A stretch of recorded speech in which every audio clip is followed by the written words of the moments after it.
Board of Education back to order. Item 4.0, the Pledge of Allegiance. Item 4.1, which will be led by the Superintendent. Please stand.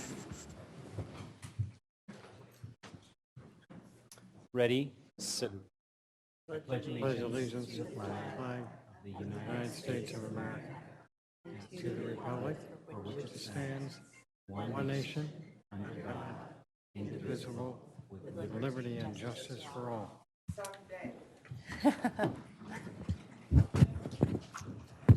Item 4.2, our broadcast statement. This evening, our broadcast statement will be read by our student board member, Ang Olsad.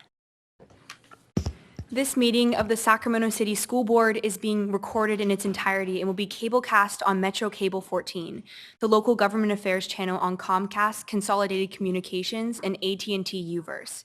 Today's meeting will air Monday, September 9th at noon and Wednesday, September 11th at 6 p.m., and also webcast at www.sacmetrocable.tv. We welcome members of the audience to address the board. Please complete a speaker form located in the back of the community room and give them to our communications representative along with any handouts you may have for the board prior to the discussion or conclusion of the item's presentation. Please speak into the microphone when addressing the board and state your name for the record. Please limit comments during public comment to items that are not on the agenda. If you do comment on an item that is on the agenda, we will ask that you please defer your comments until your item comes up on the agenda. Please also turn off your cell phones and place them on silent or vibrate. Thank you, Board Member Ang Olson. Item 4.3, our stellar student recognition. This evening, we have the pleasure of having First Vice President Wu present our stellar students for our 2019 National Speech and Debate Champions. We're very excited.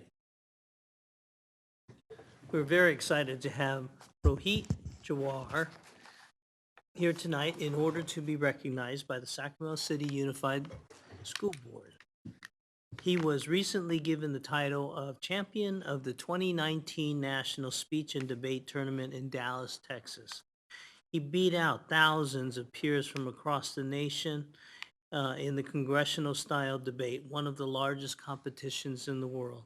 Unlike other debate forms, Congressional debate can cover many topics rather than a single topic.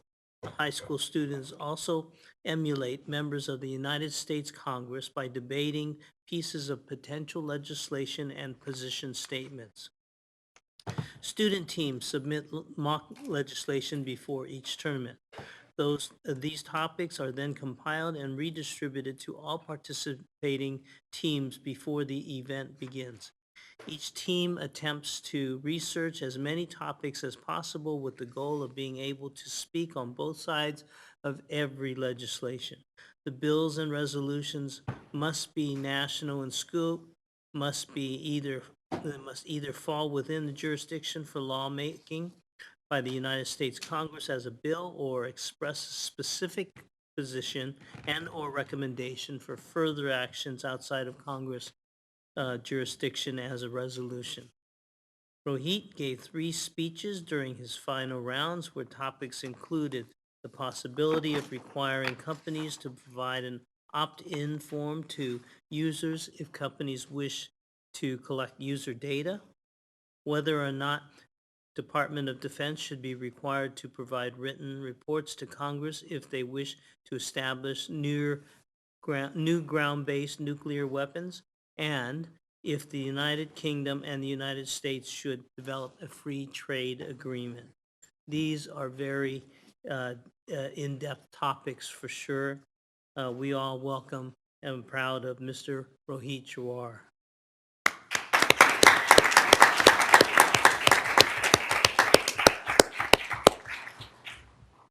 You have the floor.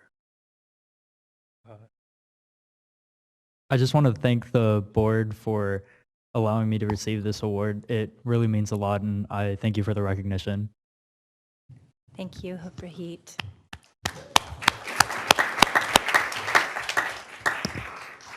So after Rohit's national recognition, I had a chance to watch him interviewed on a few different programs. He's incredibly articulate, but humble beyond measure, and such an inspiration to students across the district. We're so proud of him, his leadership, and his exemplary representation of Sac City Unified students across the district.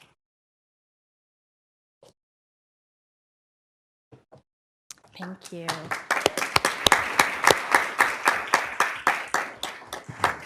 Moving on to item 5.0, announcement of action taken in closed session. Yes, Madam President. I have one announcement followed by the superintendent's announcements. By a vote of 6-0, with Board Member Pritchett absent, the board approved settlements regarding 2 certificated employees. Now I will defer to the superintendent, who has 3 announcements to make regarding board appointments. Thank you. Thank you, Mr. Behrens. I'm pleased to announce this evening that the board, by unanimous vote of 6-0, or a vote of 6-0 with Board Member Pritchett absent, approved the appointment of Ms. Ayana Peace as principal, Arthur A. Benjamin Health Professions High School.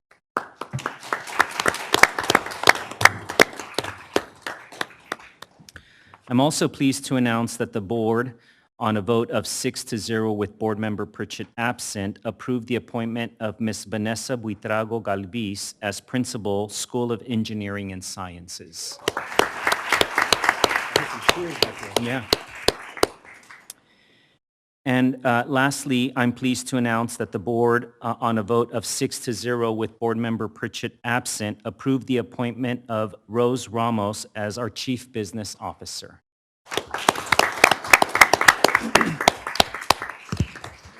President Ryan, Ms. Rose is here in attendance as well, and I'd like to ask her to come up and say a few words. Please, Ms. Ramos. Thank you very much. Good evening, board members, superintendent, staff, and members of the public.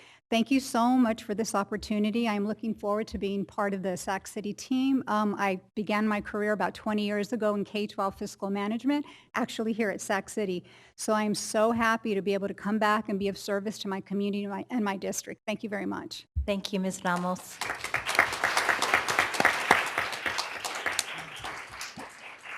Moving on to item 6.0, agenda adoption. Do we have a motion? Do we have a second? Resolution. Oh, sorry. We're going to pull the resolution. No, that's. Oh, sorry. Okay, so I am actually making a modification to the agenda. Prior to adopting the agenda, I'm actually recommending that item 7.1, Resolution 3101, the commitment to student achievement, be pushed to a future meeting date for additional substantive content to the resolution. Do I have a motion? Do I have a second? Okay. All those in favor? Aye. Any opposed? Any abstain? And our student preferential vote? Aye. Wonderful, thank you. With that, do I have a motion to adopt the amended agenda? Second? Second. All those, as student preferential vote? Aye. All those in favor? Aye. Motion carries. Moving on to item 7.2, approving resolution number 3102, the recognition of National Attendance Awareness Month. This evening, we are very pleased to hear from several staff who are leading in the effort to reduce chronic absenteeism in Sac City Unified. They will actually be presenting the resolution this night and talking about our stellar efforts to promote the Be Here campaign.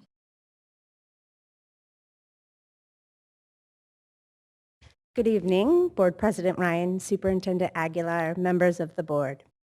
We appreciate the board recognizing the importance of school attendance and acknowledging September as Attendance Awareness Month. Missing 10% or more of school for any reason, excused absences, unexcused absences, and even suspensions, is a proven predictor of academic failure and dropping out. We know that chronic absence is a huge national, state, and district problem. Sac City has a higher rate of chronic absenteeism than many other large urban districts. Additionally, we know that our most vulnerable students are impacted the most. Reducing chronic absence, particularly among underserved student populations, takes commitment, collaboration, and a tailored approach. Through our Be Here attendance campaign and Attendance Awareness Month, we aim to raise awareness about chronic absence, partner with local organizations and help get students to school on time every day, provide research-based best practices and early interventions for students at risk of becoming chronically absent, and we set a goal of 96% average daily attendance for the entire month of September.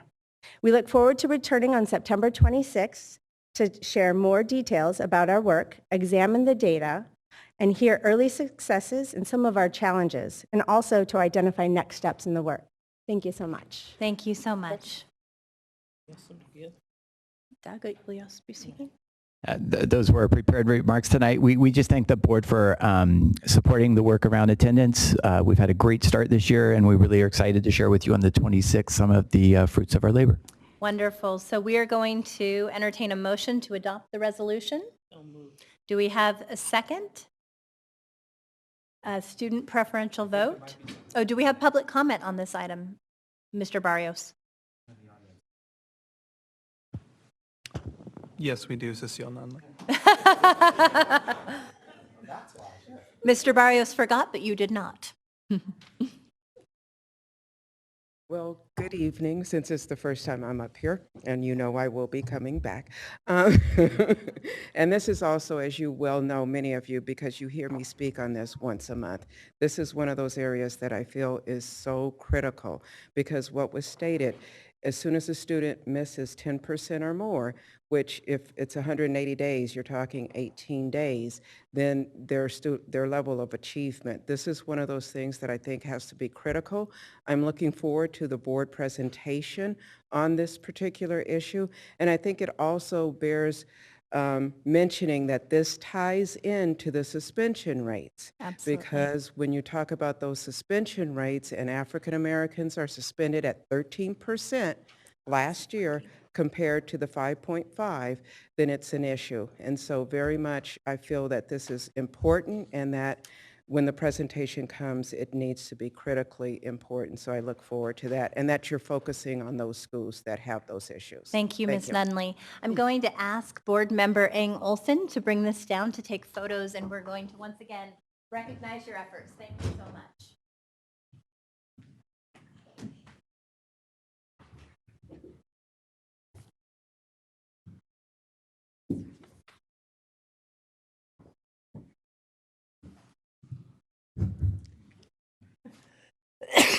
Excuse me. Thank you.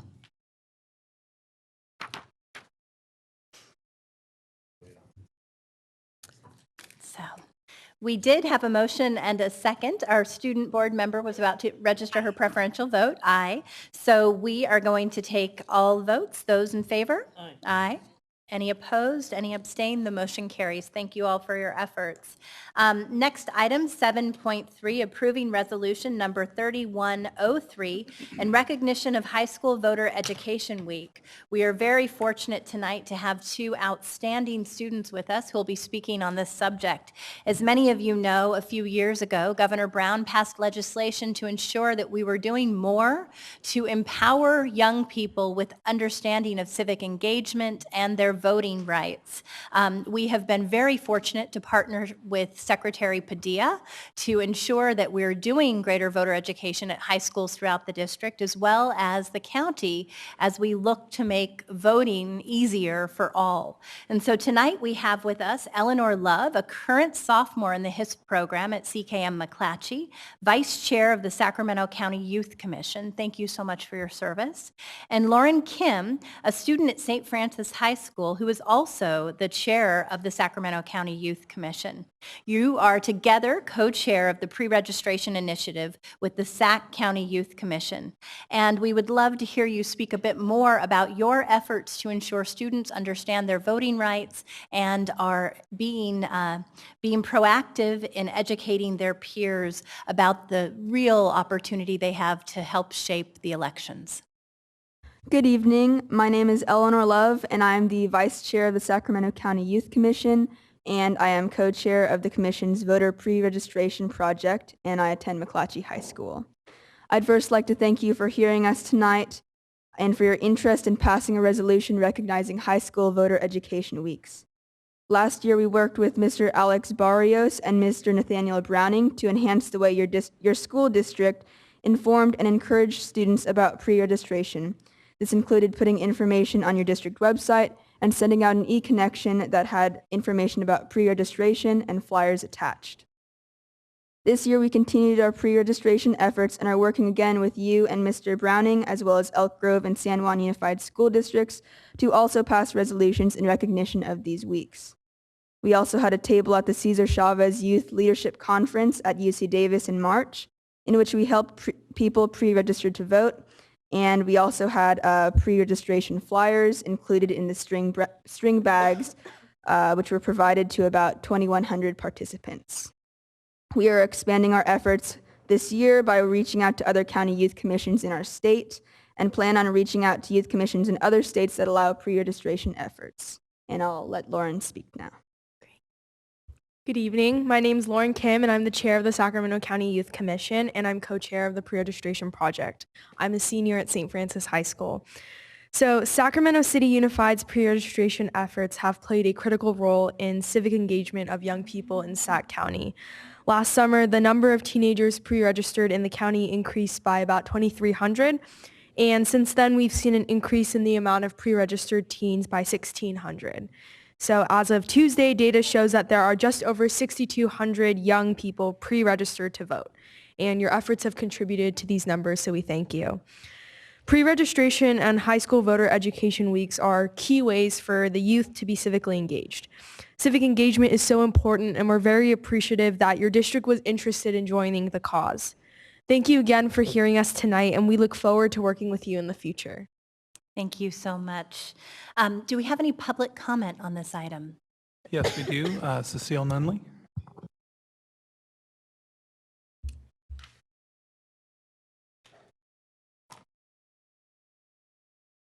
I just wanted to commend the two young ladies and thank you so much for doing this, and also the board, because I think this is just critical, especially for our disadvantaged and marginalized communities, that we're finally going to be recognized and have a better opportunity to make sure that we're participants. I hope also that the district will consider, is this also part of the class curriculum in civics education? I don't know if it is or isn't.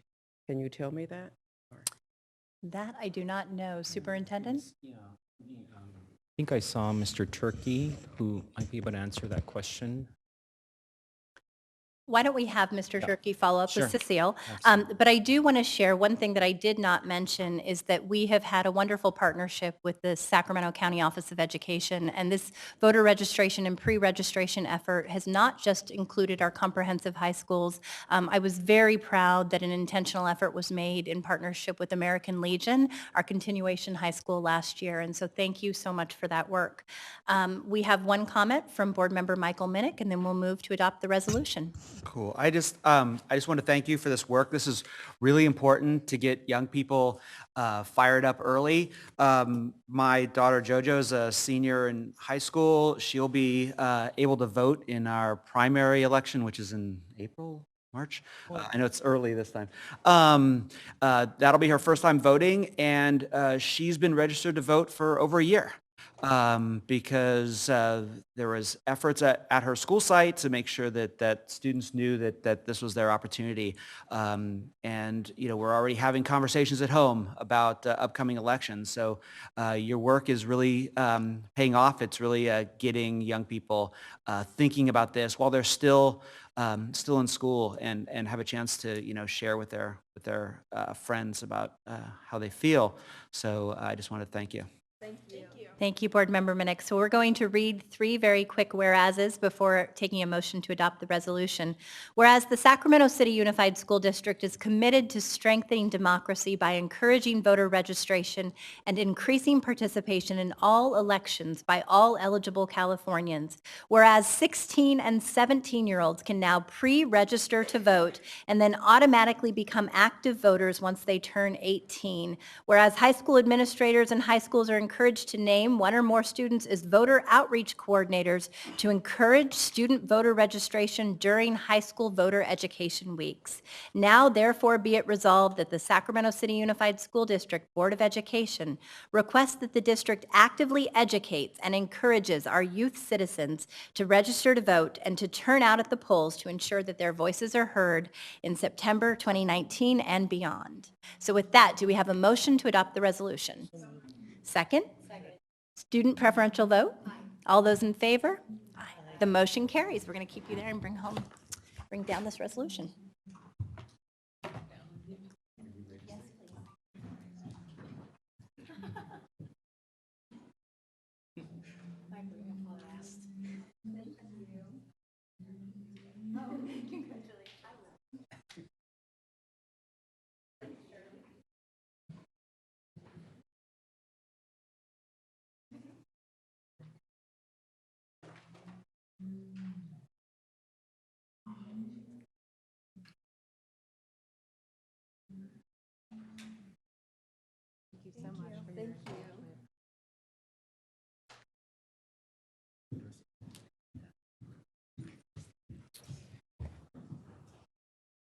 Moving on to item 8.0, public comment. Members of the public may address the board on non-agendized items that are within the subject matter of the board. Please fill out a yellow card. We will have 2 minutes per individual speaker with no more than 15 minutes on any given topic. Mr. Barrios, do we have any public comments tonight? Yes, we do. We have 24 public comments. I'll call up the first 10. If you could please line up in the order you hear your name called, and then we'll announce the next 10. Okay. And I do want to share that if individuals want to combine their public comments, we can do that and have a combined public commentary for several individuals. Okay. Please line up when you hear your name called. Maria Rodriguez, Nikki Hanna, Mr. Samaniego, Ron McKenna, Diana McKenna, Tim Hebert, Alice Mercer, Devon Thomas, Cynthia Clark, Sarah Williams Kingsley. We will call the next group after this group.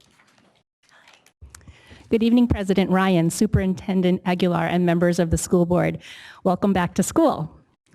I am the product of public education. My sons are the product of public education, and I really hope my grandchildren's generation will be the product of public education. I have had the luxury of being fully able to volunteer in my children's schools since they were in kindergarten. Not everyone has that, but I appreciate it. Recently, for the 7th time, I volunteered at John F. Kennedy's orientation. And it's such a gift to see these students that I've known since kindergarten come up and, you know, we recognize each other. I'm really thankful for that. And so I want to tout 3 things tonight. There's many, but I only have a minute left, that I think are wonderful about Sac City's schools. One is that my kids were able to grow up in their neighborhood schools and they have friends since kindergarten. Mr. Chris Wrong back there, who you know is going to stay till the end of this meeting, his sister and my son and another friend have been together since kindergarten and they are now seniors, and we moms have pictures of them in the same order standing, you know, and I'm really thankful that they have had that opportunity to be in their neighborhood schools. The other is the diversity of the kids that my children have been with in classes. The high school band is a big thing for my kids, and one time we were standing back looking at the band, ready to take a picture, and another mom leaned over and said, "That looks like the United Nations of band players." The third is the exceptional teachers my kids have had, and I hope to talk about that at a later point in the meeting as I don't have time right now, but I just want to thank you, everyone, and people who are watching, teachers and the administration and everyone, for the great school district that this is. Thank you so much.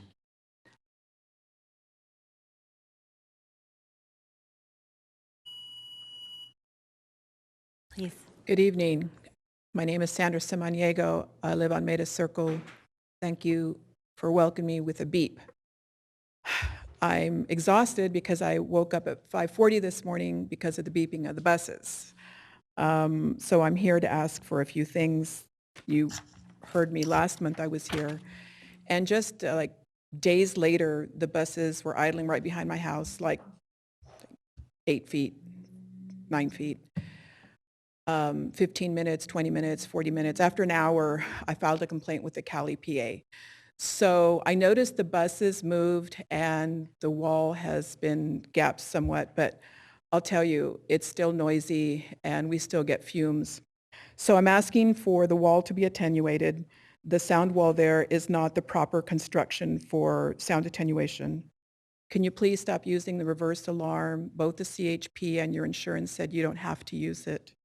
And please ensure the adhere to the 5-minute idling of the buses. Thank you. Thank you.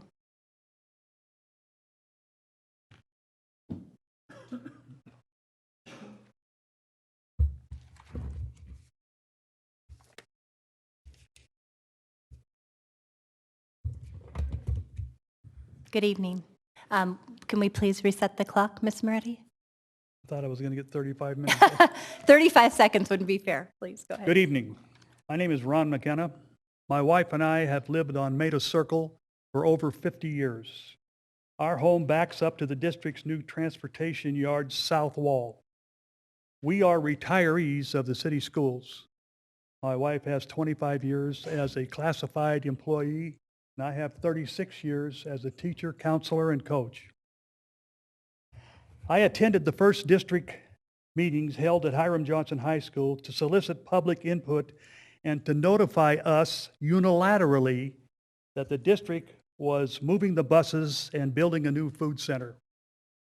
Our major concerns at that time, but not the only ones, were noise and emission pollution. We are here tonight for the same concerns. Several months ago, I contacted Board Member Garcia about emissions. She researched it and reported to me that the district would not provide the detectors.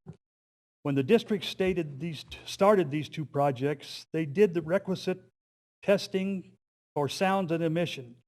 The testing was done on the old schoolyard and projected to the new schoolyard. The finding was a 10-foot ugly porous wall that does not stop sound and does not stop emissions and does not meet MND standards. Several weeks ago, my wife and next-door neighbor went out into our backyards and were met with noise and fumes from idling buses. My wife called the district and was told that she should go back inside and close the windows and doors. This is a poor solution to a major problem. I contacted the Department of U.S. Health Can you and Human please Services wrap up your comments? and was told that the carbon monoxide is a colorless, odorless gas that kills without warning. Thank you very much. Best method of detection is I believe we have some battery-operated more comments on this subject too. I'm sorry, you're already out of time. We do have some more comments on this subject though. I'm sorry? The clock has run out, sir. The clock has run out. Your time has elapsed. All right. Thank you very I much. was here asking for carbon monoxide detectors for our yards. Sir, would you submit your written comments? I think you were reading off of written comments. Please, Mr. Barrios, will you take his written comments? Thank you. Thank you.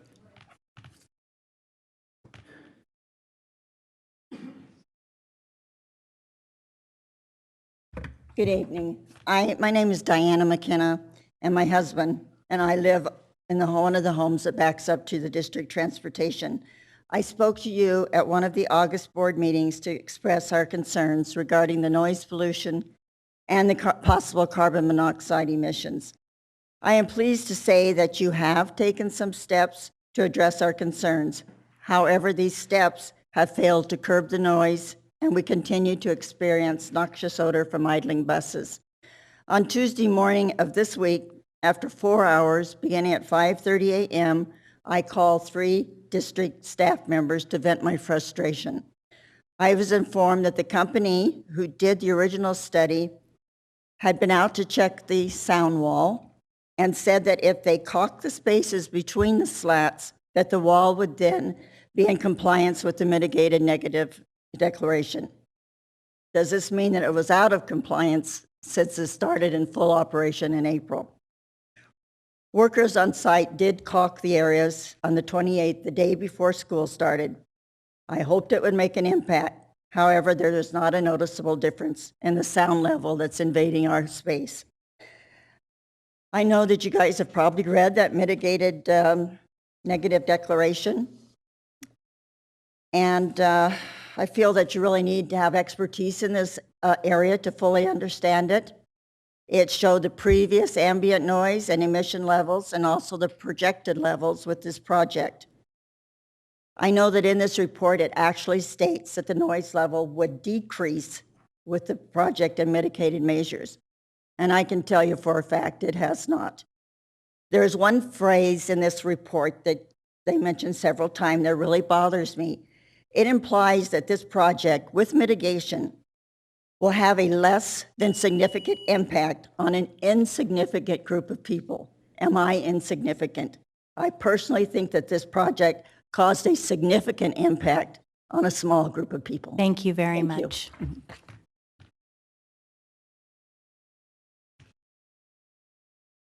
Hi, everyone. There's my time that starts. My name is Nikki Hanna, and I live at 6929 Maida Circle with my little family, including my pets. And I just wanted to appeal to all of you, again, just from a humanistic point, that I'm living here for 20 years, and my life has negatively been impacted by having the bus lot be so close to my residence. My home is 17 feet. My living space, 17 feet from this concrete, 10-foot concrete wall. And the sound is now, all sound is exacerbated. Every sound that I hear, every sound, it's mind-boggling, actually, how strong the sound is. And I'm just going to let you listen to that. But for 2 years, I can't keep my windows open. I've created a backyard, and I live outside. That's my lifestyle, and I haven't been able to do that for 2 years. It's devastating for me. So I just don't want you to forget about us, that this has negatively impacted our lives. And I just want you to hear.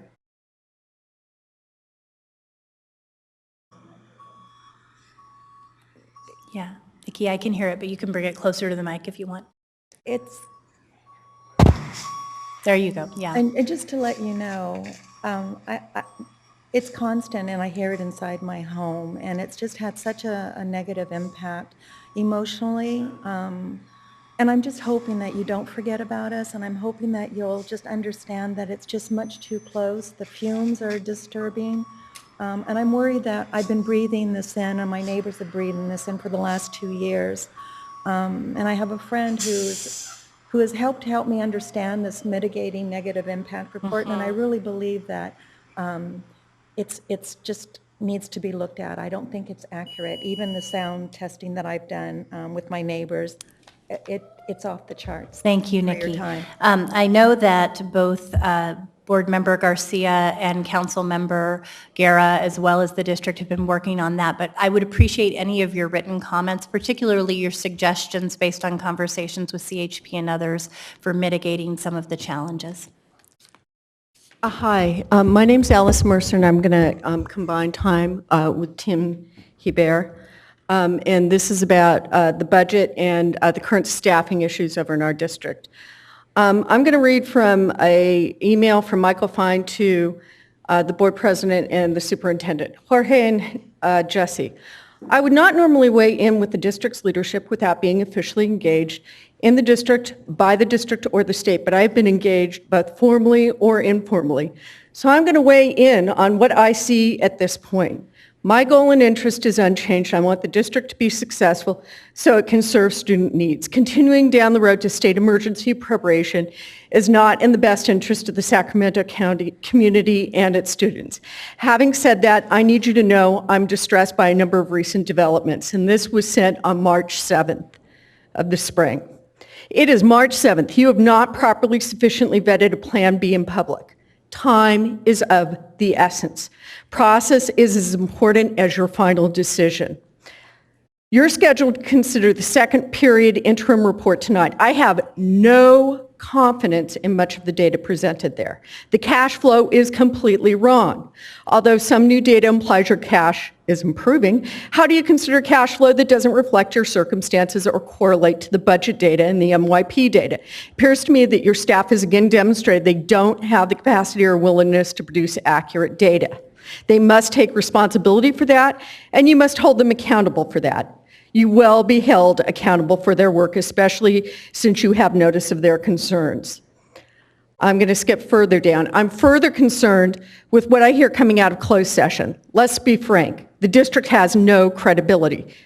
To hide behind closed session when discussing budget stabilization plan and options is simply wrong and, depending on the details, likely illegal and will ultimately do more damage than what you believe the value may be of secrecy. You are conducting the people's business and you need to do it in public.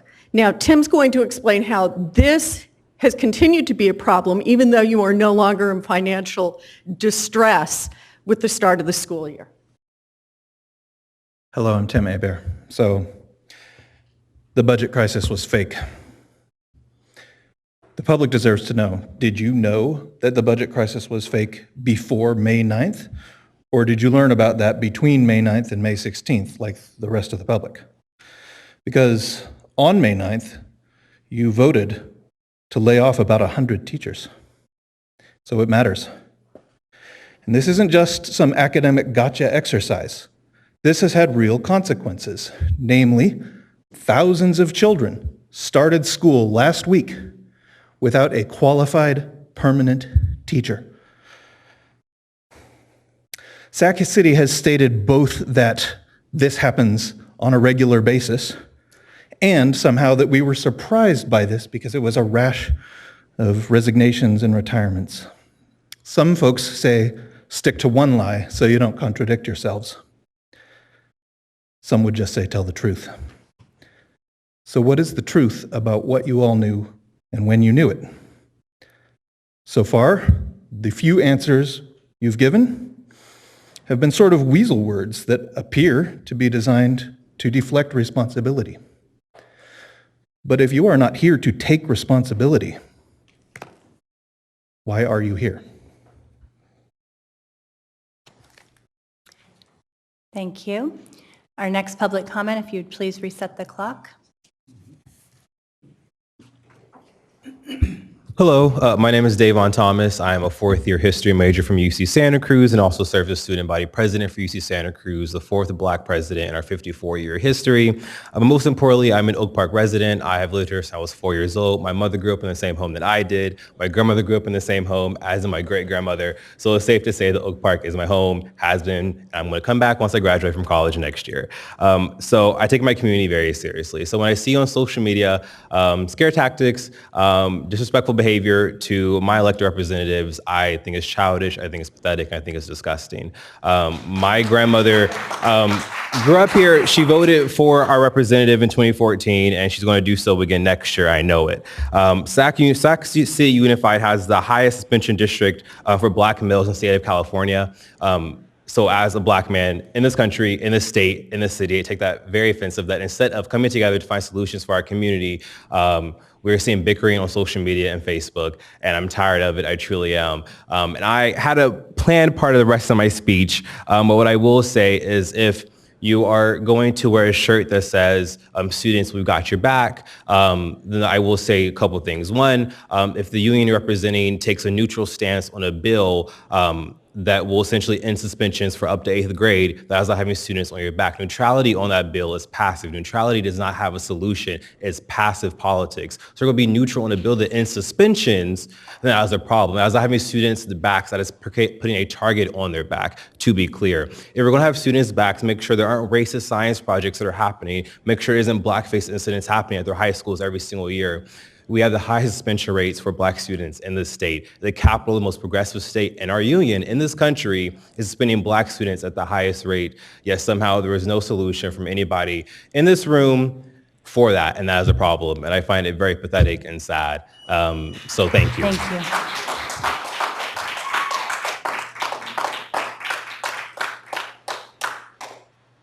Please. Send that out, please. Hi, my name is Cynthia Clark, and I am a teacher, and I've been a teacher in the district for 22 years. I love teaching. I just want you to know that. But I also would like to be treated fairly, and also would like to have things run the way they should. I'm here because I was wrongly denied my pay on April 11th, 2019, the day the teachers went on strike. I was unable to work that day because my CPA could not see me on any other day so close to the tax deadline, April 15th. I arranged for a sub to take my place, and my school manager reported that she completed the assignment. All of this was also reported on the district frontline subfinder's records. However, that entry now has been deleted from frontline records after I had spoke to so many people in the district office trying to get my pay. Luckily, my manager found my request in our school's daily report that is attached. So on that first paper, there is a daily report from American Legion High, and it says Cynthia Clark. They sort of like miss some letters, but it says it was a full day. It says it wasn't fulfilled, but it was. But I know that probably something happened during the strike, that maybe you guys had some kind of thing that you guys did, but it says not, and no approval required. So I did everything I was supposed to do. Personally, I would have probably went on strike with my fellow teachers, but I couldn't because of the situation. And I had to face them, and it was hard for me to face them because I am a team player. Thank you. We will go ahead and take this and make sure that HR follows up with you. Well, I just wanted you to know that anything in the third paragraph that was written by Jorge Aguilar doesn't pertain to me. This was a personal necessity. I understand. Thank you. Thank you very much for coming this evening. Hello, please. Good evening, Superintendent and board members. My name is Sarah Williams Kingsley, and I'll be back later with the Community Advisory Committee, but I wanted to speak quickly about three things. One, there was a presentation at some point last school year, about the new volunteer process and money being set aside for fingerprinting for parents. And I can't find that information anywhere on the website, and I don't know what's happening with that or how that's moving forward for parents as the school year starts. I've mentioned this several times in public comment, but the PowerPoint presentations that staff give at this meeting are not available online, and there's a lot of data in those PowerPoint presentations that is not in the board packet, and it's a black hole of information for the public. And we've asked repeatedly for those to be posted, and nothing has happened. And I noticed happily that school site council training, there's a webinar scheduled for October 1st. And I want to encourage the department that is handling that to archive the webcast so that people who are not available at 5 p.m. on a Tuesday can monitor that later. Thank you. Thanks. Our next public comments.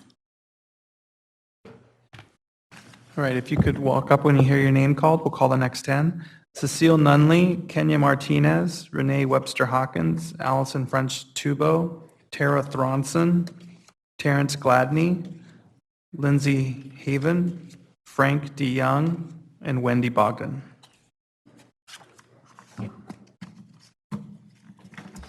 Good evening. Go ahead. Oh, okay. Good evening.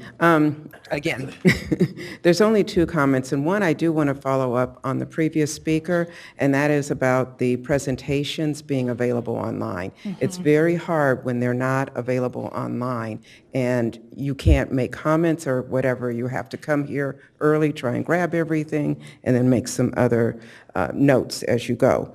The other thing that I did want to spend a little time on is the bullying. One of the previous speakers talked about the bullying, and I pulled out the district's bullying policy. And it does say on here, even when it's talking about whether it's gender, sexual orientation, and one of the items is even political belief, that it shouldn't be there. Because what's been happening on social media, what we see and what we keep hearing about people spreading flyers and other inappropriate material where it's giving out personal information should not be done. That's not what we expect. That's not what we expect from our children. It's certainly not what we expect from adults. And also, one of the things that I do have to say, I'm a little concerned that other members of the board are not speaking out against this as well, because it appears that there's an attack on just one of the board members. It really needs to be that all of you are standing together, outraged at this type of behavior, because it's inappropriate and it should not be happening, and it's not acceptable. Thank you. Thank you. Good evening. I'm Renee Webster Hawkins, and I presented at the last board meeting as part of the contingent that went to Boston to the Public Education Leadership Program.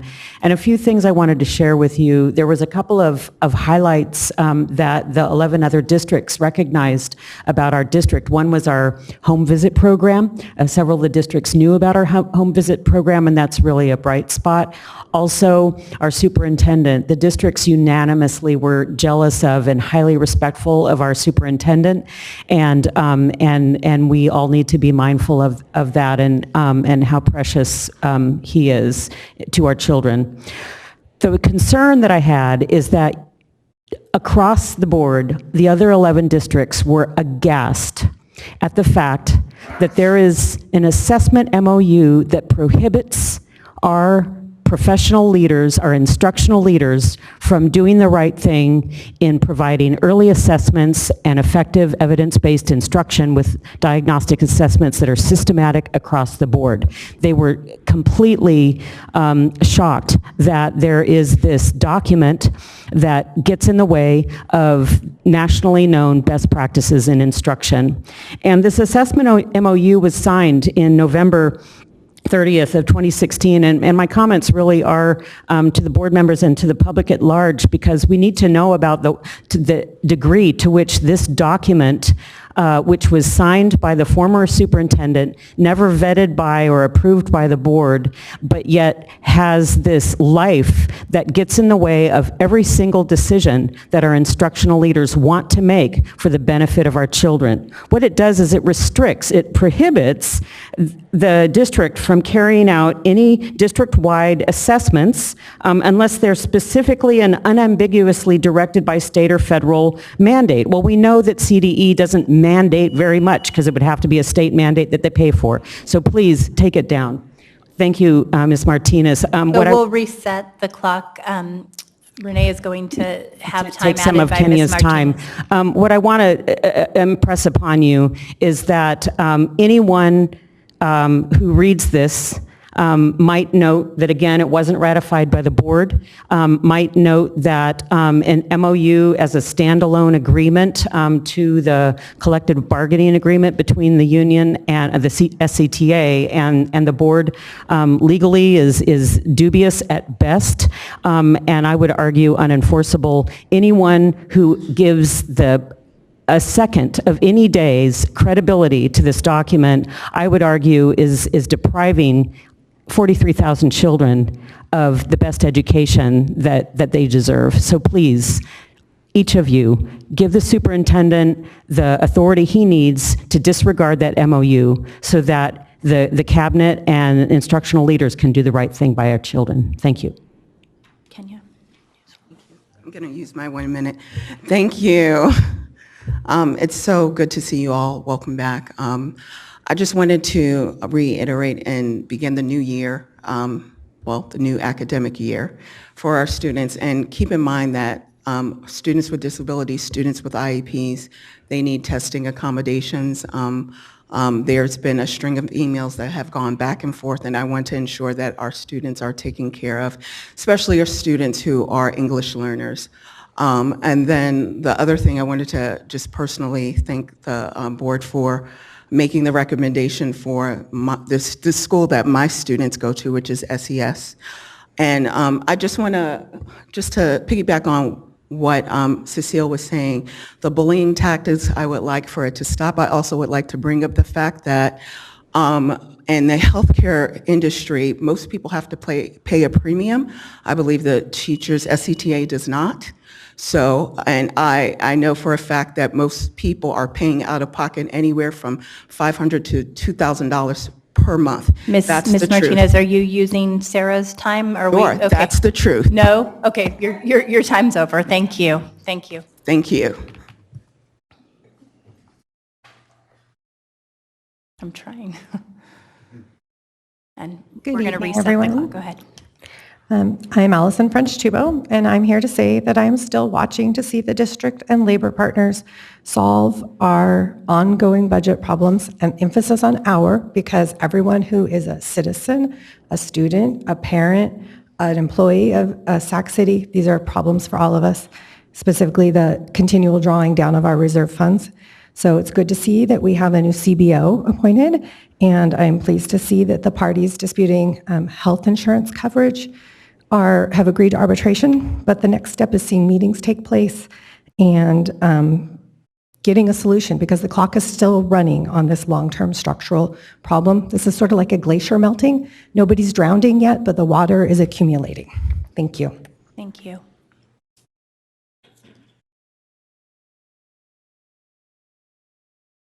Go ahead. President Ryan, Superintendent Aguilar, board members. Tara Thronson, I have 2 children in Sac City Unified, co-founder of Parents United to Restore Our Schools.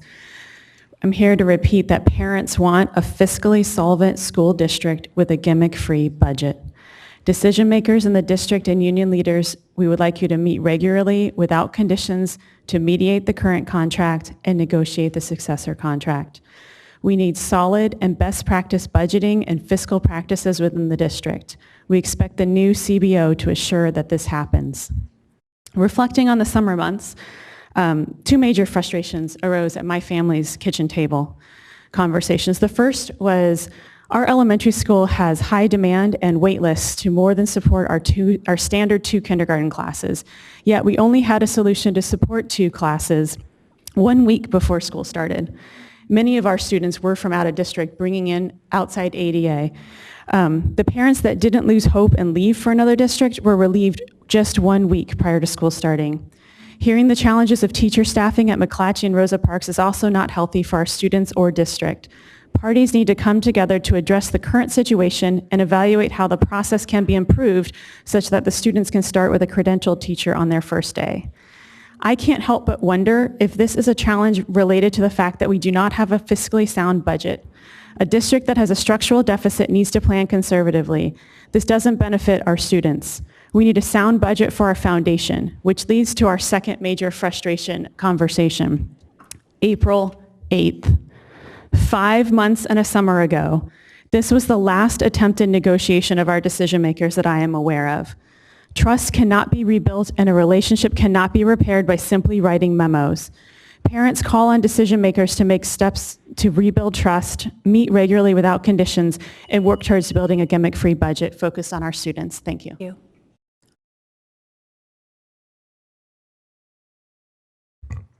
Hi, thanks for hearing me tonight. My name is Lindsay Haven, and I have my niece who I'm legal guardian of goes to Theodore Judah. It's come to parents' attention recently that there's going to be some enrollment restructuring with quite a few students moving around from their assigned classrooms that they will have been in for 3 weeks to new classrooms with new teachers, including some students being moved to different schools to accommodate that. I understand that Theodore Judah enrollment is lower than we thought it would be. I also understand that statistically we can only really guess on what that enrollment status is going to be. There's a lot we don't know before the school year starts.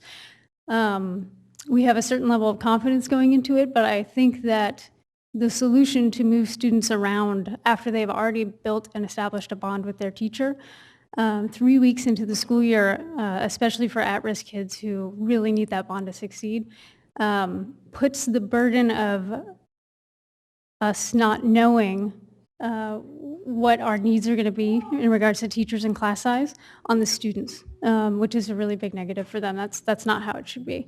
I understand we have budget concerns, and so we can't just have an extra teacher hanging around at one school that could be put to better use at another. I know that there are students at other school that could use the teacher that's at our school. But I think the solution that we have really negatively impacts the children. And so if there are any other solutions that have been thrown around, I would be very grateful if you guys considered them. And I guess that's all I have to say. Thank you. Thank you very much. Yeah.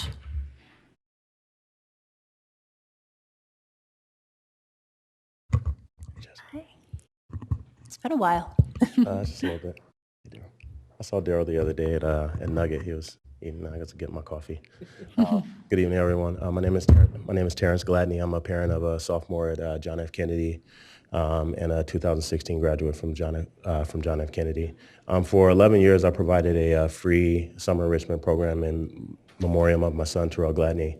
Of those 11 years, 8 of them have been at John F. Kennedy, but I did want to acknowledge that for the first time of all those 8 years, I felt truly welcomed by the campus. Just the simplest of gestures when I drove up the first day, not really knowing what to expect. It's always been kind of contentious with the permit situation, but I just drove up and saw the gate open. And I walked a little further and saw the bathrooms open. And those little things mean so much for all the kids that have out there as young as 2 years old, all the way up to college age, who have been at the school, will be at the school, are at the school. So specifically, I want to give thanks to Brandon Young, who's an assistant principal now at San Brandon. We're very blessed to still have him in the district and at a feeder school to Kennedy. The facilities and maintenance staff at Kennedy, James and Donald, were just tremendous and very accommodating of any requests that we had. Nutrition services, they made an exception and brought out breakfast and lunch for the kids, as an exception to their normal route, and specifically Lisa, just very accommodating. The permit office, the process is much more refined now with Alma being here at CERNA and having a very clear path of getting resolution to my questions and getting the process pushed through. And also Elena, I know Elena through Bond Oversight Committee, but she was also helpful in getting it done. Coach Sean Martin, who's with the track program, and also John Cabrillo, PTA, who's been a partner to my program. And also in terms of John Cabrillo, I want to thank facilities. I don't see Kathy over there, but they did a great job at Cabrillo and Brandon. The one thing I was surprised to know, though, was that they did away with the planned mesh that was supposed to suppress gophers. And within 2 days of the sod being laid, there's already gophers existing. So I hope that we didn't do all of that work to return to the status that we had. I mean, my son and other people of his class are in college athletics, and they use those Thank you, skills. Terrence. I'm sorry your time's over. And thank you so much for running this program in our district for so many years in memory of your son. We're very grateful. Thank you, Jesse. The gophers are a huge problem. Good evening, President Ryan, Superintendent Aguilar, Frank DeYoung, Sutterville, Sam Brannon, McClatchy now. So I got 3 grandchildren in the district now, and to say I'm concerned about the state of things would be an understatement. Both sides need to be accountable. This board needs to be accountable. You need to start voting your convictions. You need to start standing up. One board member speaks out, and they're now the target. They get personal attacks. They get union members showing up in their neighborhood. You know what those tactics are? They're sending the rest of you a message that says, you speak out of turn, and this is what can happen to you. You all voted 7-0 to support the superintendent. Act like it. 2 of you got on this board because the B said you didn't have strong ties to the union. And 1 of you, I don't think, had union support, and you won. There's a message in that. The community's had enough. Both sides need to start using common sense. Both sides need to get to the table, because neither side in any of the discussions I hear talk about the students. And how sad is that? They're the most important issue we have. They're our leaders of tomorrow. And yet somehow I never hear it. That is just unacceptable. Especially from somebody, by the way, who was in the first group of 18-year-olds that got to vote, by the way. I graduated in 1972, and they canceled the draft, and we said we can't wait to vote. But, I just would like some civility in all this. I would like both sides to come to the table, admit that you have disagreements, but it doesn't have to be personal. It's business. Business should never be personal. And yet it seems to go down that road. Thank you for your Mr. time. DeYoung.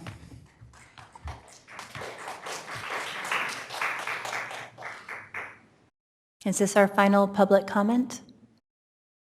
We have 5 after this? Okay, please. I'm 6 out of the next 5. I've just got 5 more. Wendy Bogdan. I have a child at Theodore Judah Elementary School and then also in high school at McClatchy. And I just wanted to join in the comments that Lindsay made about the negative impact of requiring leveling by September 19th, I believe. I realize that there are a lot of very complicated, very challenging issues, and you're not the sole source of solutions for those. Completely understand that. But I also just felt compelled, as I've watched year after year, families just at our school go through the disruption and just the disheartening experience of that leveling, and now experiencing it myself firsthand. It's really hard, and it's really hard to keep morale up and keep people engaged. So just wanted to put in my 2 cents to acknowledge the difficulty of that, and also just to continue to encourage you all. You're not the only leaders, the only group responsible for the situation that we're all in with regard to the budget, but you're my elected leaders, so I speak to you and, look for your leadership as how to move through this. So thank you. Thank you. Okay, our final 5 public commenters. If you could line up when you hear your name called, please. Alma Lopez, Jorge Chavez, Nicole Chavez, Benjamin Lara Pineda, and Melissa Martinson.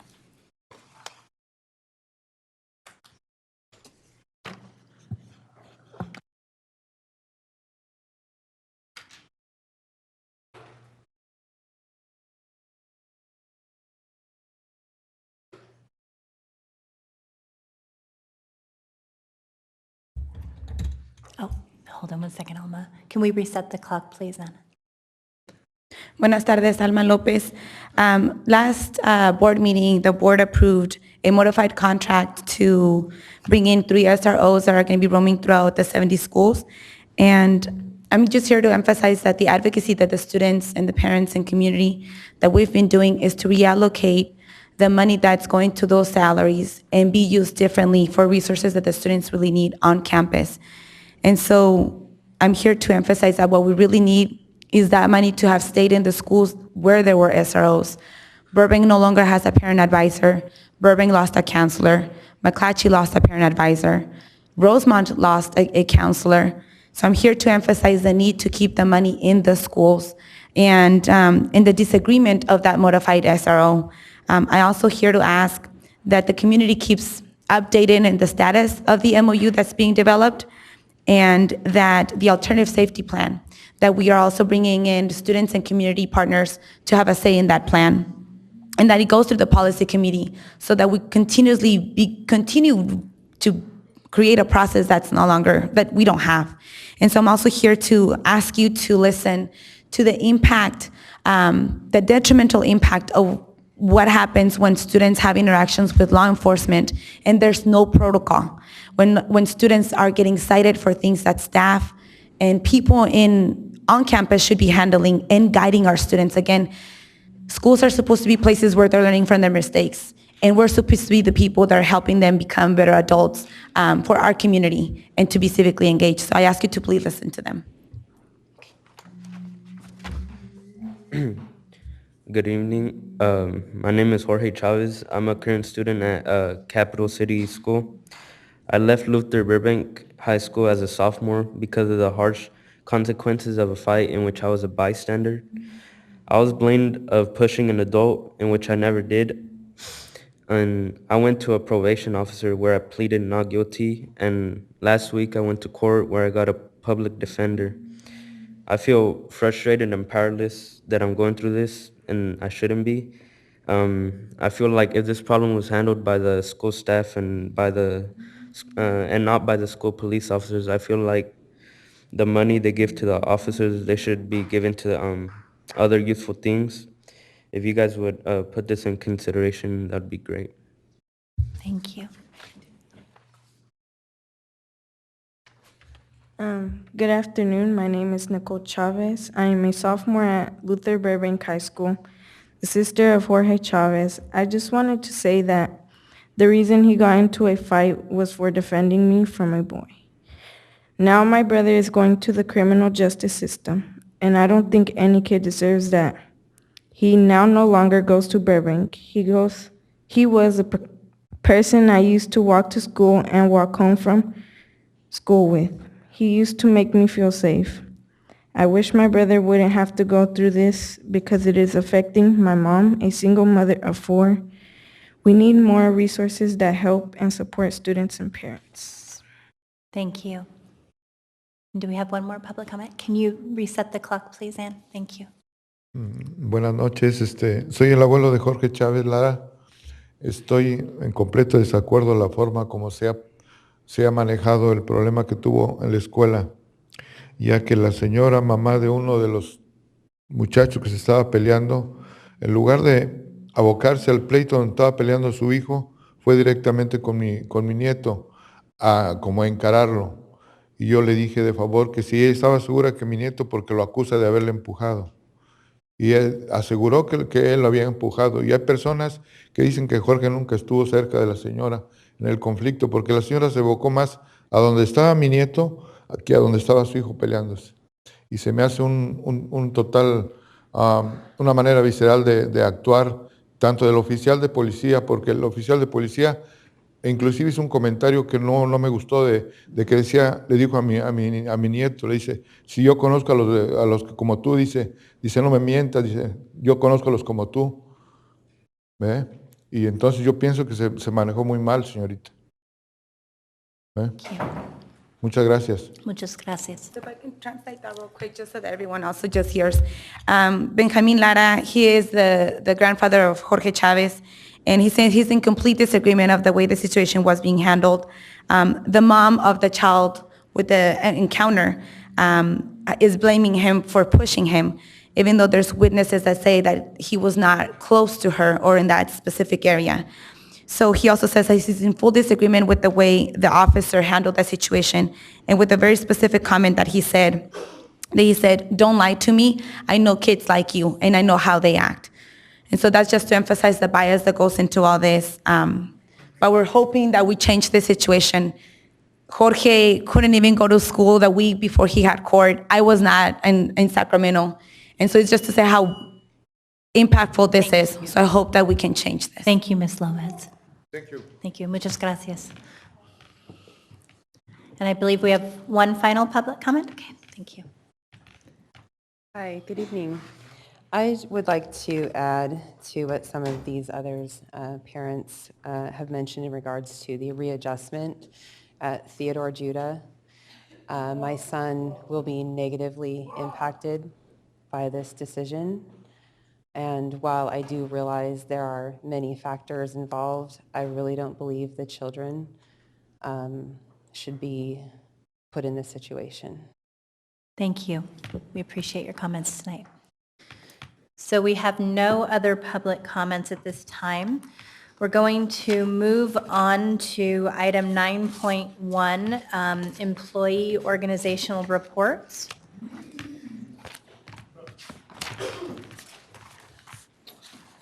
So I want to begin by thanking President Fisher for submitting, per the collective bargaining agreement 18.1 article, topics for discussion by Tuesday.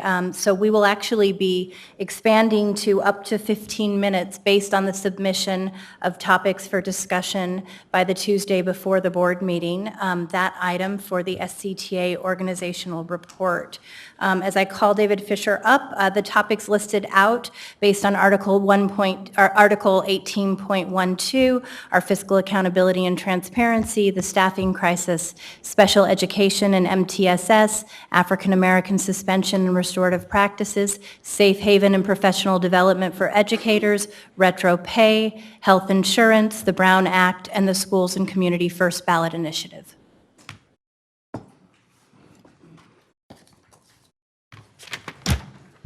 Thank you. I'm David Fisher, president of the Sacramento City Teacher Association, and I have 2 children in the district. And Don't worry, not going to take 15 minutes. We wanted to send you all the things that we were thinking about talking about. Although we obviously face extreme challenges, right? Much of it avoidable, especially around the vacancies. From a financial perspective, the school year appears to be starting from a highly improved place. For example, the unaudited actuals show that the district actually broke even in 2018-19, which included a surplus in its unrestricted general fund spending, resulting in unrestricted general fund reserves that now exceed $62 million. It's good news. Considering that its third interim budget on May 16th, just 6 weeks before the end of the school year, the district projected to deficit spend by $21 million. This is a remarkable $22 million turnaround that we hope encourages the district to work with us to make Sac City the destination district in California. Immediately, we need to fix the staffing crisis. Our new salary schedule and great benefit practice should better enable the district to recruit and retain certificated staff. We also want to continue to encourage the district to invest in implicit bias training for all certificated staff, as we have been advocated in proposals for years now, and to work with us to implement the restorative practices proposal that we developed with the Black Pearl School Board some time ago. Last meeting, we announced that we at SCTA are proud to be partnering with Luis Cespedes and the Cruz Reynoso Bar Association to provide professional learning for educators on how to support students and their families in the wake of all these awful ICE raids that are happening around the country and in our communities. We also think that the great budget news makes it even easier to finally fully implement our contract in order to use potential savings from changes to our health plan to improve services to students. Study after study has proven that the learning conditions improve with lower class sizes and additional professional supports directly to students. With the staffing crisis in mind, we think it's imperative that our district begins with a foundation that equity, access, and social justice begins with every student having a credentialed educator who reflect the diversity of this district, and with a commitment to prioritize resources for direct services to students. We also think the great budget news creates space to work together to implement a robust early intervention program that we have been advocating for some time now. Additionally, we have a number of ideas on how to expand enrollment, particularly for the thousands of parents who work in this city but live elsewhere. We set forth these ideas when we met with the superintendent and board president Ryan, when we met with State Superintendent Tony Thurman. Finally, as you know, the California Teacher Association is the primary sponsor of the Schools and Community First statewide ballot initiative. We appreciate the school board's support for this project. As you may also know, we made the decision to refine the initiative, which means that we'll be recirculating the ballot petition beginning in November. We hope we can count on your support. In short, the vastly improved budget creates a great opportunity for us to work together. We hope you take advantage of it. Thank you. Thank you, Mr. Fisher. SEIU? Thought I saw Ian Arnold here tonight. I guess he's no longer here. TCS? Teamsters? UPE? Okay, moving on to our district parent advisory committees. Item 9.2, our community advisory committee.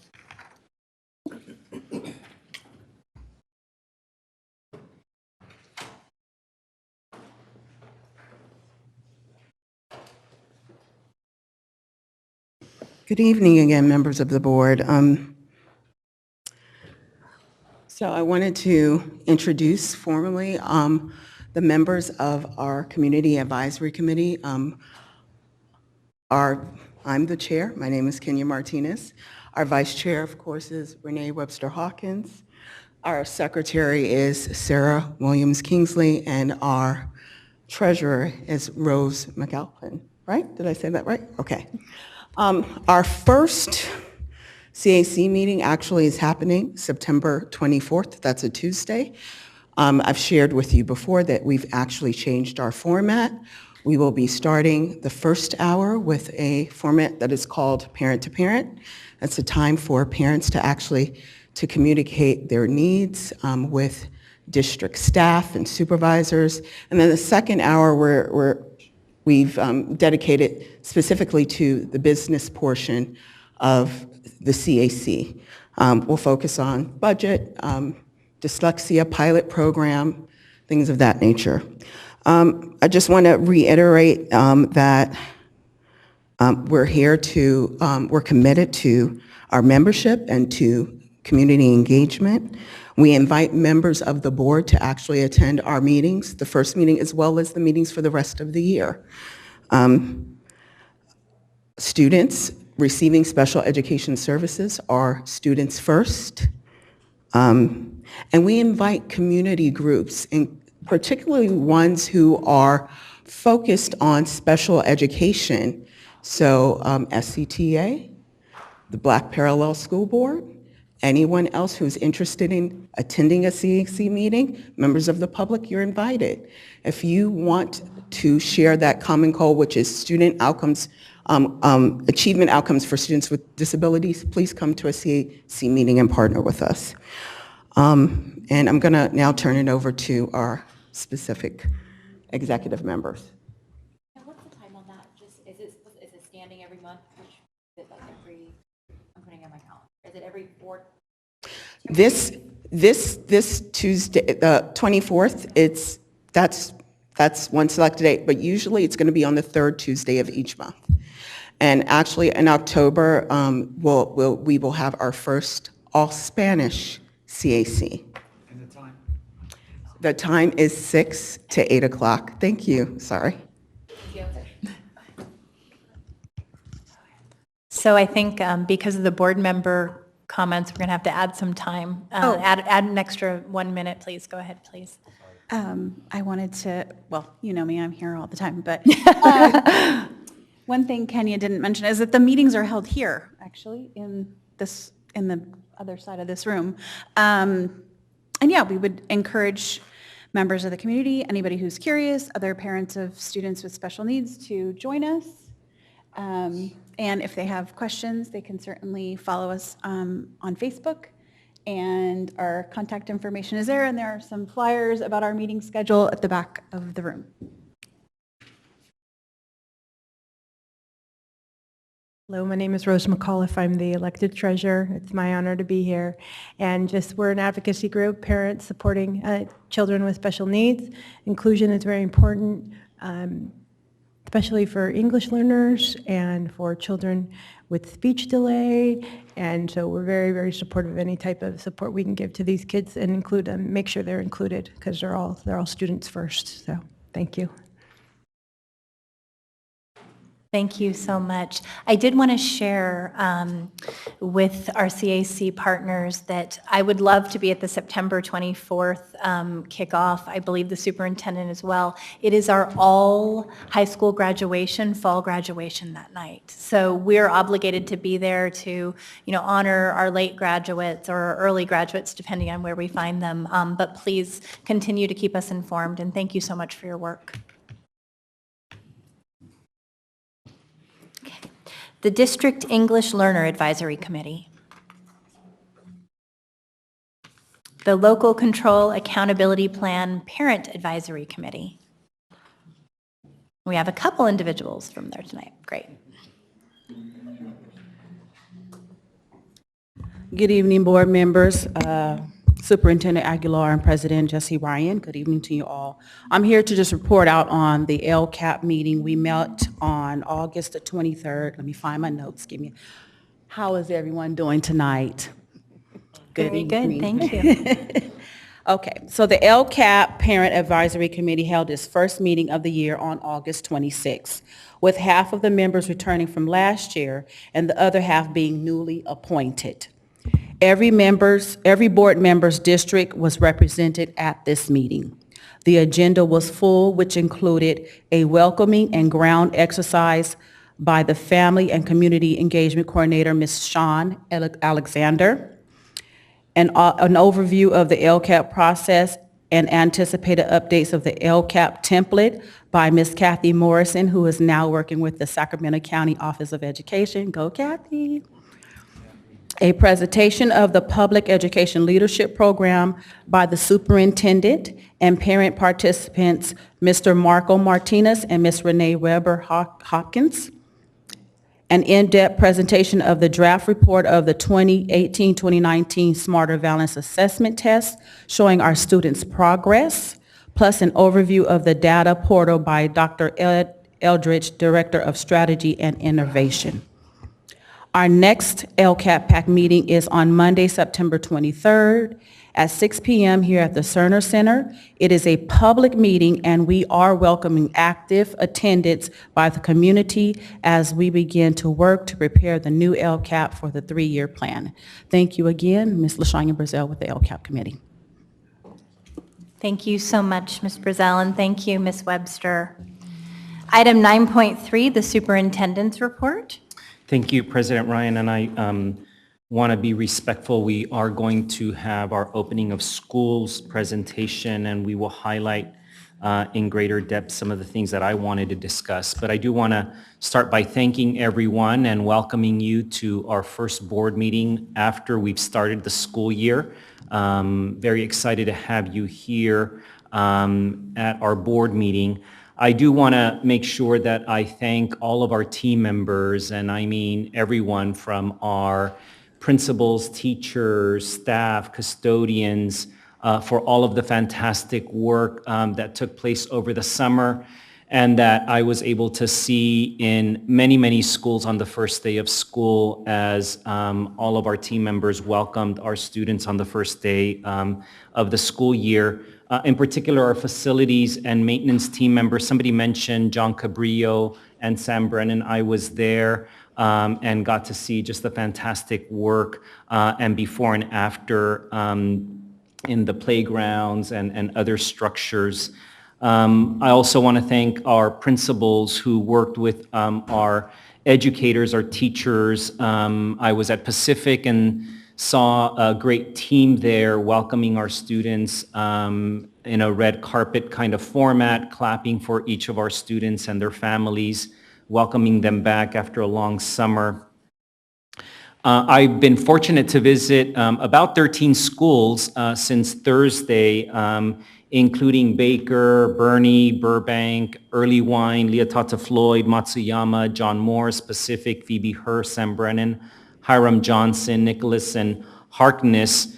Many of these schools, as you know, have either new principals or interim principals, and I simply wanted to be in space with them and our team. At Sam Brennan, I do want to highlight, because it's not part of our opening of schools presentation, but I was there to learn about an innovative program that was led by our site leaders and our teachers who spearheaded an effort to establish an advisory period, long time coming, that utilizes the Leader in Me program, which is based on the 7 Habits of Highly Effective Teens and focuses on enhancing school culture, reducing discipline problems, and increasing student responsibility, accountability, and leadership skills. I am particularly impressed that the program uses social emotional learning curriculum, but more important that it was the result of a collaboration between our site leaders and teachers at Sam Brennan. And as a data-centered leader, I especially appreciated that teachers and site leaders established performance metrics for this innovative pilot program. And I'm just excited to describe that as an example of the kind of work that I will be actively monitoring throughout the year. Someone mentioned the importance of monitoring student progress. Certainly we're committed, I'm committed as your superintendent to ensure that that's done through multi-metric variables, including student assessments. And so we have communicated to our partners that we intend to move forward with that.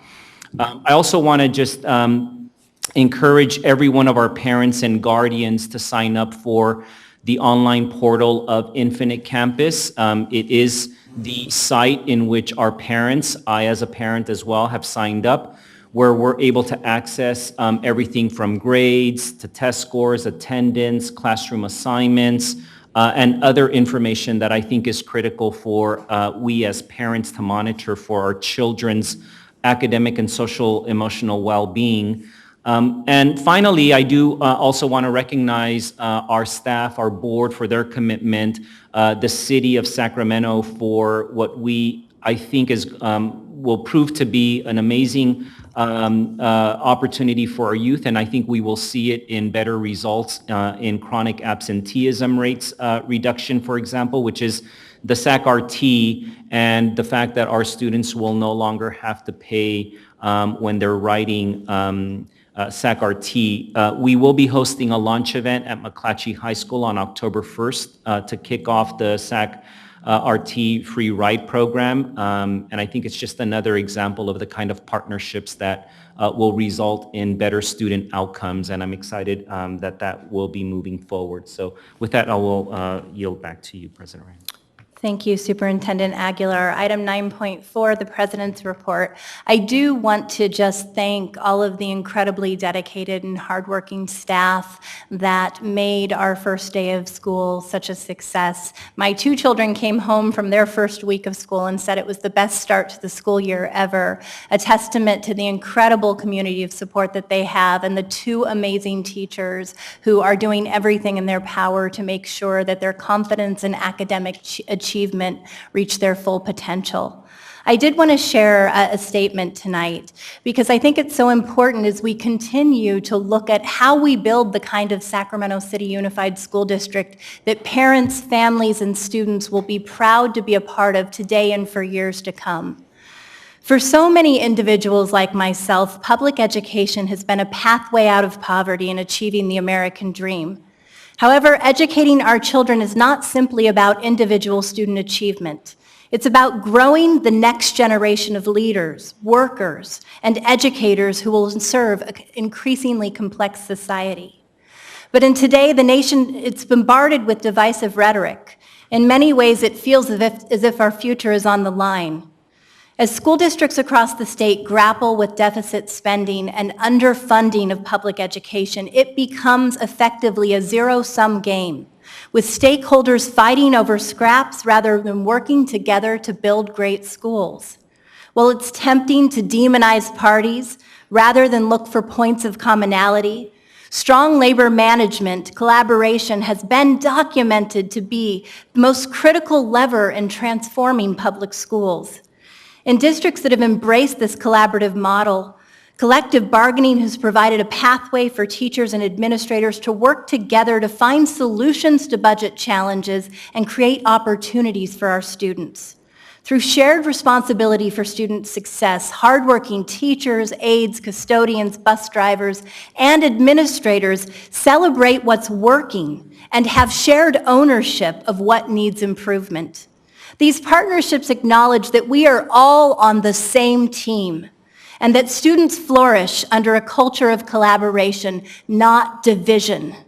I'm so proud of the year-long, unprecedented Sac City Unified Labor Management Consortium and convinced that avoiding state receivership and coming together to finally make Sac City a destination district for students will require all parties uniting with a common goal, and that is meeting the needs of students and families above all else.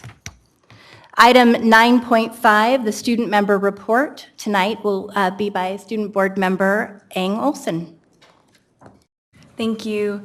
I want to spend my student board report tonight discussing an issue that hits home for me and is impacting our district's high schoolers. One of the best classes I've ever taken is molecular biology.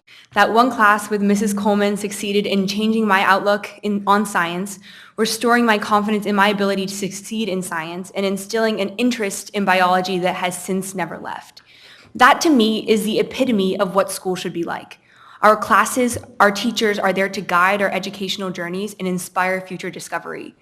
I was heartbroken to learn that molecular biology class will no longer exist as molecular biology next year. In addition, I learned that freshman honor sciences will be disbanded.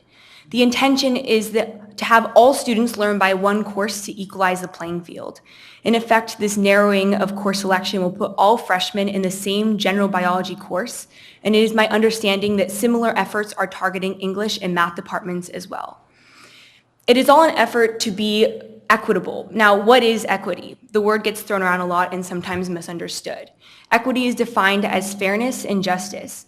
I'm speaking from a student standpoint as a high schooler, as a senior at McClatchy High School. And I can tell you that students are coming from a variety of different schools when they start high school freshman year. Our student body, like any school student body or any population for that matter, consists of individuals of all levels. Yet our district is narrowing our classes to one. This one-size-fits-all idea is a disservice to the education of our students on multiple levels. It's impossible for one course to fulfill the educational needs of a whole freshman class. This year, McClatchy has nearly 700 freshmen. There's absolutely no way that one general biology course or Math 1 or English 1 can properly serve 700 freshman students. This is why the understanding of what equity means is so important. I think that in an effort to somehow equalize the playing field, we have committed to serving only one sector of our student population, the median. Equity is not cramming these students into one bracket. Tell me how this is just or fair. We're dropping the ball on the education for students who enter high school at above or below that middle level. This is a recipe for worse graduation rates for students who may not be able to reach that median bar of biology or math or English upon starting freshman year. And all those students that may enter high school with knowledge above that average science level will be bored taking these courses. We need advanced biology and a variety of courses that properly serve our wonderfully diverse body of students. This one-size-fits-all approach is turning into a one-size-fits-no-one. As I mentioned, this is my senior year in high school. I've pretty much taken all my classes. I'm en route to graduation, and a significant portion of my classes are off campus. This fight is not for my sake. I'm saying this not only because I have a brother who's a high school freshman in the district this year, but I care about what happens to the students who come after me. McClatchy High School has given me so much, and I want to ensure that other students get that same value from the school. With the continuation of the current district action, I foresee lower standard of academic achievement and potentially decreasing interest for families considering sending their children to an SUSD high school. It is for that reason that I urge the district to please reapproach this issue with open eyes in the interest of serving all students, giving attention to all levels, as well as listening to students and teachers who are the ones living your policy changes day to day. Thank you. Thank you very much, Student Member Engelson. Item number 9.6, information sharing by board members. Do we have any board member comments? Member Morowski. Thank you. I wanted to update the board and anyone who missed our Fiscal Transparency and Accountability Committee meeting last week, just to talk about the two items we discussed. We talked about student-centered budgeting principles. We did not adopt principles, but we put them out there for discussion, and I just checked the website. I don't see them up there yet, but staff is going to make sure they're posted on the website, so you can check that out, and we look forward to further conversation on adopting student-centered budget principles. We also had a wonderful presentation from our new Chief Academic Officer and Vincent Harris on how the new SIPSA process will really look at data and be very accountable to how the dollars are being used. So I just wanted to share those items with the board. And one more thing, I wanted to bring to your attention a program called YMCA Youth in Government. And I want to work with the rest of the board members and all of our high schools to try to encourage more of our Sac City Unified students to participate in the program this year. I was able to go and talk to the students who participated last year, and I noticed a concentration of students from kind of all the way around outside of our district, from the south, from Roseville and El Dorado Hills. So, you know, Sacramento being the capital city, I really want to encourage a lot more Sac City Unified High Schools students to get involved in this program. It's a wonderful program. We have a model legislature and court as part of the Sacramento program. So if anyone is curious, you can look at it at calymca.org. And again, I hope we can work together to establish some info sessions so we can get more of our high school students participating this year. Thank you. Thank you, Board Member Morowski. Board Member Wu. First Vice President Wu. Thank you. So I'm just announcing on behalf of Assemblymember Cooper, he's going to be working with the San Francisco 49ers to host a free football camp next Saturday, September 14th at Luther Burbank High School. It's going to be at 10 a.m. and it is for students between ages 7 to 14 that have an opportunity to learn, interact with 49ers, the alumni, and learn football skills and drills, and to get 49er tees.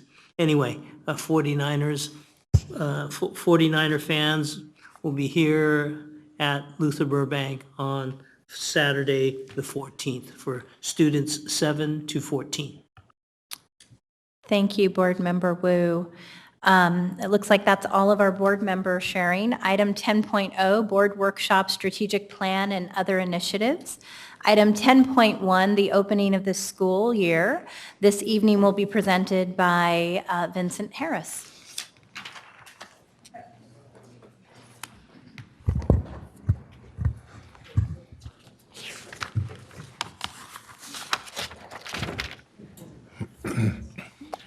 Well, good evening, Board President Ryan, board members, and Superintendent Aguilar. My name is Vincent Harris. I'm Chief of Continuous Improvement and Accountability. I'm joined by a wide range of district leaders this evening for a very important presentation. I mean, in many respects, opening of schools is probably one of the most capstone moments for any district as you try to make the best first impression. And actually, the goal of this presentation this evening is to give you a sense of the through line of work that's taking place. With intent, we've talked about this presentation orienting around this notion of creating conditions for accelerated student achievement, and that's really what the work has been over the summer. You know, tying back to the conversation that the board has had and our community members have had, really it's owning this problem of practice, recognizing that every decision we make as it relates to our budget needs to be about instruction, needs to be about creating conditions for student success. And so while you'll see various components of the district tonight presented relatively briefly, but hopefully succinctly, in the context of things we're doing to create conditions for success for all of our students, and all does mean all in the presentation this evening. With that, I'll turn it over to our Chief Operations Officer, Kathy Allen. Thank you. Good evening. So very quickly, just highlights on some of the facilities projects that we undertook over the year and finished up a lot of these during the summer. We had West Campus, we have a new science wing that's open. In place of that, we demolished some portables that were in between the two campuses. We also have a brand new transportation facility, as you've been hearing about. American Legion, we are wrapping up a brand new gym that has a beautiful culinary kitchen in it as part of their core academic renovation project. So both West Campus and American Legion were part of the core academic called for in the bond. And then, of course, we've started work on our central kitchen. We always try and pick a few schools that have extremely old HVAC or heating, ventilating, air conditioning units and take care of them. So we did Golden Empire in Phase 1 at Hiram Johnson. We did some restroom upgrades at San Brannon and John Cabrillo as part of that bigger project that you heard about earlier, the pavement and the sod. When you get to a certain dollar amount, then our state architect requires some ADA improvements, so we updated some restrooms there. And then always, we're about, out of the 6.5 million square feet of building space, we have over the last 6 or 7 years replaced about 2 million square feet of roofs. So it's something that we do every single year. Just some before and after pictures of San Brannon, the parking lot and the playfield. It's pretty spectacular over there. The far side where you see the walking trail there, we removed a lot of grass and we will save 5 million gallons of water a year. Wow. Not having to water that. So pretty cool for us. This is a new building at the School of Engineering and Sciences. This was paid for by a Career Tech Ed incentive grant. It's now open as well. Here's West Campus before and after. If you get a chance to go out there and take a look, it's pretty spectacular. They have a robotics classroom, pretty exciting. And Ms. Allen, I'm going to have you pause for 1 second. We're going to go ahead and take board member questions throughout the presentation. I'm going to ask my colleagues to be mindful of asking a couple concise, cogent questions so that we can also ensure that we, being an hour and a half behind, get to our next very important budget items. But we have a first comment or question from Vice President Wu. No, I was turning off my speaker. Oh, he was turning it on and off. Okay. Okay, keep going here. Transportation on the left as before is what it looked like. We demolished everything there, and that's the new building right there, which is up and operational. American Legion, this is a picture of the new gym that's being installed as well. Here's John Cabrilla's playground, which again you heard earlier with when Terrence was up here. It looks pretty exciting. We take all these pictures with the drones, by the way. Beautiful. Central Kitchen is in progress, so pretty exciting for us. That projected date is August of 20. And then we also have a lot of maintenance projects that we do. So again, we continue with roof replacements, maybe just not a whole entire school or a whole wing. It might just be a few classrooms that we take on. We also use the summer to do some painting projects around the district. And then just in the summer alone, we completed over 2,900 work orders, including 196 on the first day of school. For nutrition services, we're very, very active in providing meals throughout the summer. We served at over 31 sites this summer, extending beyond our school boundaries. And the numbers here you can see for a total of over 84,000 meals that we served. Here's a couple of pictures. We served at Fairytale Town and also had a presence at the State Fair, which was pretty exciting for us. I think that's it.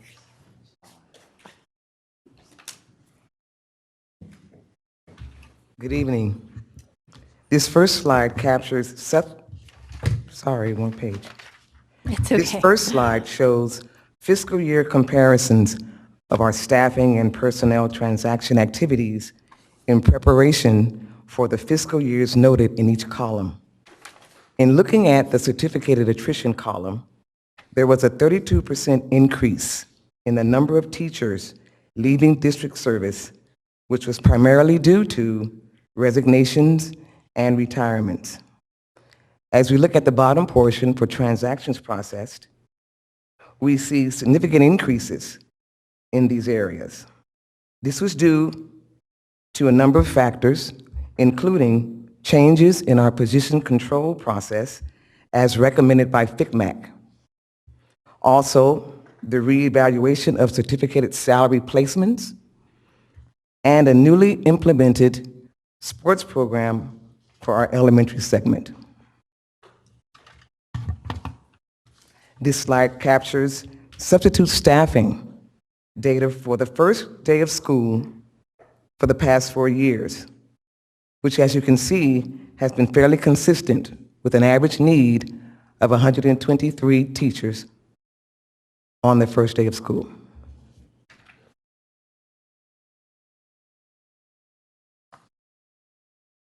In HR, we are in constant motion in the opening and closing of school years. In an effort to continue that work, we have highlighted here a few activities that have helped working conditions that support student achievement. We have a question from Board Member Garcia. Hi, I'm sorry you went too fast for me. So the previous slide on the subs and the numbers through from year to year, they are relatively consistent. I'm just wondering, because they are relatively consistent, sort of, what are the reasons why we need subs every year north of 100 or so? I mean, do we have? We don't have data on that. I don't have data on why. It's just been a consistent figure. Teachers calling in and not coming into work. Okay, so. Yeah, I think there are a number of reasons that we know based on just what's in the SubFinder system.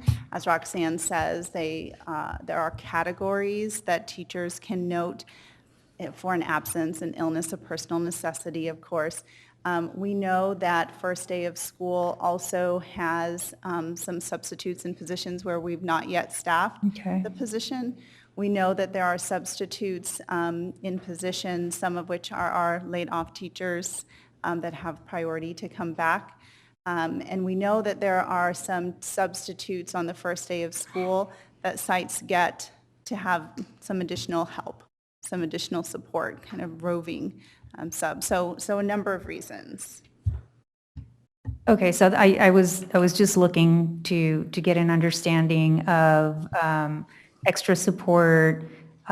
Teachers just, if something comes up, they have to get a sub, and also for vacant positions or unfilled positions. So that's helpful to know. And I think just moving forward, it would be helpful to have that information, how it breaks down, so that we can just have a greater understanding of the reasons behind the numbers. So, thank you. We can share what's reported in the subsystem. Thank you. Please go ahead. Okay. And our last slide, our department continues to grow. We've identified a need to focus on improved data and communication. By working with our IT department and our Office of Continuous Improvement, we look forward to developing a data system that tracks information to enhance the efficiency of our overall system.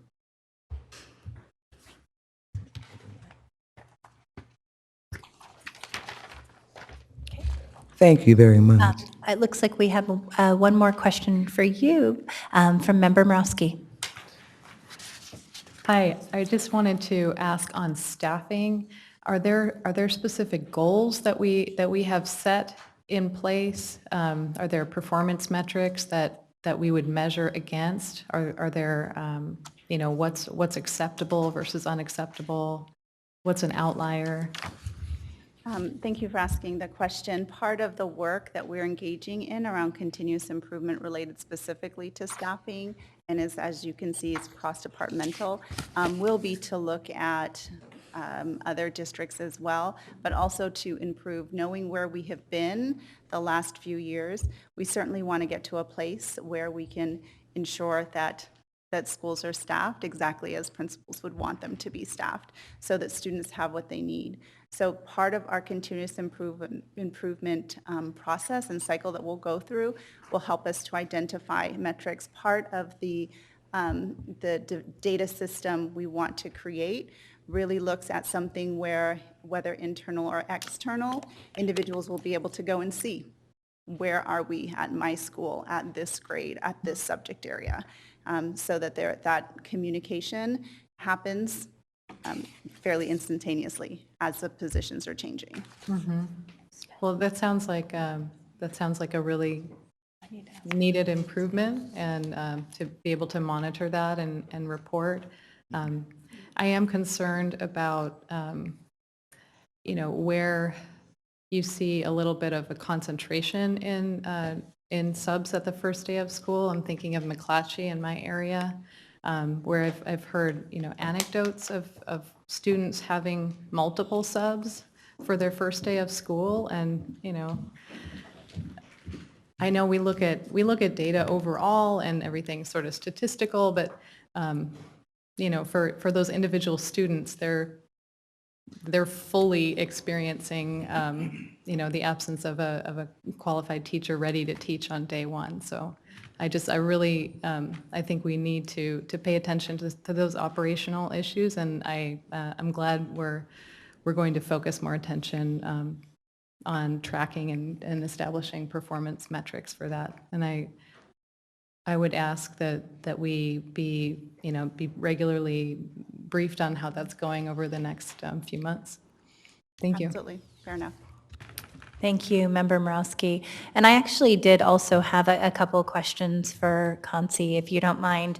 I know that we don't have a slide here, but that I saw recent data that shows staffing trends over the last 4 years. So where are we in comparison with the past 4 years of trend analysis for number of subs district-wide? And I think there was this right here in terms of substitutes for the first day of school, based on what's in the system, noting that we are 123 versus 120, 117, 132, so not far off. Perfect. From what it has been, and we're not by any means saying that this is where we want to be.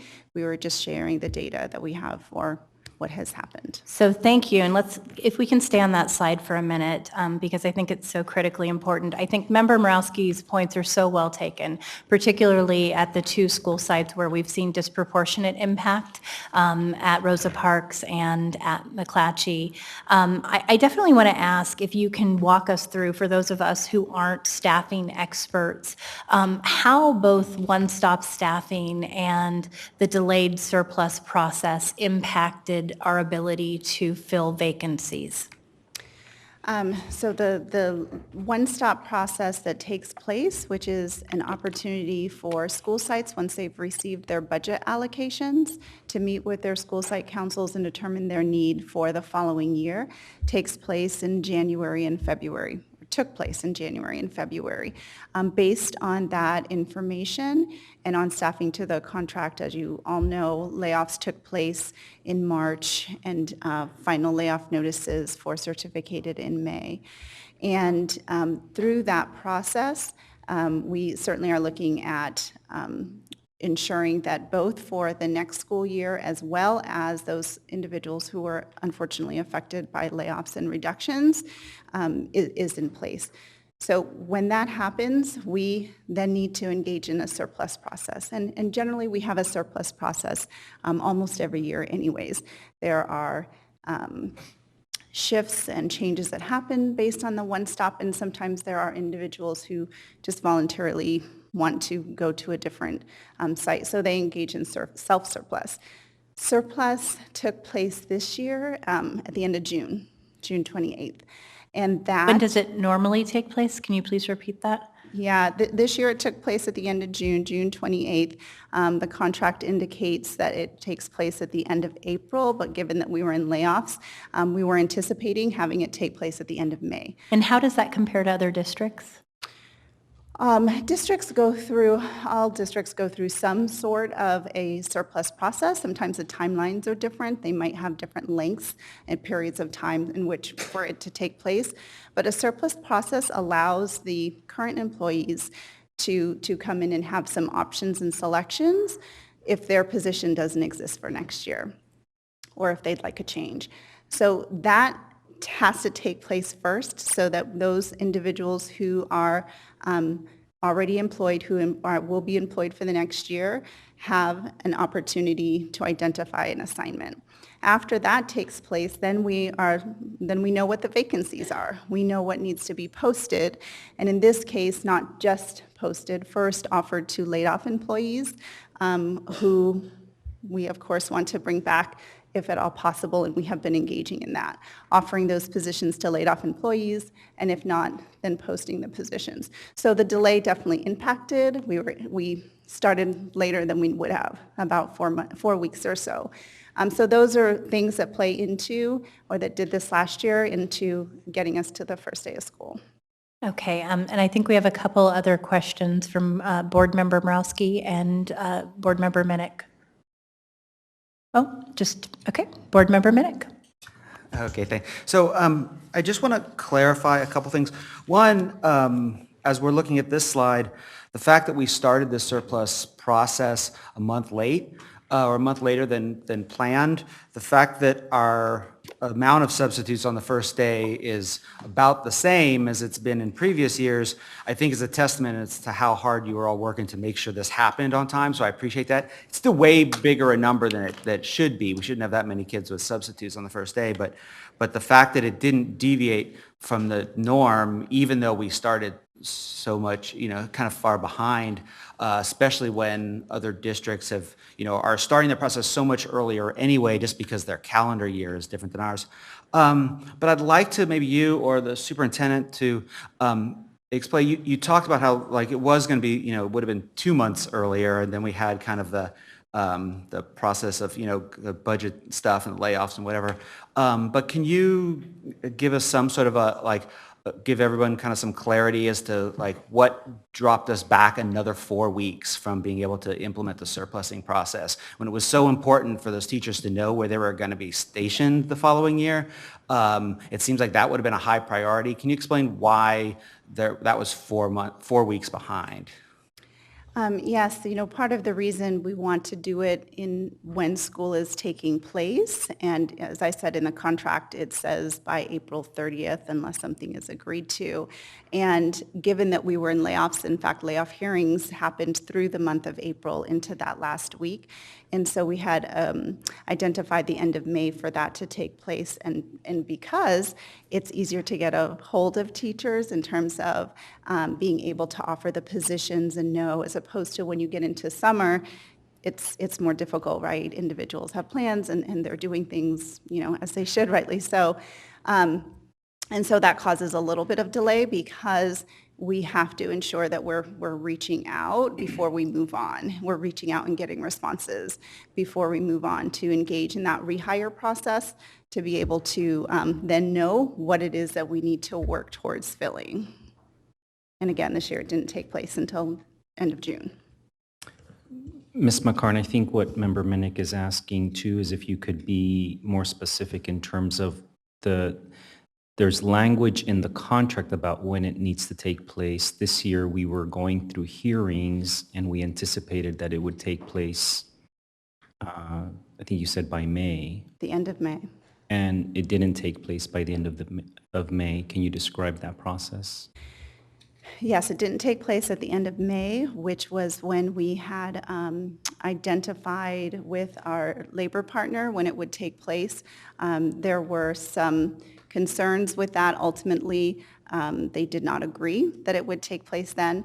So we did go ahead trying to address those concerns that came up and questions that came up, and ultimately we moved forward and implemented it at the end of June. Just the continued delay of that process, then that process, we needed that to happen, so then we could then look at the rehires that we could go out to based on the vacancies known, and then work to fill them. And so then just to clarify so that we're all understanding, we're talking about certificated positions, correct? And that that there was a inability to come to an agreement on meeting with the leadership of Sacramento City Teachers Association to be able to start that process. Is that correct? And it's written into their collective bargaining agreement that they have to be part of that process. And so for a month, we got pushed behind when we should have been assigning people to for their future staffing positions. Is that correct? Yes, we were about 4 weeks behind.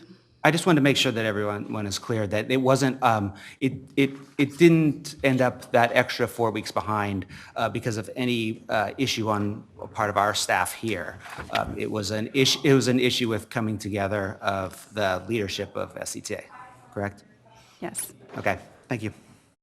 If we can please have quiet in the chambers. I know a couple parents have asked for that, please. We have a question from Board Member Vang. Oh, Member Minnick asked your question, Board Member Vang? Okay, wonderful.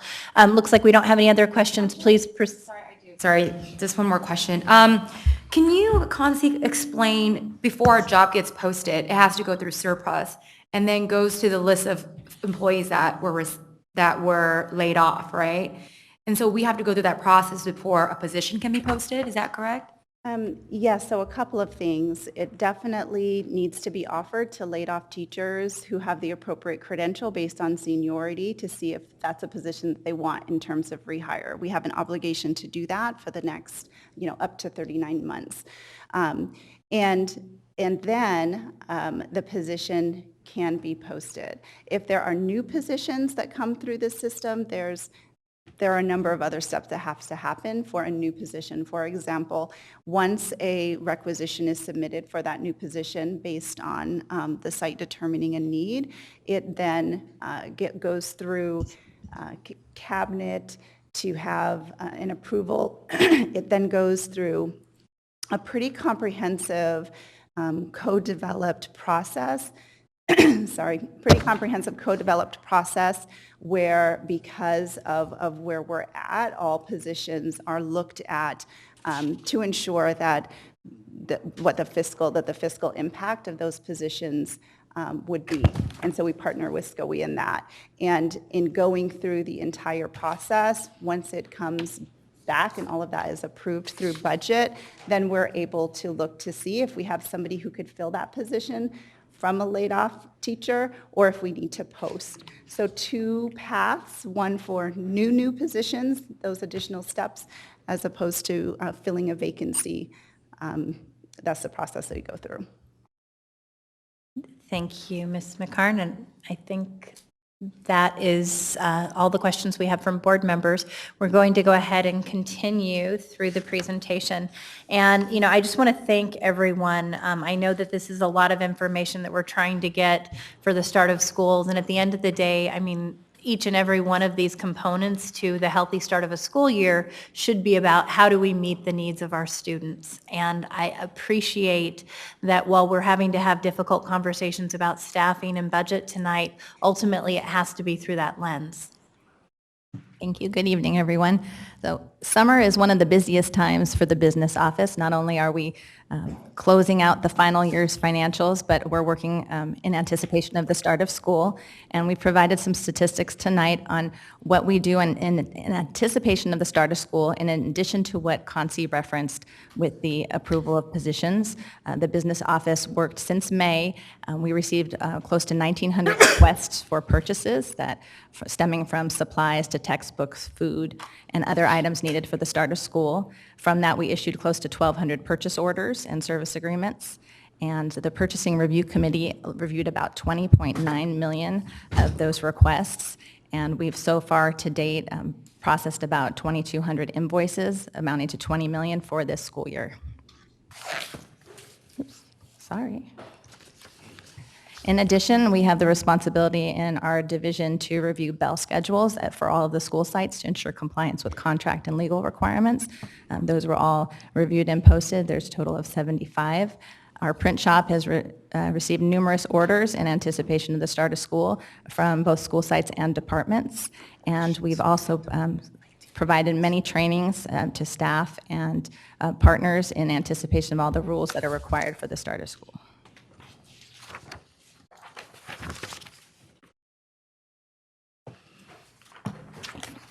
Good evening. What you're viewing is the Enrollment Center slide. When we start in May, our fall registration starts, and all the way through August, which is our busiest month. Excuse me. As you can see, we had 10,820 total parent contacts. Those contacts are with parents for any particular reason when they come into the Enrollment Center. And of those contacts, we had 3,875 students that we either enrolled or transferred. What you're looking at now is just some pictures of our staff working with parents, our parents in the Enrollment Center filling out paperwork, the required paperwork.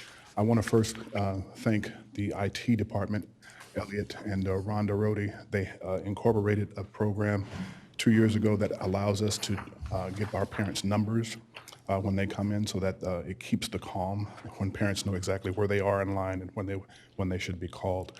And the IT department makes sure that keeps up. The IT department makes sure that that is running on a daily basis.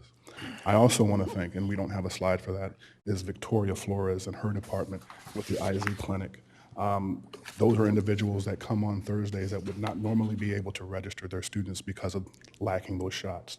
They're able to come on a Thursday, get those shots on that Thursday, and register their children to start the very next day. So thank you for that. And Mr. McPeters, I just really want to commend that effort. I've heard so many positive things from parents. To be able to do that in the same day as they enroll is just a wonderful way to lift a significant burden off our families. I agree. The next slide is incorporating our online registration program. It's OLR for short. It's where parents can register online from home or actually come to a kiosk in our Enrollment Center and enroll. We had 910 new families enroll this year for that particular program. And partnering also with our Matriculation and Orientation Center. They administered 565 LPAC assessments and also 670 bilingual students and 21 documents over 121 pages. And so I want to give kudos to that department as well. Thank you. And Mr. McPeters, before you leave, I think we have one question from Board Member Garcia. Yes, thank you. So the slide on the Enrollment Center, sort of all those, yes, those numbers. You mentioned that the column on students enrolled in the total about 3,900 students, and you mentioned those are enrollment and transfers? Yes, so new enrollments and transfers, students moving from school to schools. From school to, not like from out of district in district? No, those are students moving from school to school. Okay, thank you. You're welcome. And Mr. McPeters, before you step away, I just want to thank you. I realize that you recently lost your father after a battle with cancer, and that you came to us very quickly to continue this work and support our students and family through the enrollment process and the beginning of the school year. Thank you so much for doing that at a very difficult time in your life. And I'm sorry for your loss. Good evening. So Student Support and Health Services has been really busy starting the school year. So these are just a few highlights. Through our Tobacco Use and Education Prevention Grant, you might know it as the TUPE grant, our FYS staff continued their long-standing partnership with youth development in the expanded learning summer programs. They provided education to over 500 students this summer at 14 school sites, really focusing on the dangers of tobacco, nicotine, and vaping, which we see in the media is a real concerning public health issue for our students. And then as Ken so lovingly, gave us a nice shout out, our Immunization Clinic opened 7 days before school and the first 2 days of school. We were able to provide 382 students with 913 immunizations, the most we've ever done. So we're super proud of that team that you see their picture up there. And we intentionally leverage our community partners. So you see in this picture, these are LVN students from our Charles A. Jones Adult Education School getting their practicum hours by serving our students. It's such a win-win. We've got Sacramento covered, providing health insurance enrollment and navigation. And while our families wait for that shot, we've got Center for Oral Health giving oral screenings and some education to our parents and our families. So we're really hopeful that our students, have a healthy start to their school year. Thank you. Board Member Minnick? Just real quick, just to underscore that point that we're using the nursing students. Essentially what we're talking about is our students, our adult students are providing service to our K-12 students. And that I think is definitely worth recognizing. This is not just an outside provider or another school or whatever. Like these are our students providing support to other students. So that's really cool. So I love that you're leveraging that. Thank you. They're such an amazing program, and they serve in our IZ clinic all year long. They were over there tonight. They're open every Thursday, and it's a real win-win. Very cool. Thank you so much, Ms. Flores. Good evening. I'm here to give you an update on the enrollment in the child development programs. This slide shows our preschool options that we offer and the number of enrollment slots that are available and our current enrollment percentage. As of Tuesday, we were 83% enrolled. Of course, we are enrolling students daily and are on track to be fully enrolled by the end of the month. Our school-age programs are at 80% of capacity, and we are also continuing to enroll those students as well. And then additionally, I did want to share that we have enlisted the help of the social emotional learning department to help support staff as we go through the challenges and all of the changes that have happened in the department, and so we're very grateful for that support. Thank you. Member Morowski? Hi, thank you, Ms. Bonini. And just a quick comment on the school-age children's center. Just from personal experience, my two sons attend the Leonardo da Vinci Children's Center, and just recognizing all of the work that went into maintaining that program this past year. I've heard from folks that the costs are quite a bit higher than in past years, and so there is some grumbling about that, and I just wanted to recognize that that was probably a compromise that was sort of struck, and in terms of how we could maintain that program without a general fund contribution, and I just wanted to recognize the work that your staff did to try to maintain that program, because that was based on community feedback and a lot of input from all of the folks who were surveyed and everything. So, although it may not be ideal for families, I think that we got to the place that we could get to with it. So I just wanted to kind of recognize that, and I hope, as there's a new fee structure in place and maybe some new policies, that I hope that you're open to just reviewing and open to any changes or tweaks that need to be made in order to really optimize that program for our families. Absolutely, absolutely. Thank you. Thank you. Thank you for your comments, Member Morowski. Do we have one from Member Garcia? Yes, thank you.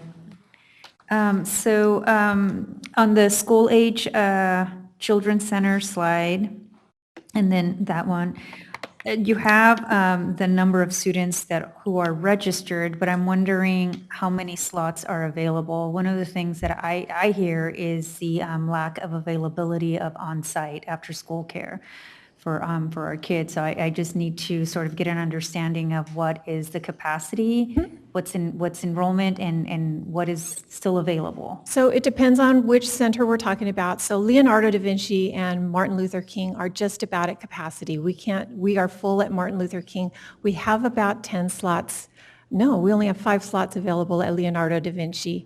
Judah is at capacity. Matsuyama is where we have space.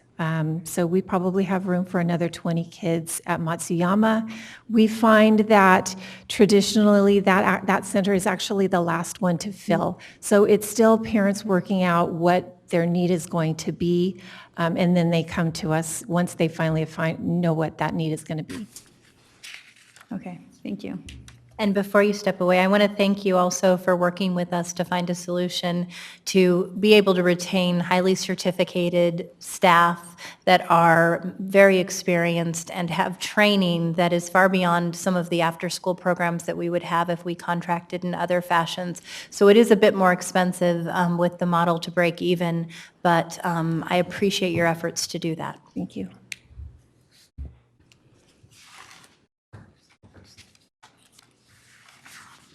Good evening, all. So from a curriculum and instruction standpoint, all of our students in grades K through 12 are being provided with sufficient instructional materials. So what that means is that all students have got the board-adopted materials as per the Williams settlement. And also in terms of professional learning, over the summer, 249 teachers attended professional learning focused on the integration of social emotional learning and technology into the use of the English language arts instructional materials. And moreover, 100 teachers in grades 6 through 12 served on adoption committees for our science instructional materials, the adoption of which we will be adopting next fall. Thank you. Oh, it looks like we have another question, Matt, before you walk away. Yeah. Board Member Garcia, you need to be quicker on the trigger there. Sorry, I know. I'm Trying to wait a second as well. I'm more tired than usual today, so I'm a little slower. So on the professional learning opportunities, the number of teachers who participate in these opportunities, are those all the teachers that are eligible to participate? Is it optional for teachers? I'm just trying to figure out, is it maybe like the first round and you have subsequent rounds? Just trying to gauge sort of the scope. Sure. Okay, so it was put out to all teachers, so all teachers were able to come, and 249 teachers opted to come. And will there be other opportunities for professional learning throughout the year, or was this like a one-time thing before this academic year? So this was during the summer, and we're following up with those folks who came at the school site. So we're actually following up with those 249 teachers, so there's follow-up professional learning, because we've also seen that professional learning in a kind of one-and-done type thing doesn't really work. Right. That's, sort of, there is additional opportunities for the 249 teachers, but I'm wondering if there are other opportunities for the ones who did not participate for whatever reason. In terms of funding, we don't actually have the funding to continue to kind of put forward all of the different professional learning opportunities which we would like to. So we're somewhat limited. Okay. And just my last question, wondering if the teachers were from, like, if they were concentrated from certain schools or areas throughout the district, or were they pretty spread out in terms of which school sites they were? I don't have the data of that with me right now. Okay, thank you. Okay, thanks.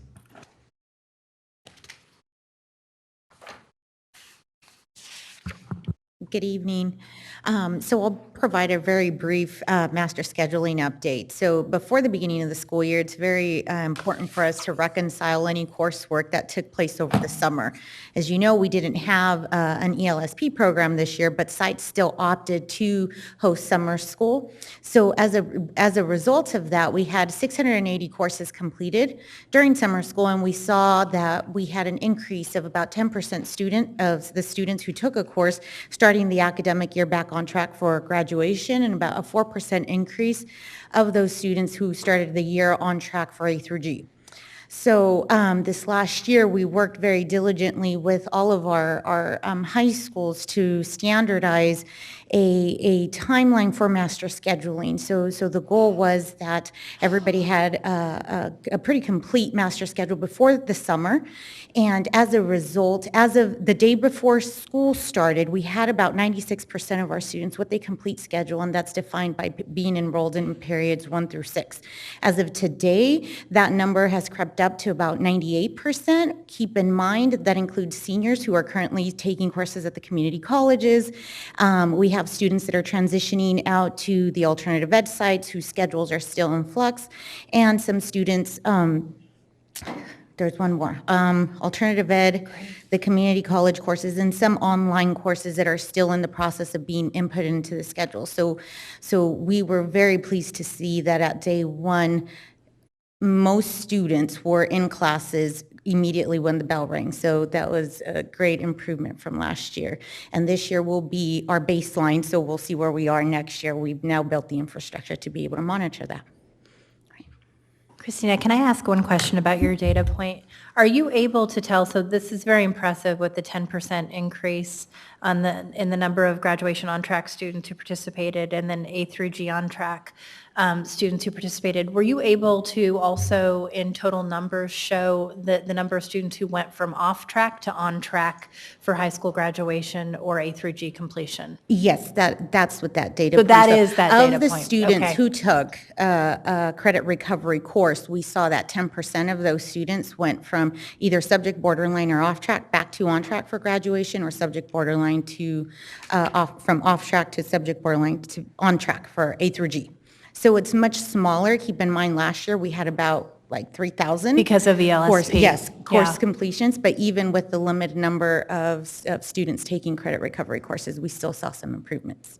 So that's encouraging, but it's also troubling to know we Yes. went from 3,000 students having an Absolutely. opportunity to go from off track to on track to only Absolutely. a smaller number of 680. Okay, thank you.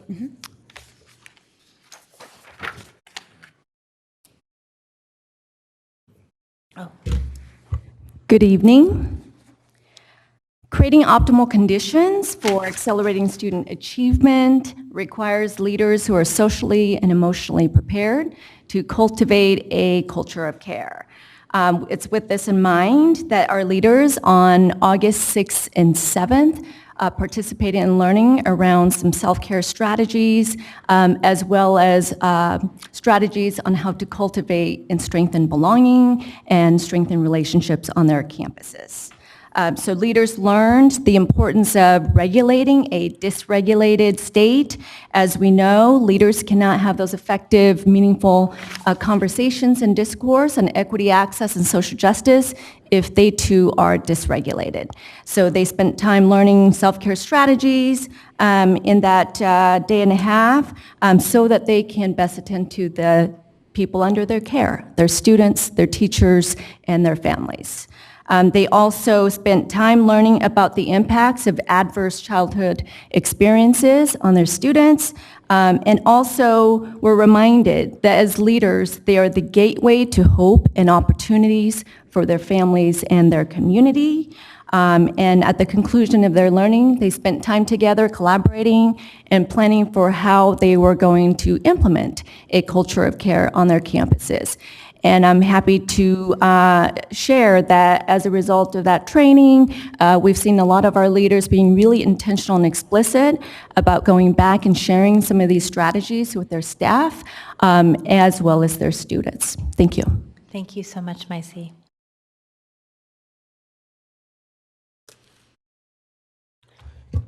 Good evening.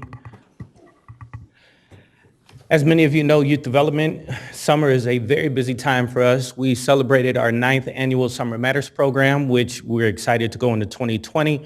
For our 10-year anniversary, we were at 16 summer sites, which we also had Freedom Schools, as well as Dr. Mahone with Visions 2000. Thank you to Dr. Taylor in the academic office for helping to support that initiative as well. Our Men's and Women's Leadership Academy, we were able to go to Peru this year where they started the building of a health clinic. They were able to complete the concrete floor as well as the framing for that health clinic while living in the indigenous Yamasha community in the Amazon. So we were about 14,000 feet up. Went through some very, very interesting times, very high up in the mountains. The Get Ready Summit 2019, our theme this year was Inspiring Art, which is inspiring authentic radical transformation. Of course, our Superintendent Jorge Aguilar was our opening speaker, coming in to address all of our community educators. We had about 200 participants. Trainings included art lessons for STEAM from the staff at the Crocker Art Museum, getting started with Google for the Kids Code grant, as well as the Empower Her Confidence, and many more. After 2 years of not having the John F. Kennedy grant for expanded learning, we were able to get that back for the next 5 years, and then successfully wrote 3 new grants for 3 new schools, SES, Sequoia Elementary, as well as Washington Elementary, to now have expanded learning on those sites. And with the support of our guidance department, as well as Sac State and a Gates Foundation grant, we have 4 youth development mentor specialists who have worked diligently for the summer melt to make sure that our young people are getting on track to get into college. Like some of our students, one of our African American males that we were able to get into Sac State and ready to start in the fall. With those 4 mentors, they have made over 2,000 phone calls since June working on getting young people into school. So it's been an amazing summer, and we're excited for the school year. Thank you so much, Marcus. Olga? Good evening. So to continue to address the summer melt, we have 5 schools that participated in sort of a summer school program, not ESLP, but more of a summer school program. And so each school, starting with Ethel Phillips, focused on K-5 students, and their focus was on foundational reading skills. John Still, K-8, focused on K-7, thank you. K-7 grade students, their focus was number sense, math. Harkness focused on K-5 grade students. Their focus was ELA, specifically phonics instruction, as well as mathematics and enrichment. Susan B. Anthony, their focus was again on K-5 students. Their focus was on foundational skills, comprehension, math, operations, and algebraic thinking, and also Hmong language reading foundational skills. In our last school, Woodbine, their focus again was on K-5 students. They focus on foundational skills, phonics, and also math, as well as integrated enrichment activities. These 5 schools really worked very hard with their teams through the improvement science model that we're working with. And I want to also share that 3 of our principals are here supporting our opening of schools. So thank you, Danny, Chase, and Isabel, for being here tonight. Thank you. We appreciate you being here. I have a quick question. Yes, Board Member Ping. For the summer program, is that run by staff? Is that through the SIG summer programs? Could you explain a little bit more how these topics were selected for those schools in particular? Yes, so each team addressed through the cycle of continuous improvement, they identified the problem for their school sites, and they from there they decided that that would be their specific focus for their site. For the SIG schools, they wrote in within their grant what their focus would be, along with the principles of CCI. They worked with their teams, and the teachers then participated in, of course, teaching the instruction that was available for that matched what they were going after for these specific students identified. Were there any pre or post tests for these programs in particular to see how we did? Yes, for each and every one of the schools. Is it possible that you could share that with me or the board? I would like to see just the outcomes for the summer program. Absolutely. I will work with Vincent and the principals to make sure that we provide a BC. Okay, thank you. You're welcome.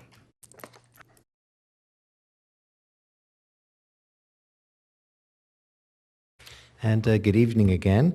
This summer, Abraham Lincoln was able to run a summer program with funding from the city of Rancho Cordova, which we were very grateful for. We got the go-ahead for this in late May, and it was implemented on a very tight timeline, which did impact our ability to recruit both students and teachers. Nevertheless, Abraham Lincoln served a total of 39 students in grades K through 2. While not all students attended consistently, most of those who did made gains in both reading and math. 16 out of 20 students with a pre and a post assessment made growth in reading. 19 out of 21 students with a pre and post assessment made growth in phonics skills. And 26 out of 29 students with a pre and post made growth in math.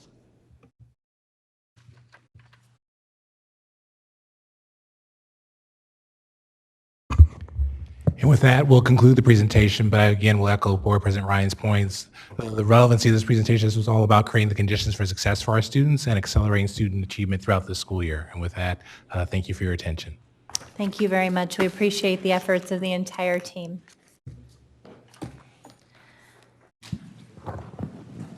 Do we have any public comment on this item? Yes, we have two public comments. Comments from David Fisher and Cecile Nunley.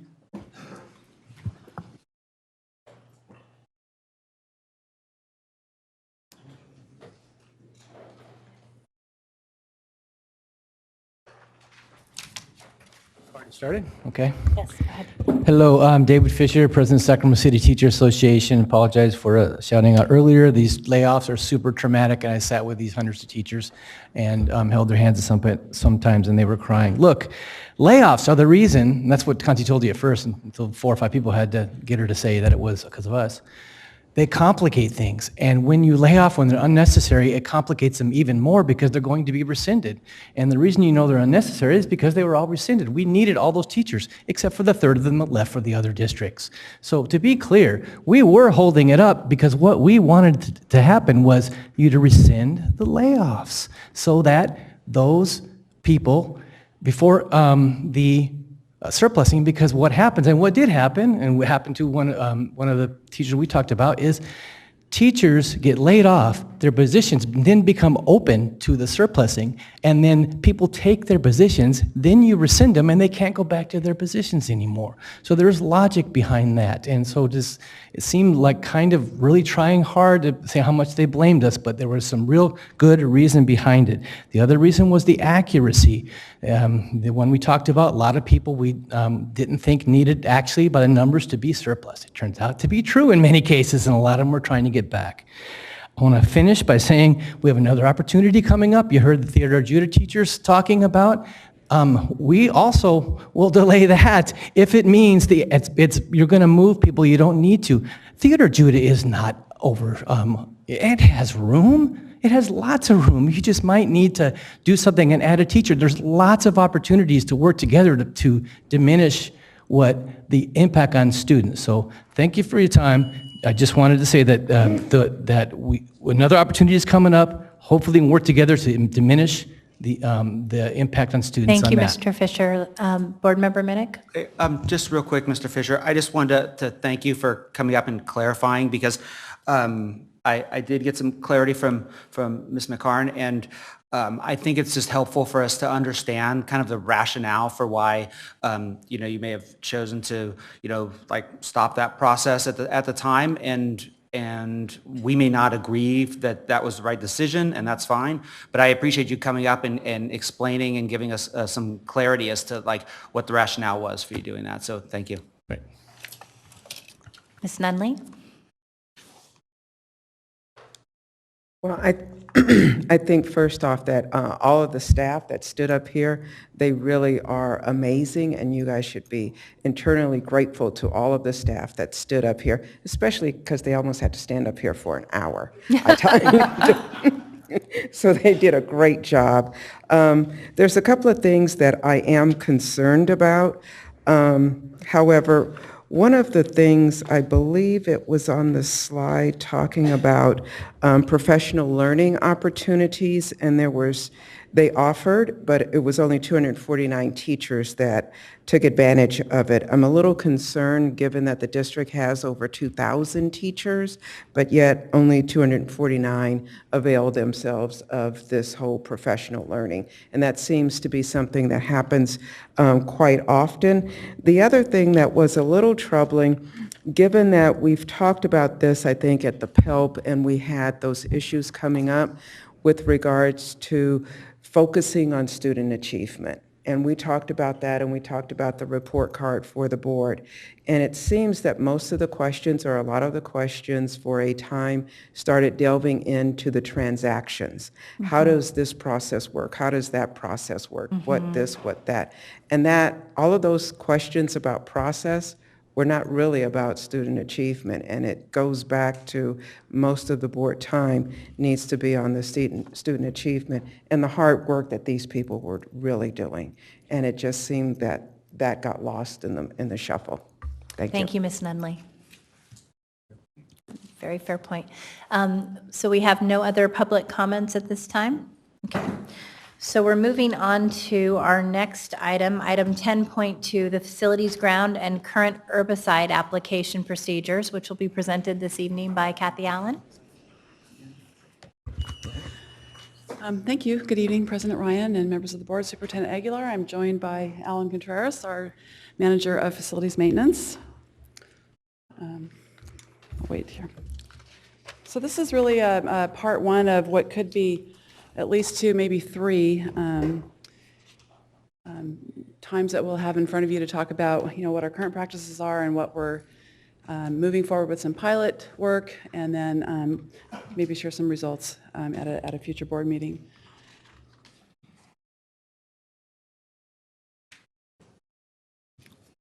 Okay. So we do like to remind ourselves of our core value every time we put a presentation together, and see if we can't make sure our topics align to our core values. Tonight's presentation, we're going to talk about just a big high picture look on facts and figures, what we currently do in our labor department staffing, and we do call our grounds department our labor department. Our employees are known as facilities maintenance laborers, so you hear me refer to FMLs probably. Going to review quickly our weekly string schedules, as we call them, our pest management practices, share a little bit about what we're doing with alternative treatments at our pilot sites, and then we plan to come back to the board on October 3rd with some progress updates. So we encompass 75 square miles. We have 892 acres, of which 489 need mowing. We have 104 sites that we maintain. I know we only have 70 somewhat schools, but we do have 104 sites. We have 6.5 million square feet of built area. Our labor department staffing total is currently 26. In 2009, we used to have 35, and actually at our high point, we had 41. You can see how they're broken down here. The ones I want to highlight would be the employees dedicated to weekly strings. That's 9. So this is a picture of our weekly string schedule for those 9 people. I know it's a lot of material up here, so we took a snapshot of a couple of strings. So on Monday, and Alan's going to correct me if I get this wrong, our FML1 goes to, in this case, 4 schools and spends the entire day on a Monday, doing mowing, weeding, eating, and blowing. So if you factor in an 8-hour day and mandatory breaks and lunch, the time it takes to prep their equipment, check their equipment, travel to the site, unload the equipment, and then start the work, and then kind of repeat that process throughout the day every time they go to a site, that 8 hours turns into about 4 hours of actual time that they're spending weeding or mowing, et cetera. So it would be nice to think that we had a whole 8 hours worth of productivity, but they do have other things that they have to take care of, obviously, to be safe. On Tuesday, that same FML1 then goes to, in this case, 3 other sites. Another FML, again on Monday, would spend time at Sacramento New Tech and Maple at Ethel Phillips. Again, all organized based on area and the size of schools.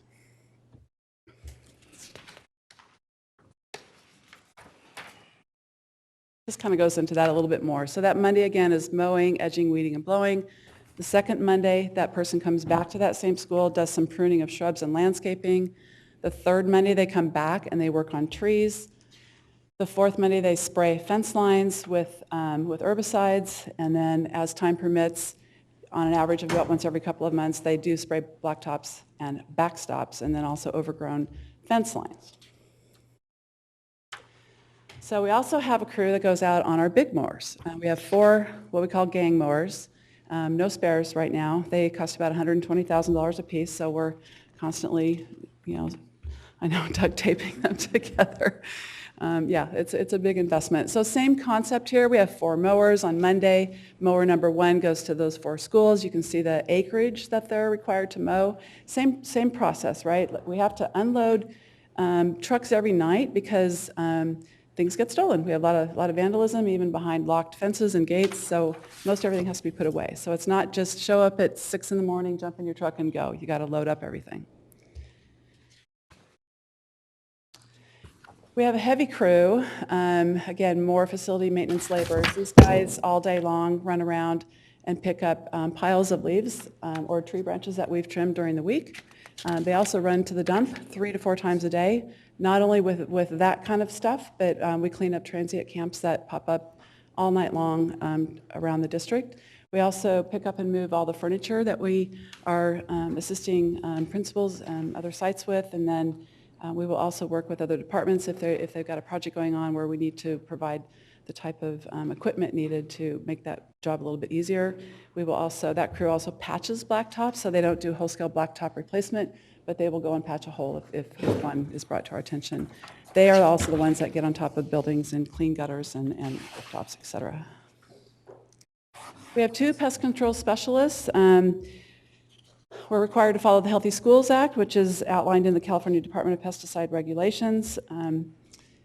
Very strict protocols for spraying, for noticing. We have mandated posting requirements. We have to have an integrated pest management program. We have to have a person identified that runs that program. They also take care of wildlife, mostly trapping. We have skunks, we have rats, we have raccoons, bigger animals that we need to actually trap and remove. And again, they're responsible for 104 sites. So what we're doing as a result of some of the concerns that we've heard, and the kids who did such a great job at Pacific and want to talk about the possibility of exploring some other options besides spraying herbicides, is to identify a couple of different treatments and different sites. So I did do an inquiry of districts up and down the state that belong to a listserv for facilities and maintenance, asking, if you're not spraying Roundup, and Roundup has a chemical called glyphosate, which seems to be the one that everybody's really concerned about. And there's basically 3 products that contain glyphosate, but we do use Roundup. If you're not spraying Roundup, what are you spraying? How effective is it? Have you had to go back and spray more often? And if you did, were you able to justify more staff, et cetera? And if you're not spraying at all, then what are you doing? And I heard everything from we're doing nothing to I got to rent goats to clean up the hillside. So somewhere in between those 2 extremes is maybe a couple of options that we're going to try. So the first one, we're going to just do weed eating only at Matsuyama, but again, remember this happens once a month. So without spraying, what we want to see is what do those weeds look like if we don't have the opportunity to spray. Sutterville, we're going to use, half the campus will be the regular spraying with Roundup, and then the other half will be weed eating only, but again, once a month. At Susan B., we're going to try a vinegar mix. You may have heard this. There's a lot of school districts that are trying to come up with some kind of a percentage of vinegar and some other products that may or may not, kill weeds. We're not hearing super great success with it, but we thought we'd at least try it. This is the one right here that we're really excited about. There's been a couple of districts in California and others around the nation who have purchased basically power washers, pressure washers, but they are superheated water. And so the theory being, of course, that the superheated water will kill the weeds. So we actually have a demo tomorrow morning. The company is out of Fresno, so they're driving a rig up, and we're going to try it, see what happens. And Roseville City School District just bought one about a month ago, so I'm kind of hoping to call Justin up there and say, could you come down and spend like a half a day and let us try it. So we're pretty excited about this because not only does it have the possibility of taking care of the weeds, it's great at removing graffiti. We watched a demo where they sprayed off picnic tables, and it could be used to more easily get rid of gum on sidewalks, which has always been kind of a problem. So it has multiple purposes, multiple uses. And then at Skills Center, we're just going to go ahead and keep doing what we do with Roundup. So our next steps, we're going to come back at the October board meeting, give you some idea of some of the progress and success that we've had, what's worked, what hasn't worked. Also continue to reach out to my counterparts up and down the state, looking at best practices. Hopefully somebody else has come up with something new that's worked. Again, we want to report our progress on our pilot sites. And then at the same time, I do want to do an analysis of the staffing levels that would be needed for each treatment. So if using a steam machine doesn't require any more frequent application of anything, well then staffing needs might be no different than they are today. If we stop doing everything altogether and after 1 week the weeds are a foot high in the asphalt in the playground, then maybe that means we need to go back to that school more often, weed eat more often, and what does that do to staffing? Do we need more staffing? Do we now not do some of these other services that we currently do? So we want to have an opportunity to kind of analyze that and see what it would look like in the long term. The other thing to keep in mind is that we're nearing the end of weed season right now, so it's not a super great time to be doing a before and after. Obviously peak weed season is going to be springtime, so we anticipate coming back to you in October with an update and then back again in spring to really give a good clear picture of what this looks like. So that's, I think there we go. So we're going to take public comments and then board member comments. Do we have any public comments on this item? No public comments. Okay, thank you, Ms. Allen. So I know that this is an area that I've had concern on for a long time, and I do have several questions. I mean, I think, the largest concern that I'm grappling with is this idea that essentially we are spraying a cancer-causing carcinogen, and that while there is a pilot process underway to look at alternatives, we know that glyphosate has, some grave ramifications, both for our students potentially, even with the safeguards in place, and for the workers that are out there spraying these chemicals at our school sites. So I do want to ask, because you brought up the Healthy School Act and compliance with the Healthy School Act, I want to first get an understanding of how many pounds of glyphosate we are actually spraying. I know this is a required reporting item as part of the Healthy Schools Act. So how many pounds are we spraying right now annually at our schools? And I also like to know, do you have a breakdown based on the reporting requirements of how many pounds are being sprayed on athletic facilities, playgrounds, and surrounding fields? We'll have to get that to you. Well, we just don't have that number by itself, but yeah, we can pull the reports and do some totals, yeah.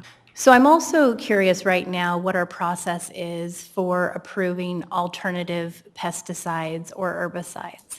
And with that, what the safeguards are that are being put in place, not just the noticing of families, and I know that happens, and I know that the preference is that it happens on the weekend, or it almost always happens on the weekend when spraying occurs, but how are we protecting our maintenance workers that are out there spraying these known cancer-causing pesticides? Talk about what they wear, the PPE? Yeah. They obviously wear their protective, not use this, their protective equipment. And they are trained and they're regularly updated, and we do follow the strict guidelines that go along with it. We do provide all the necessary equipment, protective equipment. PPE, personal protective equipment. So actually very little, surprisingly. They're more. The Healthy Schools Act is more concerned about how we spray, when we spray, and where we spray, and how you can't spray if the wind is more than 4 miles an hour, and so there's a lot of obviously regulations that would prohibit just random spraying. Well, and speaking with some folks from the Cal EPA, one of the things that they shared is that the Healthy Schools Act is really a step in the right direction, but it does not necessarily guarantee that we are protecting either our students or our workers, particularly when you look at the data around this cancer-causing carcinogen. So I'm also curious, has there ever been a time when we have not used these materials at our school sites? And if so, do you have data around the alternative product use? Yeah, we've used Roundup forever. So, I mean, if the district has done something other than Roundup, it goes back a long way.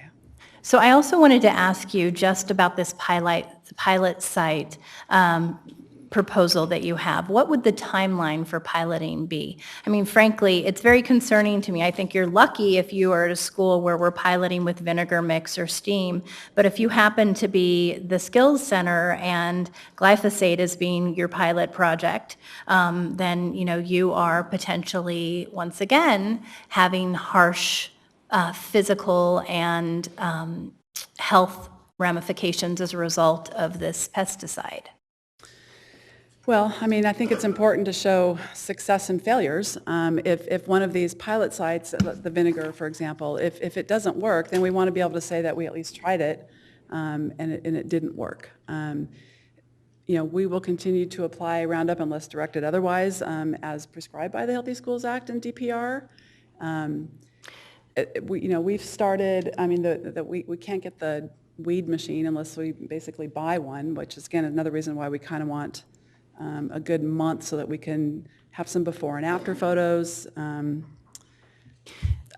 I mean, I'd love to do it all district-wide, but I'm not quite sure how to get there yet. So thank you. My last comment is, in doing some research, I found that there are more than 24 school districts that have already banned the use of these harmful pesticides.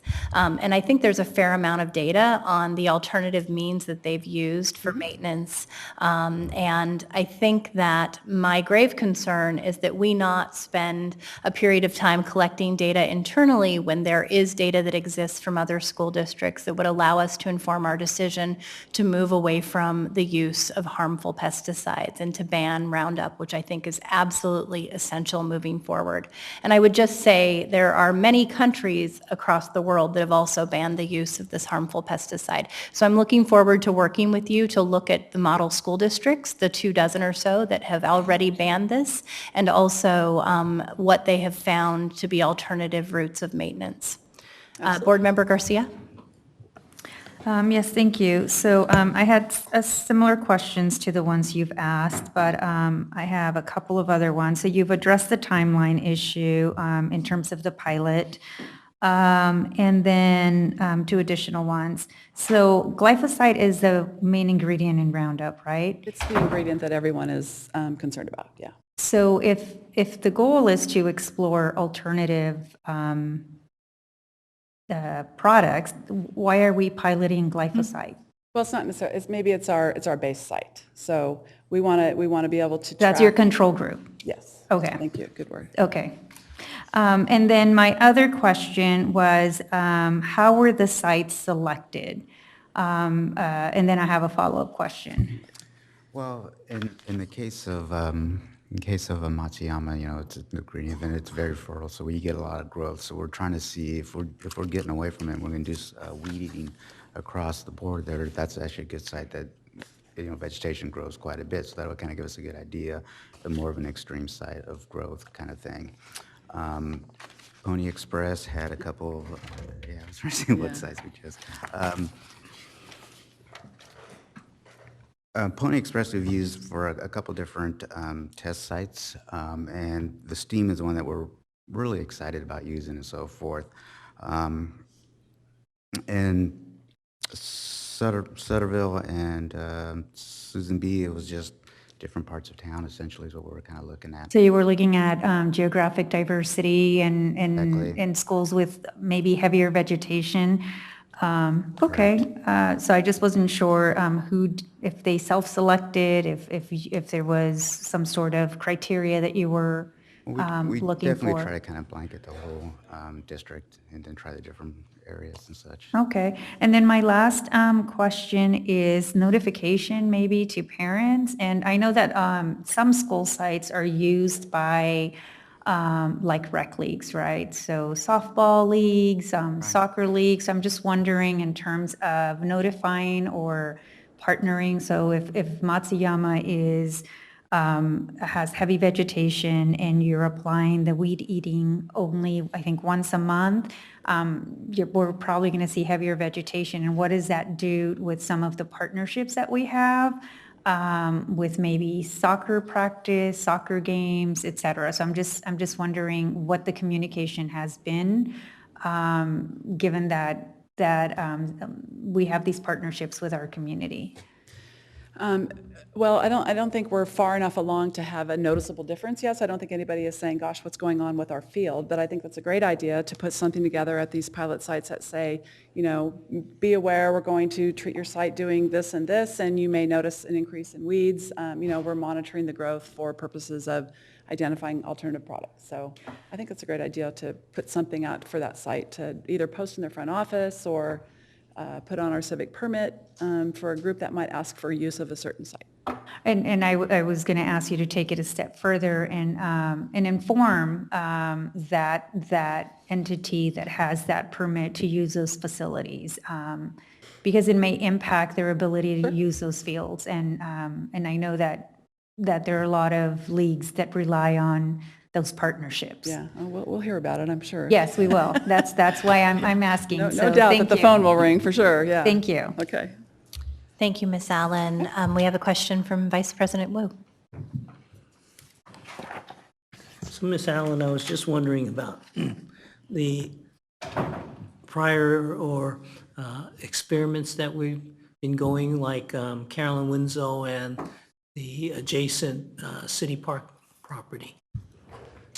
So the possible joint thing with the city, yeah, Wenzel really hasn't gone very far. I don't, it's just kind of dropped off. But we haven't been approached by the city since we've had those first couple of meetings.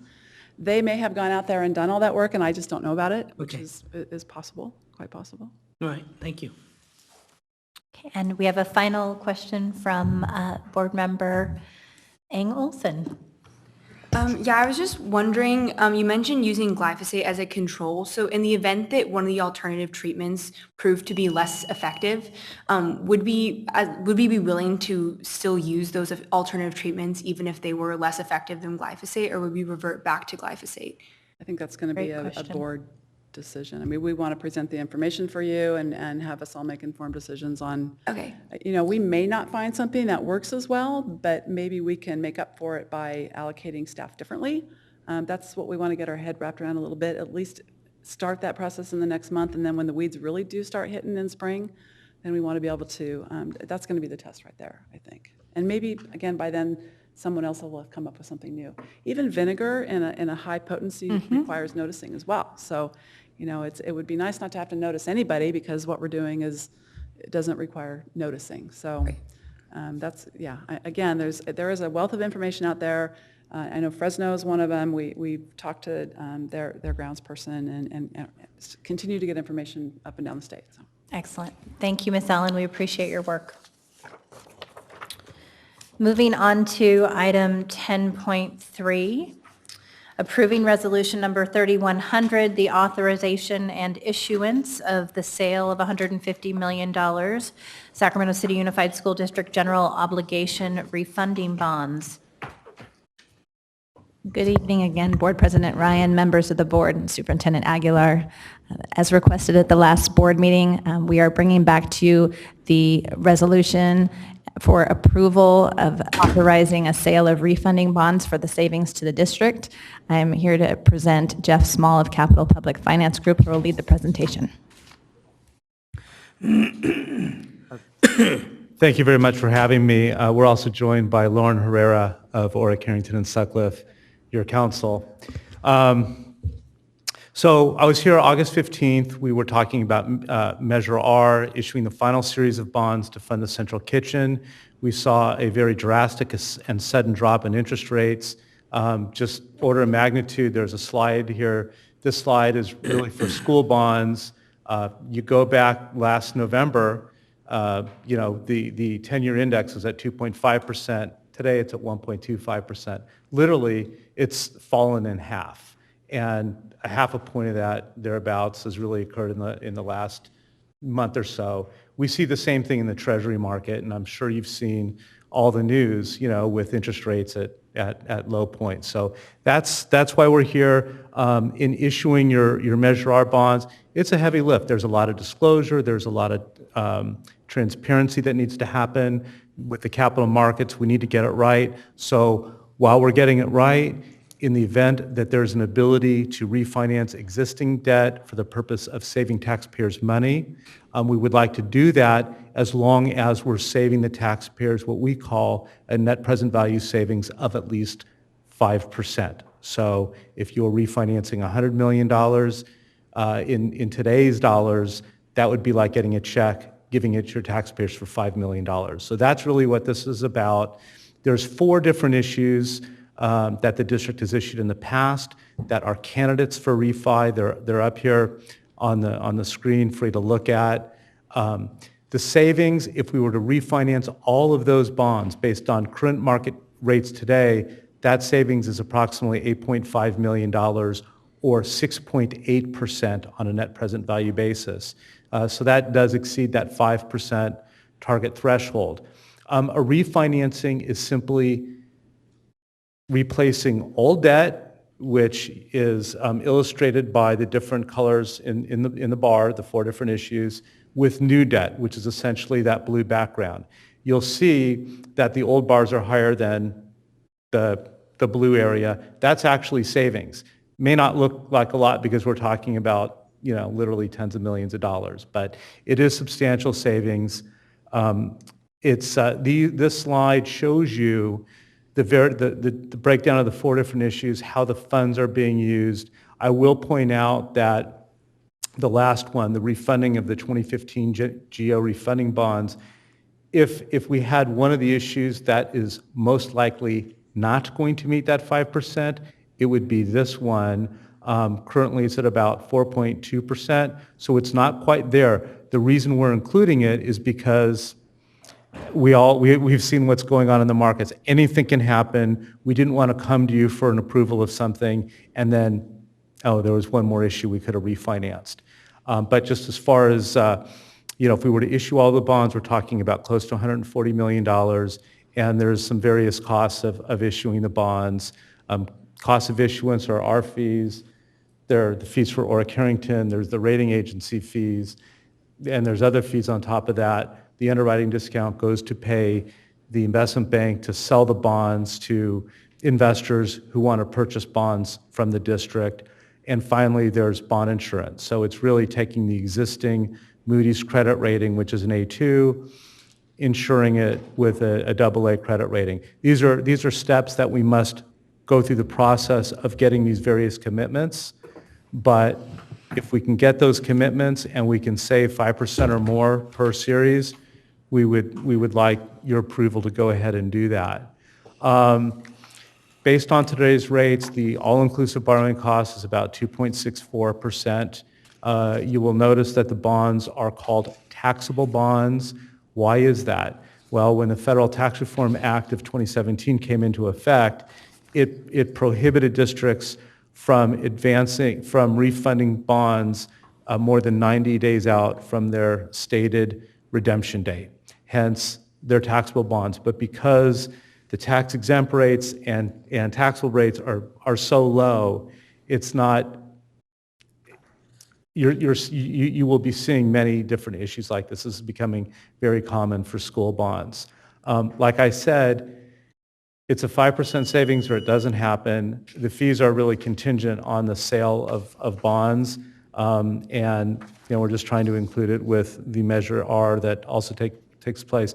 I see my time is up. There's a list of documents. We're happy to answer questions about it, and we're targeting October 22nd for our sale. With that, we are happy to answer any questions that you might have. Do we have any public comments on this item? Yes, we do. Oh, I'm sorry. No, we don't on this item. Okay. We have a question from Board Member Morowski. Thank you. So thanks for bringing this back to us. You know, this is a local issue and it will directly benefit our constituents and keep us with the same level of services. So, you know, it's definitely a win-win. So I appreciate you bringing it back. So I did have a question on the federally taxable. So can you break it down? What does it actually mean for us, for our taxpayers? Well, what it means in, I guess, big terms is it enables you to do a refinancing that you would not otherwise be able to do. With your Measure R bonds, those are tax-exempt bonds, which means that an investor in those bonds does not pay any federal or state income tax when they purchase the bonds because those bonds are being used for a good school government purpose. The IRS, because they do lose money when their investors don't pay taxes, they sort of stopped that in terms of not permitting those tax-exempt bonds on an advance refunding. Okay, For that so reason, they are transitioning into taxable bonds when we kind of refinance or refund. Okay, got it. But that impacts the investors, not us, essentially. Yeah, you get the savings. We would like the rate to be tax exempt because the rates are a little bit better on a tax exempt basis, but it's just not available in this scenario. So yeah, it does affect the investor ultimately. Okay, and then the term defeasance, Sure. can you explain? I ran into that and I just wanted to make sure I understand. Is that just basically paying it off? Yeah, the bond monies are put into an escrow account and are used to make principal and interest payments on that portion of the bonds that cannot be prepaid prior to maturity. But that's considered a legal defeasance, and so it's as if those bonds have gone away, and now we're just replacing it with a new issuance. Okay, and then lastly, I think this is a question for our district staff. It mentioned in the executive summary on this item that overall there's a financial long-term plan that would have us maybe reassess on a regular basis items like this, but I wasn't clear on the scope of what, it was just a quick sentence, so I'm not sure if you can explain further the scope of any financial plan. I'm happy to speak to it. Oh, okay. Oh, got it, okay. Yeah, so we're always monitoring your outstanding debt. And to the extent that debt needs to be refinanced or there's other ongoing obligations such as working with staff and talking to the credit rating agencies or working with your staff on filing ongoing disclosure about the bonds and about the district, or even updating the facilities financing plan in order so that there's funds available in the right amounts and at the right time to do the projects that are authorized by the voters. So, I mean, it probably more than the one sentence, but it'll give some color. Okay, it's just basically we're doing the regular monitoring of our debt and... Yes. Okay, all right, thank you. Thank you. Board Member Garcia? Yes, thank you. So a couple of questions. So even on slide 5, I think, just to be clear, even though the 2015 GEO, I guess, bond isn't yet out, doesn't quite meet that trigger, we're still authorizing it just in case between now and whenever you go out, it is at 5% or above. Correct. So, okay, so I just wanted to get clarification. If it's under 5, then it's a no-go.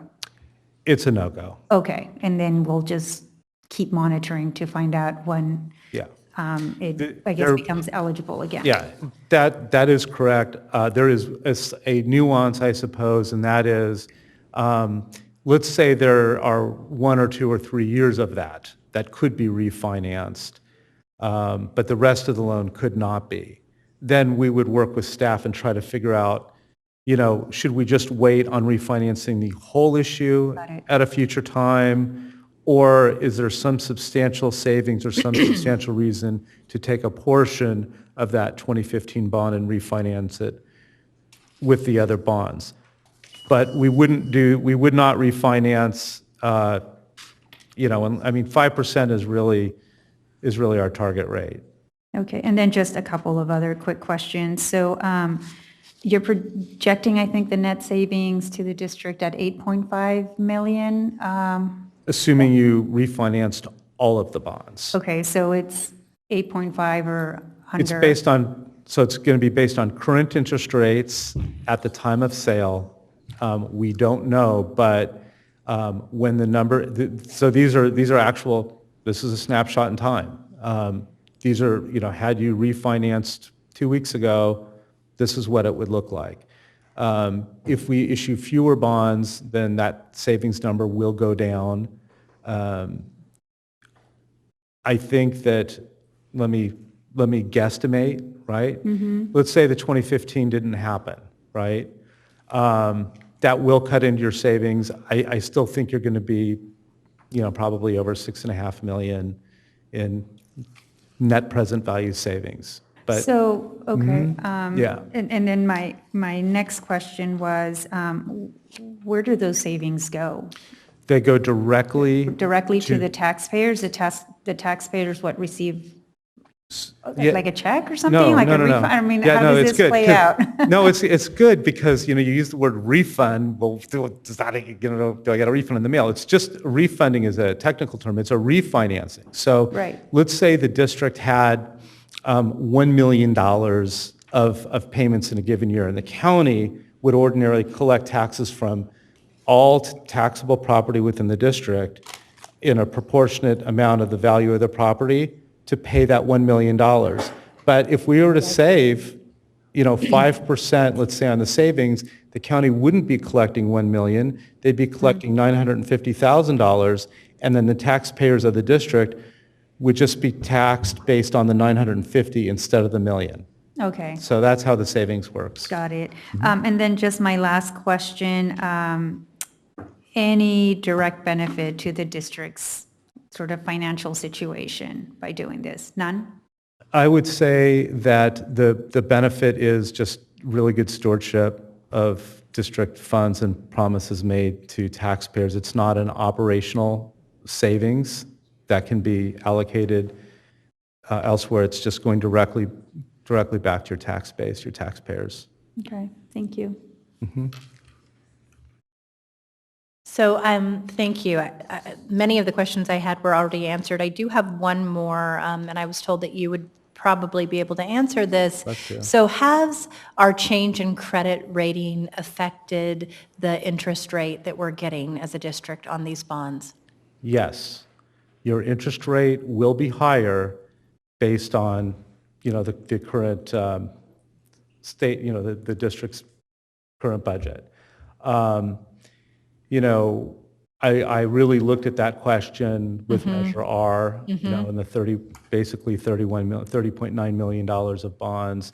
At that time, I was thinking, it's probably an additional $30,000 a year based on that new issuance. $30,000 a year. Yeah, or over 30 years, that's $900,000.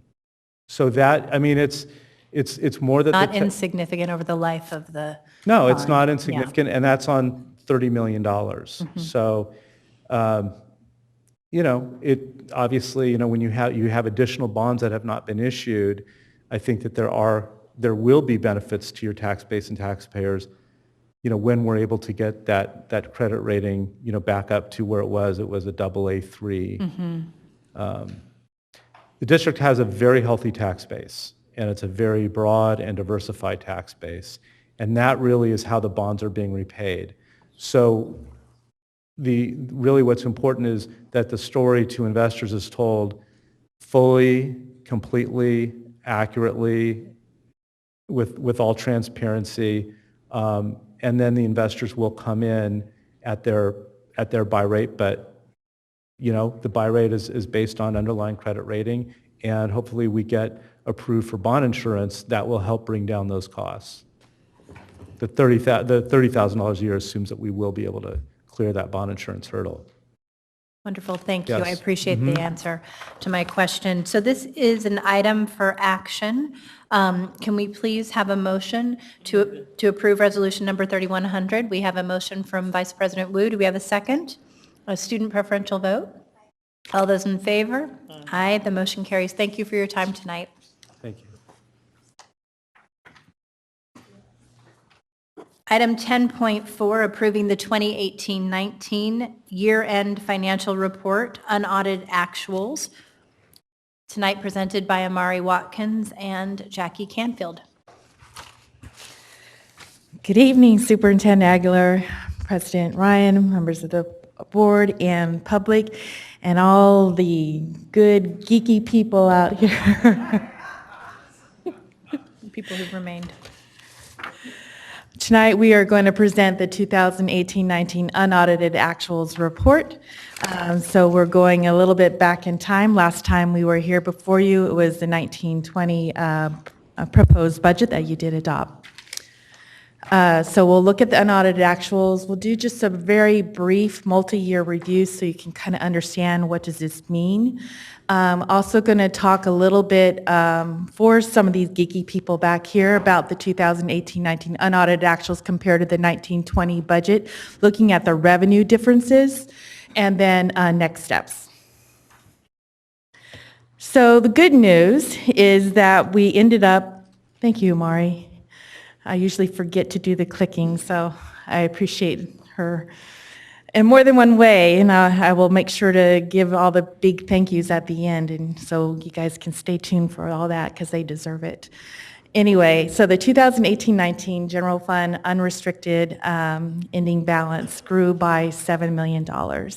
As you can see down there at the bottom of the screen, $3 million was from an increase in revenue, a difference of less than 1% of 0.07, and then on the expenditures, contributions, and transfers out, it was a lower expense cost of $4 million, again, a difference of just under 1%. On the revenue changes themselves, they were in two major categories. One is in the increase in state income. Lottery at the very end of the year got a higher per ADA amount, and so that is the majority of the money there, about $600,000. And then we also had some reimbursement for some of the California state tests. On the local income, we had a larger interest income than what had been estimated in the estimated actuals. Also, the service reimbursements, you may remember me talking about that. Those are funds that we receive for leases and rentals from mainly like our charter schools and for services that they provided like custodial services and paying for their utility portion. Also, a little bit of increase in the interagency income, and then also other local income. What I want to point out on here before you hit the little enter button is you'll notice that I've marked asterisks next to the interest income and to the other local income, because whenever you present the unaudited actuals, the next question that people are going to say is, well, how much of this savings is one time and how much of it is ongoing? So you'll see in here in the presentation, wherever I have an asterisk next to something, that is where there's a potential for either an increased savings or an increased cost that we're further exploring, and when we come back to you next time, they will be incorporated in the documents. On the expense side, in the memo we talked about, did you have a question on revenue? Okay, so I think we have a request. You're okay to wait till the end? Okay. Okay, we're going to let you go through the presentation, then we're going to do public comment and board member questions at the end. Okay, great. So on the expense changes here, in the board memo to you, they were presented in the same naming conventions here, but I thought I would try to like categorize them a little bit better to make it a little bit more clear based upon some feedback when some questions were asked from Board Member Morowski and Board President Ryan. And one was in the memo I mentioned about there was savings in school sites and at the departments, but I didn't make it clear that it was non-personnel costs, so it was supplies, services, and capital outlay. It had nothing to do with salaries, for personnel. And then the other piece that I would put into the non-personnel savings too was the utilization of restricted funds that saved the unrestricted some money. And examples of those was being able to use the college readiness grant and then paying for restricted funds for some of the PSAT costs that had originally been planned in the unrestricted budget. Next, on the contribution category, the special education was, the only increase there was due to us recording the teacher salary restructure costs for 18-19 in the appropriate resource in special ed, and that was about $1 million. The adult ed and the child development, these are both areas that we'll need to do a better job on doing estimates for the board, and I'll definitely be talking with your new CBO, Rose, on suggestions on how we might be able to do a better job so that when we're coming to you with an estimate that it's a better estimate than what we had. But there were some unique things that also helped with some of this too. On the adult ed portion, that is an increased cost. I should say anywhere where you see an item in red, it was an expense that was greater to the district, a cost to the district as compared if it's black, it was a savings. So on the adult ed, we learned right at the end of the year that there was an issue with not receiving the revenue that they normally had received in the past from student tuition fees. And they also end up having some operational costs that were higher. So we're in talks with the adult ed personnel to ensure that we're not going to have the issue in 1920, or if we are, what is that magnitude going to be? On the child development, whenever we're closing for the end of the year in every single aspect, we'll look at prior year, at the beginning of the year, any liabilities that were set up to make sure, are they still a liability, or is this something that can be written off? We also look to see if there are any restricted funds that can be used, and in this particular case, there was both on that one, so we were able to write off a payable that was out there, and we were also able to take advantage of some grant funds to cover some existing costs. And then also they had, in anticipation of the changes that were being made, did not hire folks, so there was a higher vacancy rate, so then that ended up equating to more savings in the child development fund. And the last category there is other type savings, and the first one there, the computer replacement and server.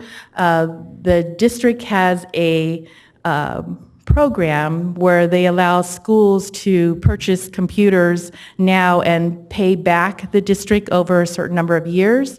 And so these funds were not utilized. They go down to the ending fund balance in 18-19. They're going to bring brought up for that opportunity in 1920. And also the server is a computer blade server. I don't know if I got that right, but it's network server, and it's around $250,000. It's going to make Escape and all those other programs run a lot faster. So we'll have good speed there. So that is funds that were planned to have gotten received by June 30th to buy that, but it's going to be here in the new year. So we're going to bring those funds back up into 1920s to pay for that server. The next item there says grantor covering costs. As you know, the district has a partnership with UC Merced, but the district is not having to actually pay for those costs, and so that is savings. And again, that's something you can see where we're going to look for that to be an ongoing adjustment into 1920. The prior year liability write-off, this was for a vendor that had been on there for a little while. We've learned that there was no outstanding invoices and that we could write that off. So that was another good savings one time. Tuition costs, these are for costs that we paid SCOE for our community day program, and those costs came in higher, and this is one we're going to need to look into to make sure we have the appropriate level in 1920. And lastly, personnel savings that we had around 800-some thousand in savings overall was very minor compared to the whole personnel line, so that actually was a good estimate. And I did forget to talk about one in the non-personnel savings, that was indirect costs. When you don't spend all of your grants, the part you get to capture for indirect costs is lower. And so why that is shown as an increased cost to the district is because those actually offset unrestricted funds when we get that indirect cost revenue from the grants.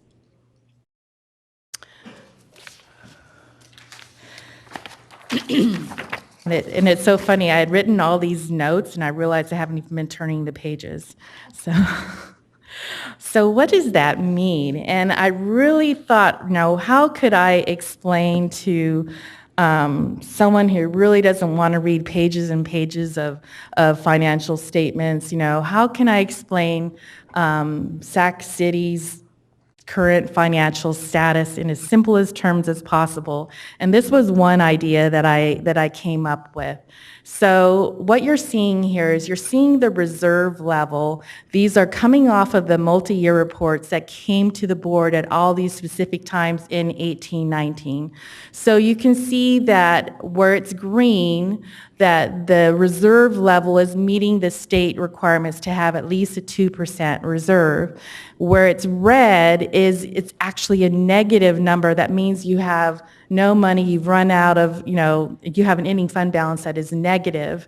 And then the yellow is that you're more than zero, but you're not there at the 2%, requirement. So you can see that the district, did have a financial situation that you could see in 1819 from a multi-year perspective, but they had their required reserve in 1819. That did mean that you guys were deficit spending quite a bit of money at the beginning of 1819. You reacted to that, and we talked about this at third interim and at the June budget piece. You took actions that made the system better, the financial situation better at the first interim, and you can see evidence of that because the reserve level goes up, and then those negative balances get our reserve levels get a little bit smaller in the future years. Then you went forward again and you took action not only in the current year but in future years with the layoff of the employees, which was a hard move to do, but as you can see it was a necessary move to do. And again, now you're seeing yourself, the district getting better in their reserve not only in the current year but it's starting to show in 1920 and again in 2021, but you still do not have the required reserves. Then I should say that I should have written down when cash was going to be running out on all these ones, but I forgot to do that, and I was thinking of it here in the audience, and so I was looking at that in the third interim was when I did come, so I do know that information. So at the third interim, that was when we made some more changes. We had the opportunity to go back and assess some things that were costs had been brought up earlier in the year, and we were able to bring them down because we had the advantage of time, and so we could see what was actually happening with the district, and so that was one of the significant changes that were made there. And again, you can see now that not only are we at our required minimum in 1819, but in 1920 also, but we're still negative in 2021. We continue to, look at the budget. We had new information from the state, estimated actuals. You can see that we were able to get to 2021 at 2.5%, but now where you're at is you need to add on an additional year. And so in that additional year, you can see that there's a negative 2.6%. And now here we are at the unaudited actuals. 18-19, we have the required reserve. 19-20, we have the required reserve. 2021, we have the required reserve. But now we're held to the standard of, in the future having to look at the 2021, and we see the negative 1.7% there.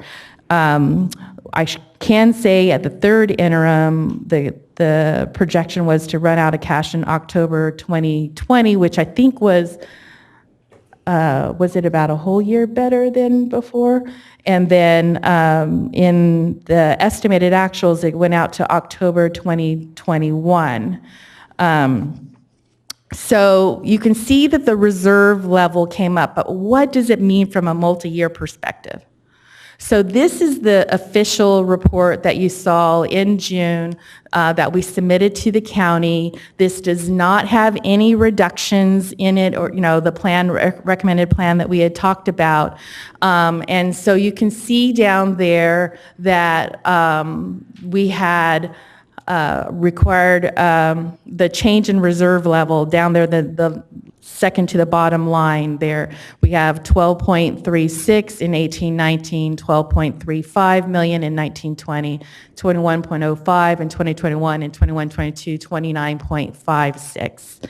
If you go to the next slide here, what I've done is I've updated the unaudited actuals in that 18-19. So you can see by changing the revenues and the contributions and the expenses, what that ends up doing, it ends up getting a better ending fund balance, and you don't change, and the reserve level comes up, but you do not change the reserve level. Can you hit the next bar? So you can see that the only thing that changed in the circle there was 18-19, but 19-20, 20-21, and 21-22, those deficit spending are still there. So now go to the next slide. So I felt like I had to show you the recommended plan because that was what we recommended. And we were recommending that the board work to get 26 million in ongoing reductions.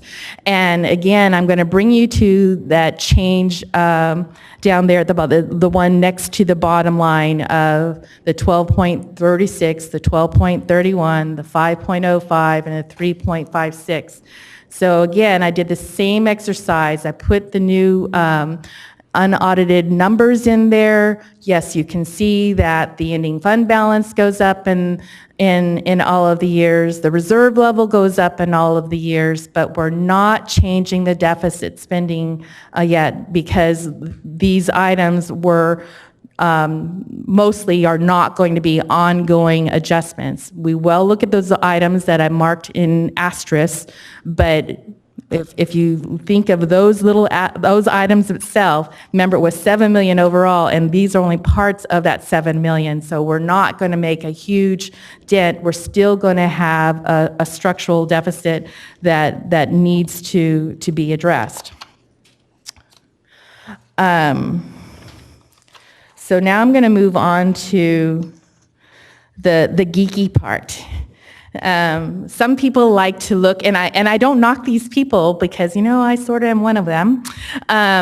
You like to look at numbers, and you like to look at numbers and compare things. And I got a question, and I realized, you know what, that is probably a good thing to explain to people, because when you look at the unaudited report there, you'll see the adopted budget, and you look at the revenue, and if you look at all the way over on the far right-hand side, you'll see some different percentages and that sort of thing, and you see, wow, there's less revenue in the 19-20 budget than there is in the 18-19 unaudited actuals. Why is that? Well, when the adopted budget is done or prepared, it doesn't have all the carryover for the grants and the entitlements from the 18-19 budget. The other piece that happened right when we were closing, about a week before we were closing, we got notification from our auditors that we needed to record a much higher amount for the STRS on behalf. And again, that's another geeky thing that I don't know if I want to go into too much details, but the state is making the district record expenses that used to be at the state level. And so now that was 15 million higher than what we knew, just a few weeks ago. And so you can see there, I put on the unrestricted general fund, and then I put the total general fund. The reason why I did that is I wanted to show you that most of these changes are restricted funds, so it's not that the unrestricted general fund is changing to any large magnitude.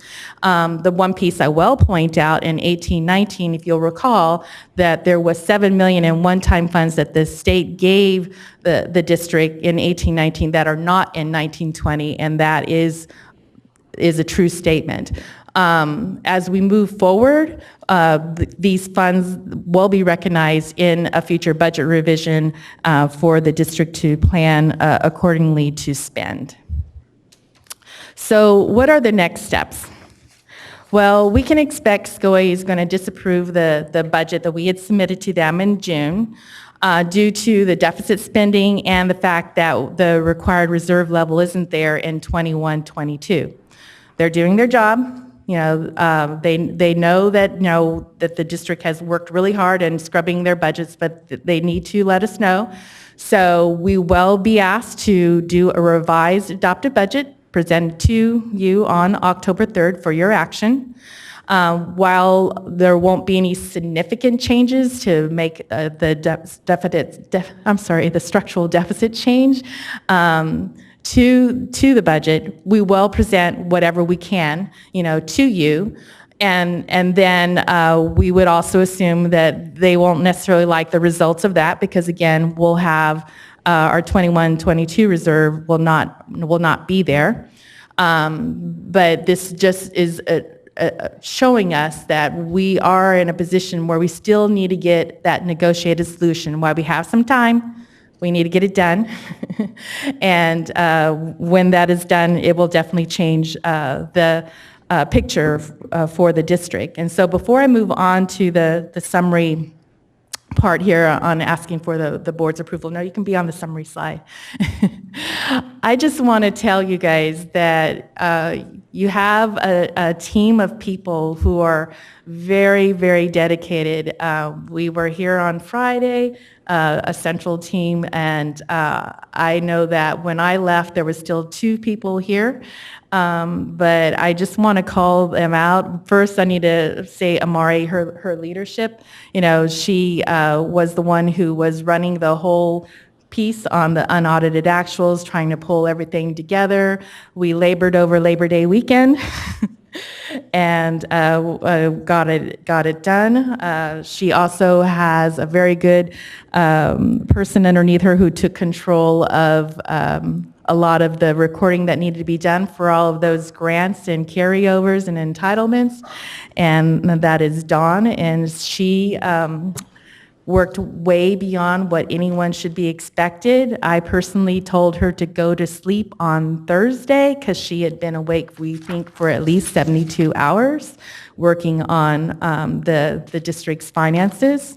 And then I'd be amiss to not also thank Gloria and Jerry for their time, and Victoria. All of those people were there to early in the morning on Saturday, and they are not the only ones. There's other people behind that, not only in the department, but also I will say that where we have savings, I'm glad that I was able to come forward with you to say that there was savings in the budget. I would have hated to come to you and tell you, oh, we really messed up on our projections and we're $7 million worse. I did tell you that I was going to be conservative on expense savings and revenue recognition because I wanted to be able to come and tell you a good news story. And so I'm happy that there is $7 million more here, and it's due to a lot of efforts of everyone that works here at Sacramento Sacramento Unified that we're able to present this to. And with that, I do recommend the board approve the unaudited financial report. And we also included the year-end budget revision, which is required to ensure that, show that they have the authority at all the major objects, so there is not an audit finding. And we're open for questions. Thank you. Before we take questions from board members, do we have any public comment on this item? Yes, we do, from Cecile Nunley and Julie Delagua.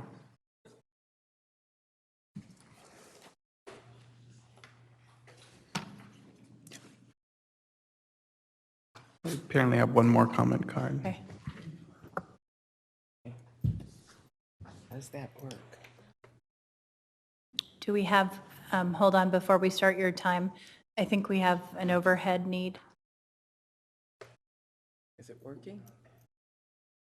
Do I press the button?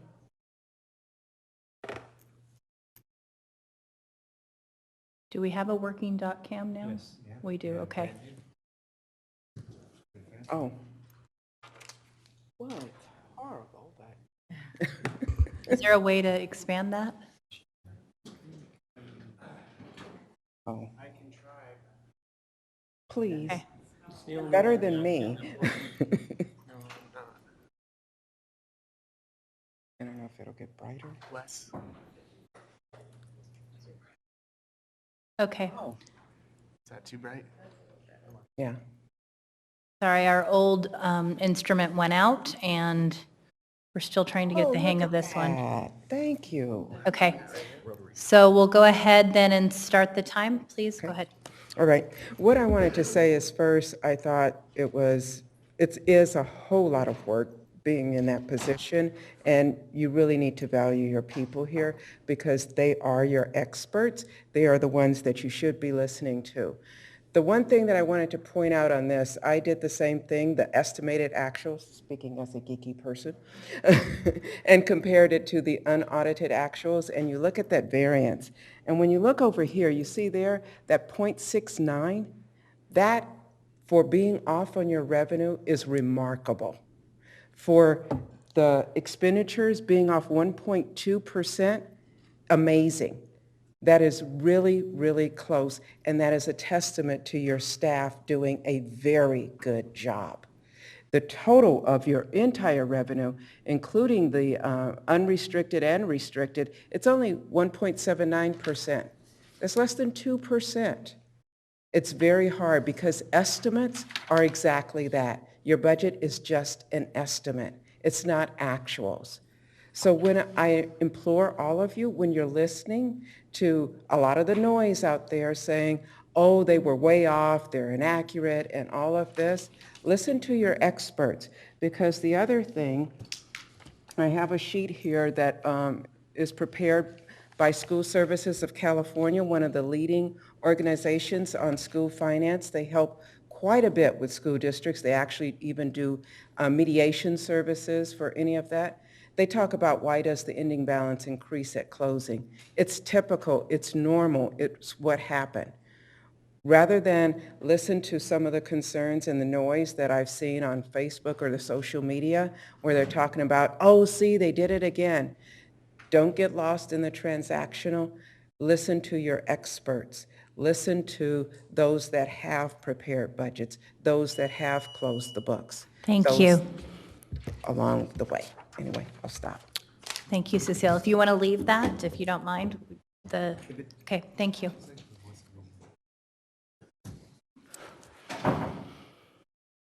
Good evening. Well, I came today because I had a question about the budget, because I didn't, is my time? Hold on, we're trying to get it set. Thanks, Ann. Go ahead. Because I didn't understand the unaudited to all the deficit spending. Thank you, because it helped me a lot to understand. I did, though, have a little question because I know it said savings in personnel, but then going back to the previous report, there's still, I don't know how many positions aren't filled, but maybe max 100, least 50, and I don't know how that would impact the budget. So that was a question.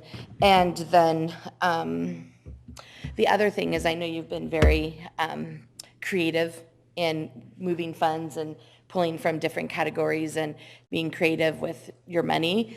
And so I would just continue to do that, especially in looking forward to negotiations with SCTA. There has to be a way that both sides can come together, and kind of keeping that out of the box thinking and being creative to, you know, close the gap so that both parties are happy with the solution. And then this is kind of off topic completely, but I was talking to a colleague of mine, and I know they're piloting the science curriculum. And the teacher mentioned to me it's very technology heavy. The English language arts curriculum has the option where you could be 100% online if you choose to.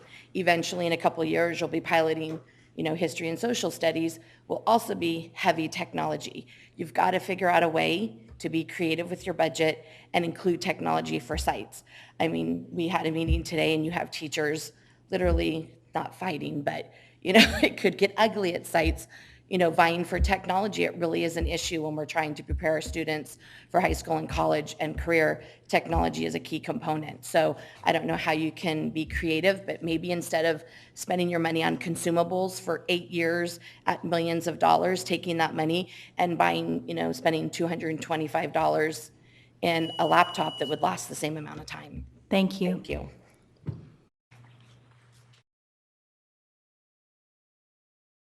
Morning, good evening, Board. My name is Maria Rodriguez, and first I do want to commend Ms. Canfield and Ms. Watkins and the team. They obviously have worked hard, but not only that, Ms. Canfield has been extremely accessible for me and welcomes any questions that I have, and I really appreciate that.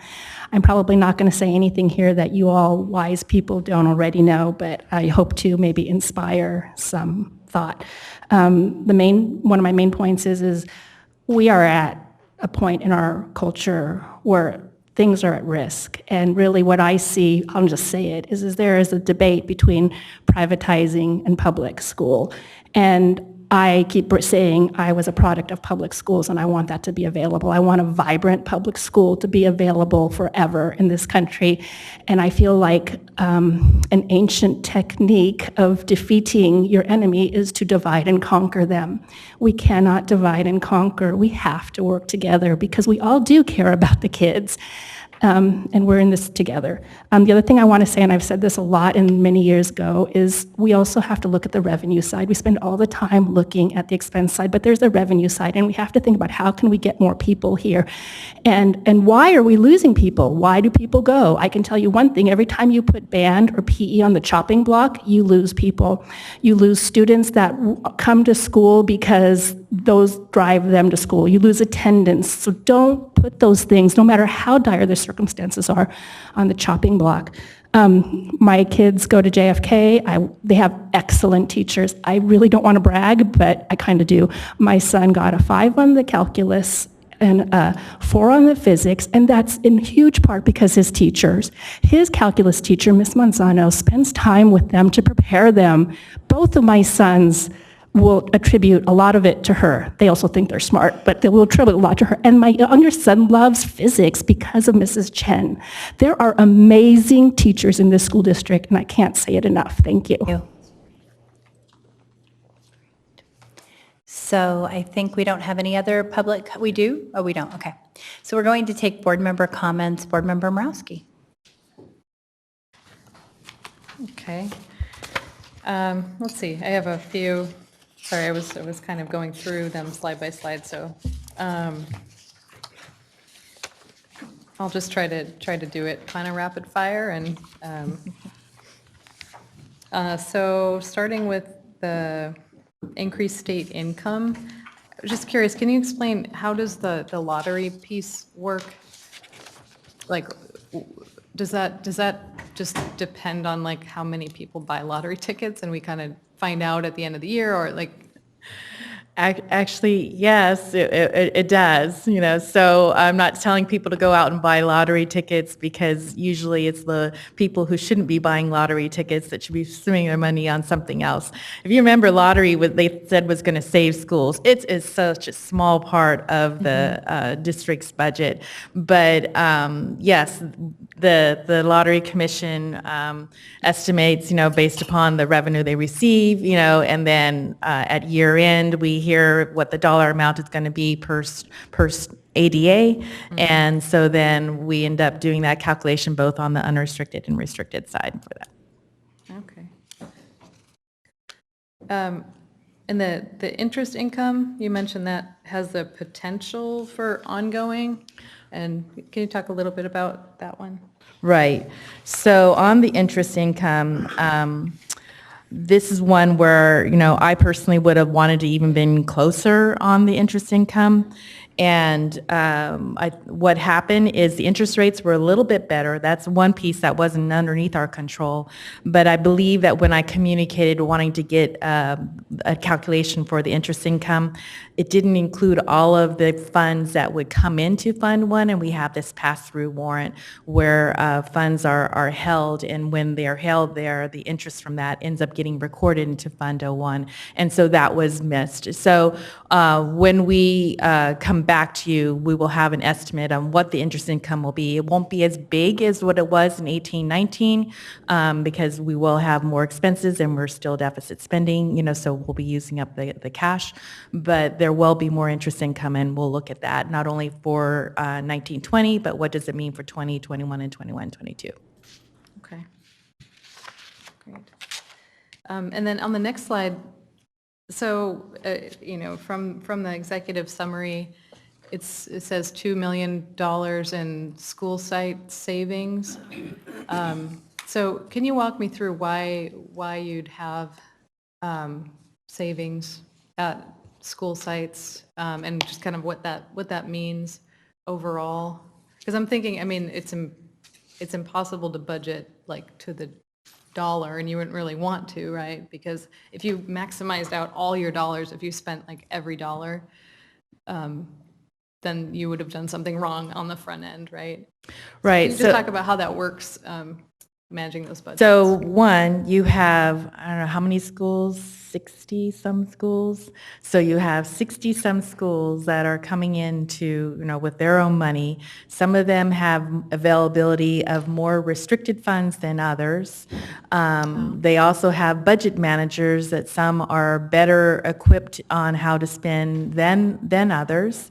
You did have some schools that spent more than what they should have, and then you have others where there was quite a bit of savings.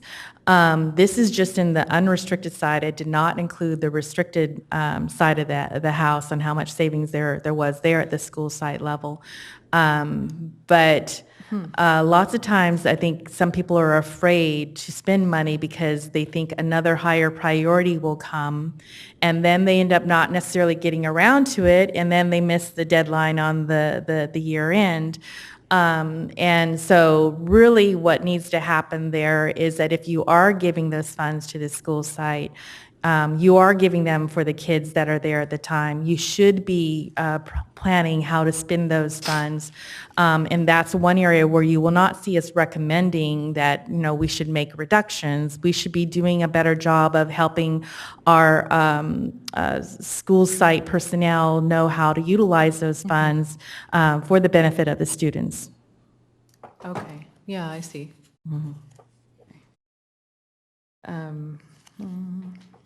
So just to clarify on that same slide, on the computer replacement, that savings is really just a shift from one fiscal year to the next, right? Right. So, okay, it's not a kind of. And that's an example of where school sites, right now are responsible for buying their computers.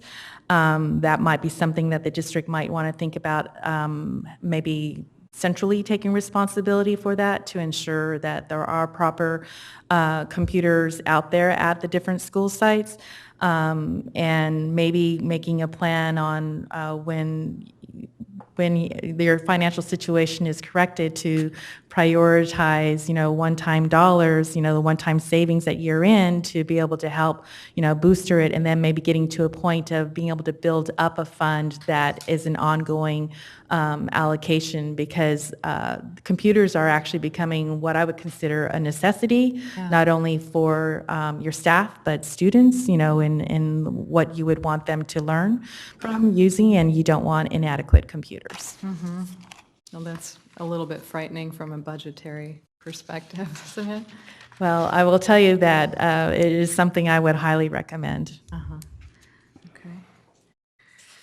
And then on the personnel savings, that's pretty much the same. You're sort of budgeting for what you think you're going to spend, but you're always going to probably see some level of Right. adjustment because of vacancies and so forth. Right. So why we came close overall, if you look at it, there was variances in between. You know, I'm not trying to say that we had everything locked on, you know, straight, right, perfect because of the vacancies. We actually had a little bit of out of alignment. We had more savings in the STRS and PERS than salaries overall.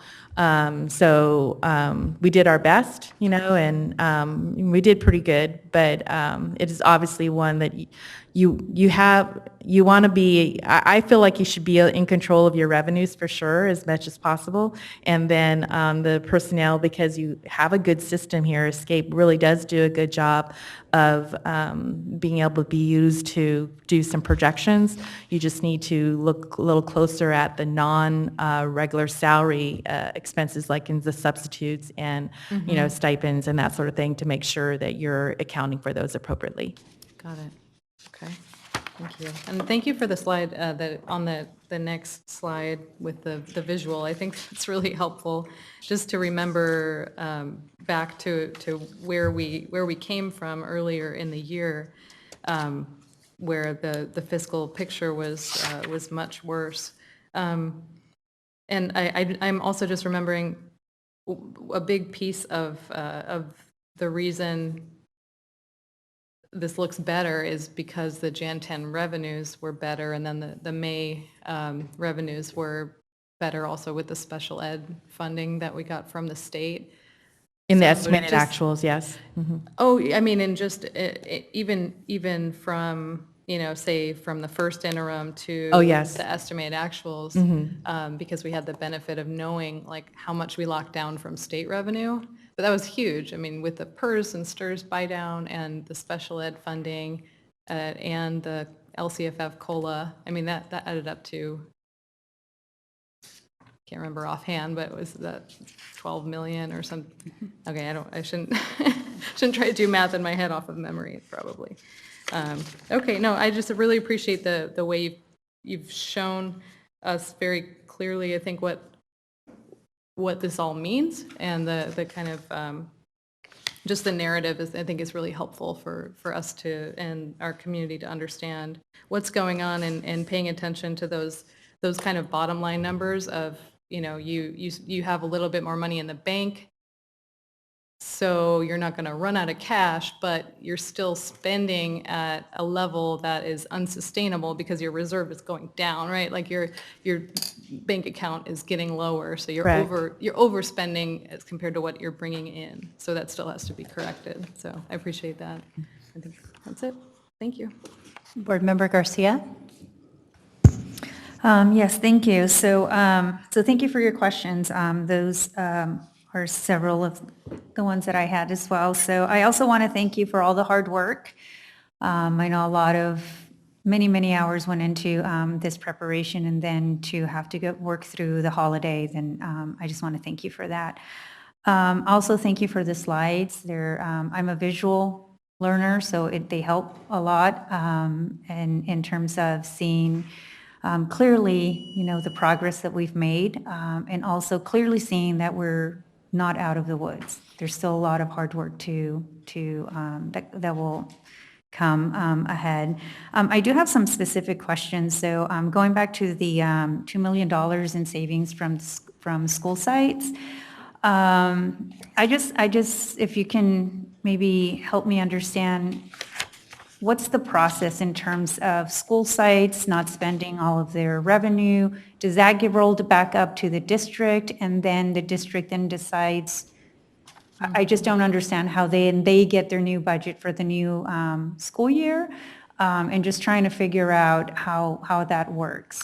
So for the unrestricted side, the district has allocations that they give for the type of school, and for the number of students that they have at the school.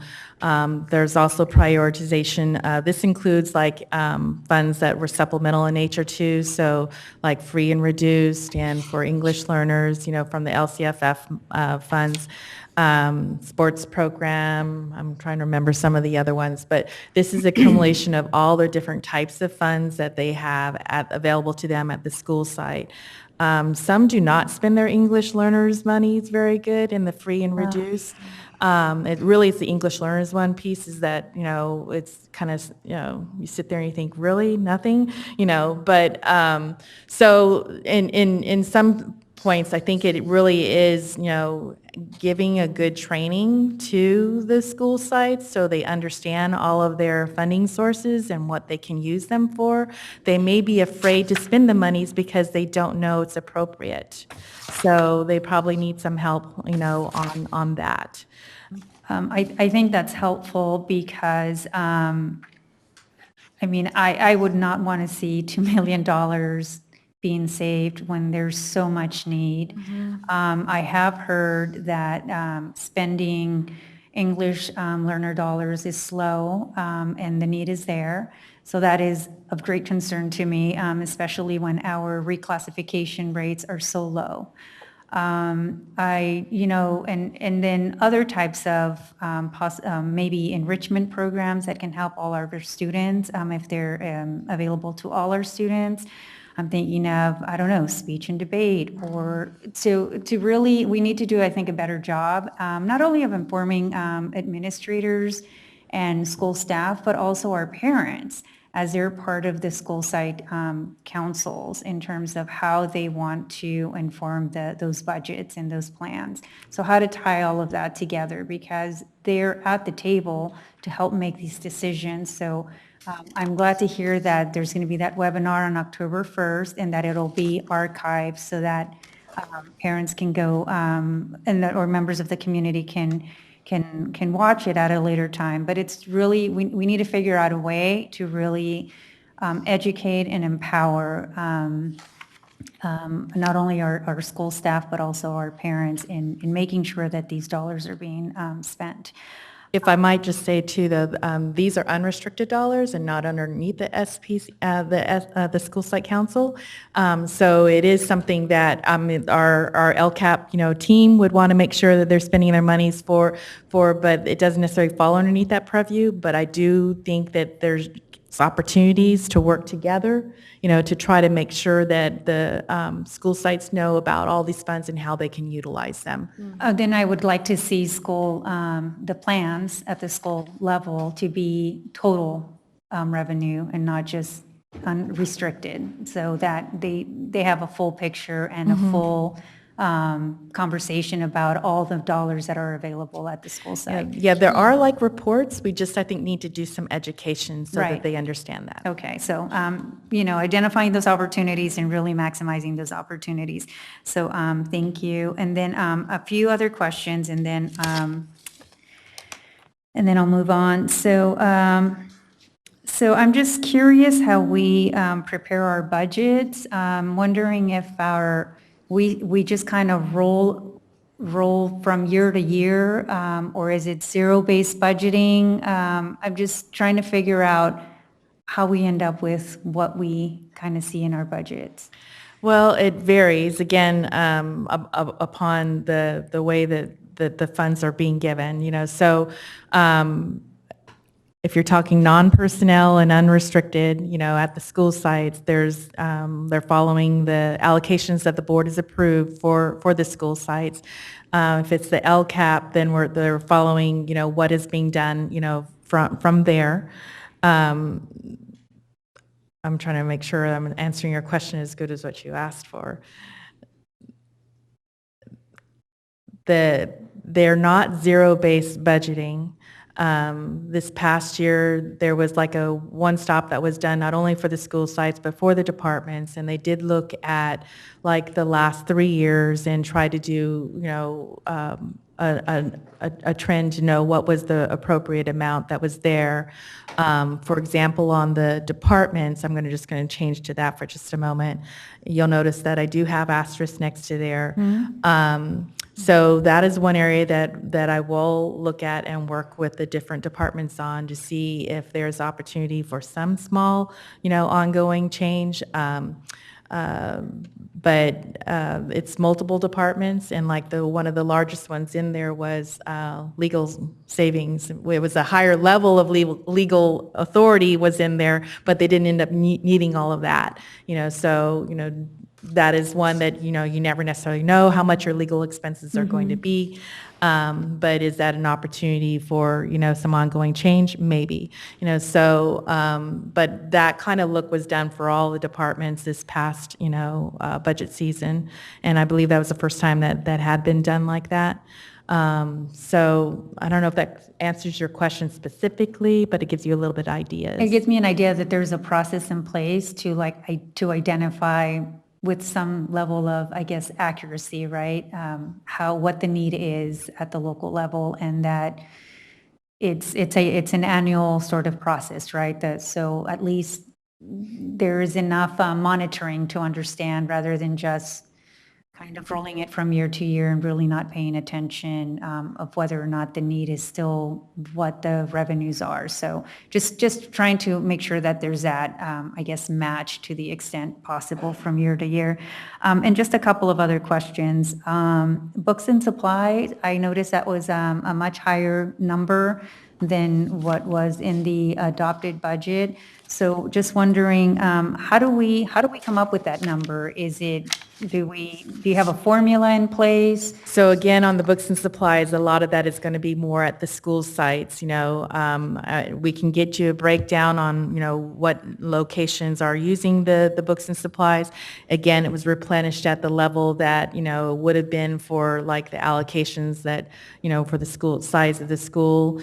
And then other departments, it's at the whole part, not at the savings and what happened. When we were showing estimating savings, we had brought it down, a little bit. And then you see the end result. Well, that's the end result of what people spent.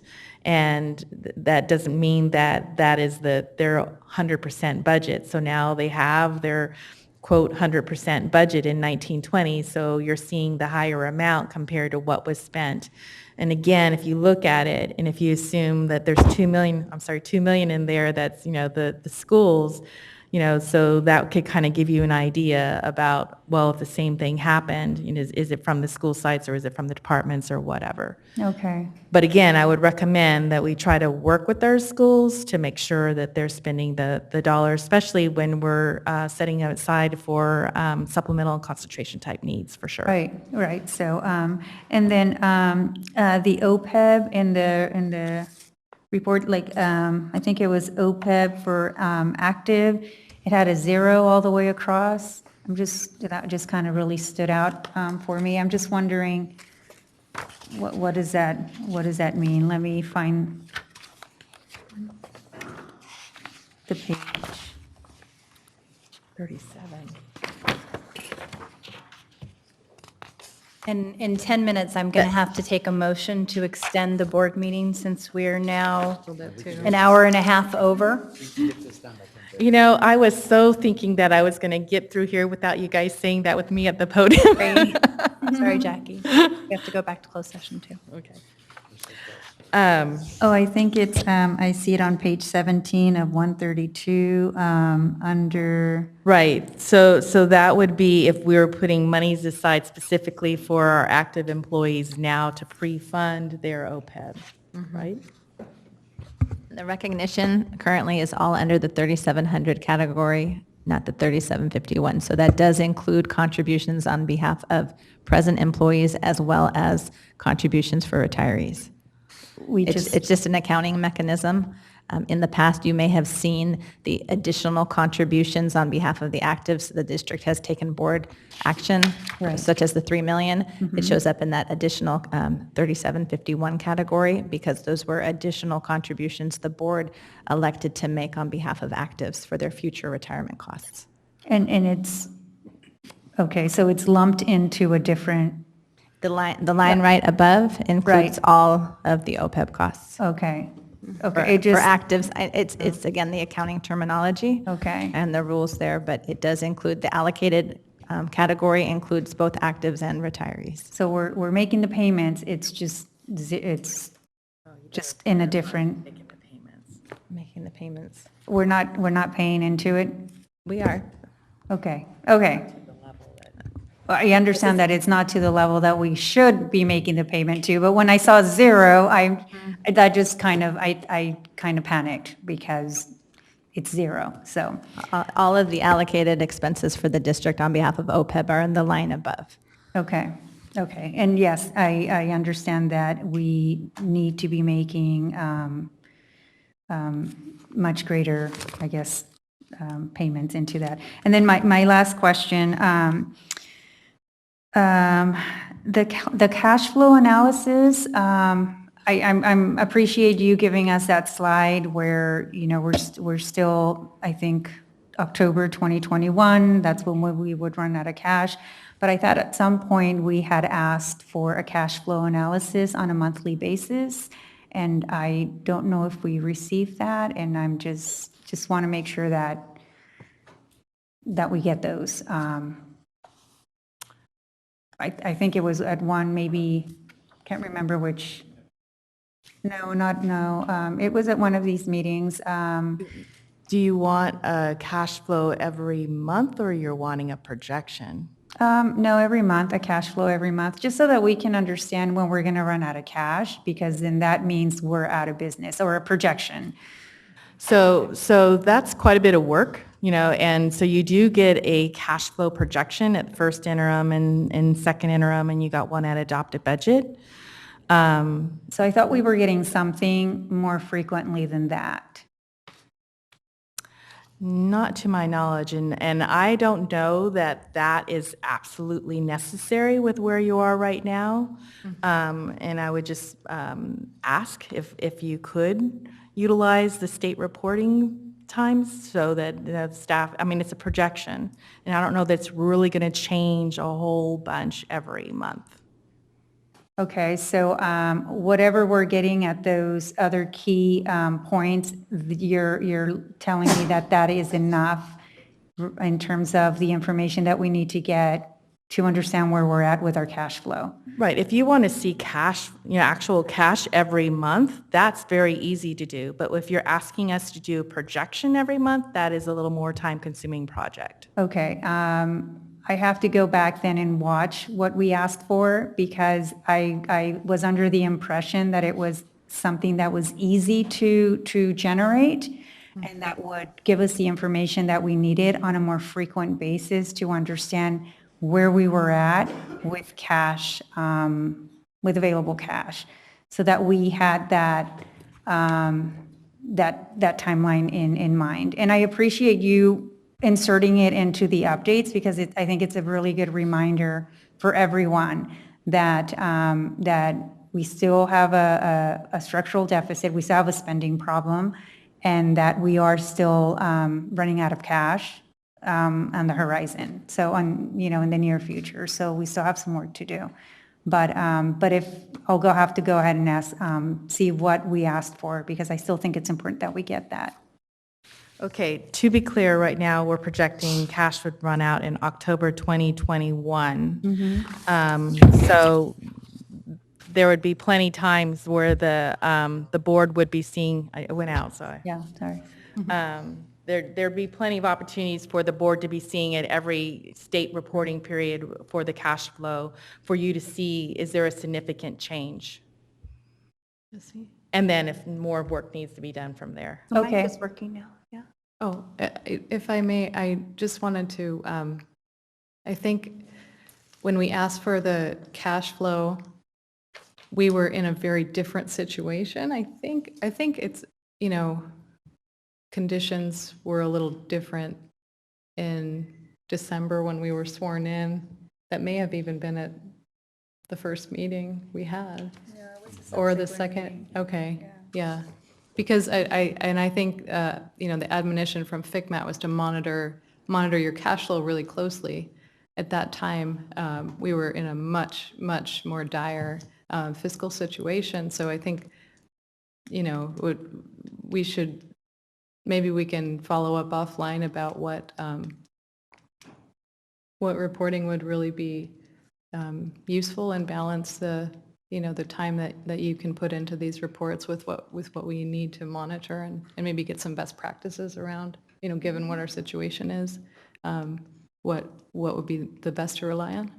And again, actual cash flows would not be an issue. So you could always show the last cash flow that was done projection with the actual cash flows, and then you could see, are we getting worse, are we getting better, and that'd be very easy to do. And And that I would think that would that's not what- be time consuming. And I think it was my impression that it wasn't something that was time consuming. I mean, I'm mindful of all the work that you're doing. I just think that as we're asking for certain things and certain information, that it also triggers certain processes on your end, right? And that we're getting into a habit where we're getting more information, more timely information, so that we can start changing these practices as well. So it's the report that you're describing that doesn't require that much work. So I'd still appreciate getting those on a more regular basis. So thank you. Do we have any other questions at this time? Oh, Superintendent has a comment. Thank you, President Ryan. I just want to thank you for your sensitivity on the workflow piece based on that comment. But I also think that I've come to appreciate that based on our current conditions, it also is helpful to have a workflow that benefits from independent reviews as well. In this case, SCOE's review of our cash flow calculations as well, so that we're not in a position where we're telling our board, here's the information, without another entity having vetted it, at least as we continue to work toward financial stability and sustainability too, and that I think has been a big benefit of our partnership with SCOE, that at least we can rely on their review of this important information. So, but I do think that if that's something that we can produce, the other report, then we'll commit to doing that. Thank you. Well, so given the late hour, I'm going to ask for a motion to extend. We can do it in 30 seconds. We have two things to vote on. Extend 15 minutes. Do we have a motion? So moved. Second? All those in favor? Aye, okay. We can do it in probably less. I'm just going to close out. I don't think we have any other questions, by thanking you and the team for your hard work. And I just want to underscore what we've heard both in the school services document that was shared by Ms. Nunley and in conversations with SCOE and others, that the variance we have between our projected and our actuals, given the size of the budget, is very modest. It is a variance within 1% of a total budget that I think we need to recognize is expected when you are asked to budget in a conservative manner to ensure we are upholding our fiduciary responsibilities. And as we move forward, we have to be very mindful of the fact that we still have a multi-year deficit. Our cash flow is a bit better. We've been given a gift by some additional revenues and one-time funding, but that will not sustain ongoing expenses. And so this is not a solution, if you will. This is a stay of execution, as I have said before, and I hope we do not lose the sense of urgency around the need to find the savings through negotiations and other creative means to be able to avoid insolvency. With that, do we have, we do, a motion and a second to approve the budget? All those in favor? Aye. Thank you very much, Ms. Canfield. Thank you, Amari. Item 11.0, the consent agenda. Do we have a motion to approve the consent agenda? Second. All those in favor? Aye. Do we have 12.0? I believe we have public comments on this. Future board meeting dates and locations. September 26th will be our next board meeting. 4:30 PM closed session, 6 PM open session. I want to just make a note that that next board meeting is 1 week later than we normally have it due to the fact that we had an inability to meet quorum at our regularly scheduled board meeting. So with that, we're going to adjourn back to closed session.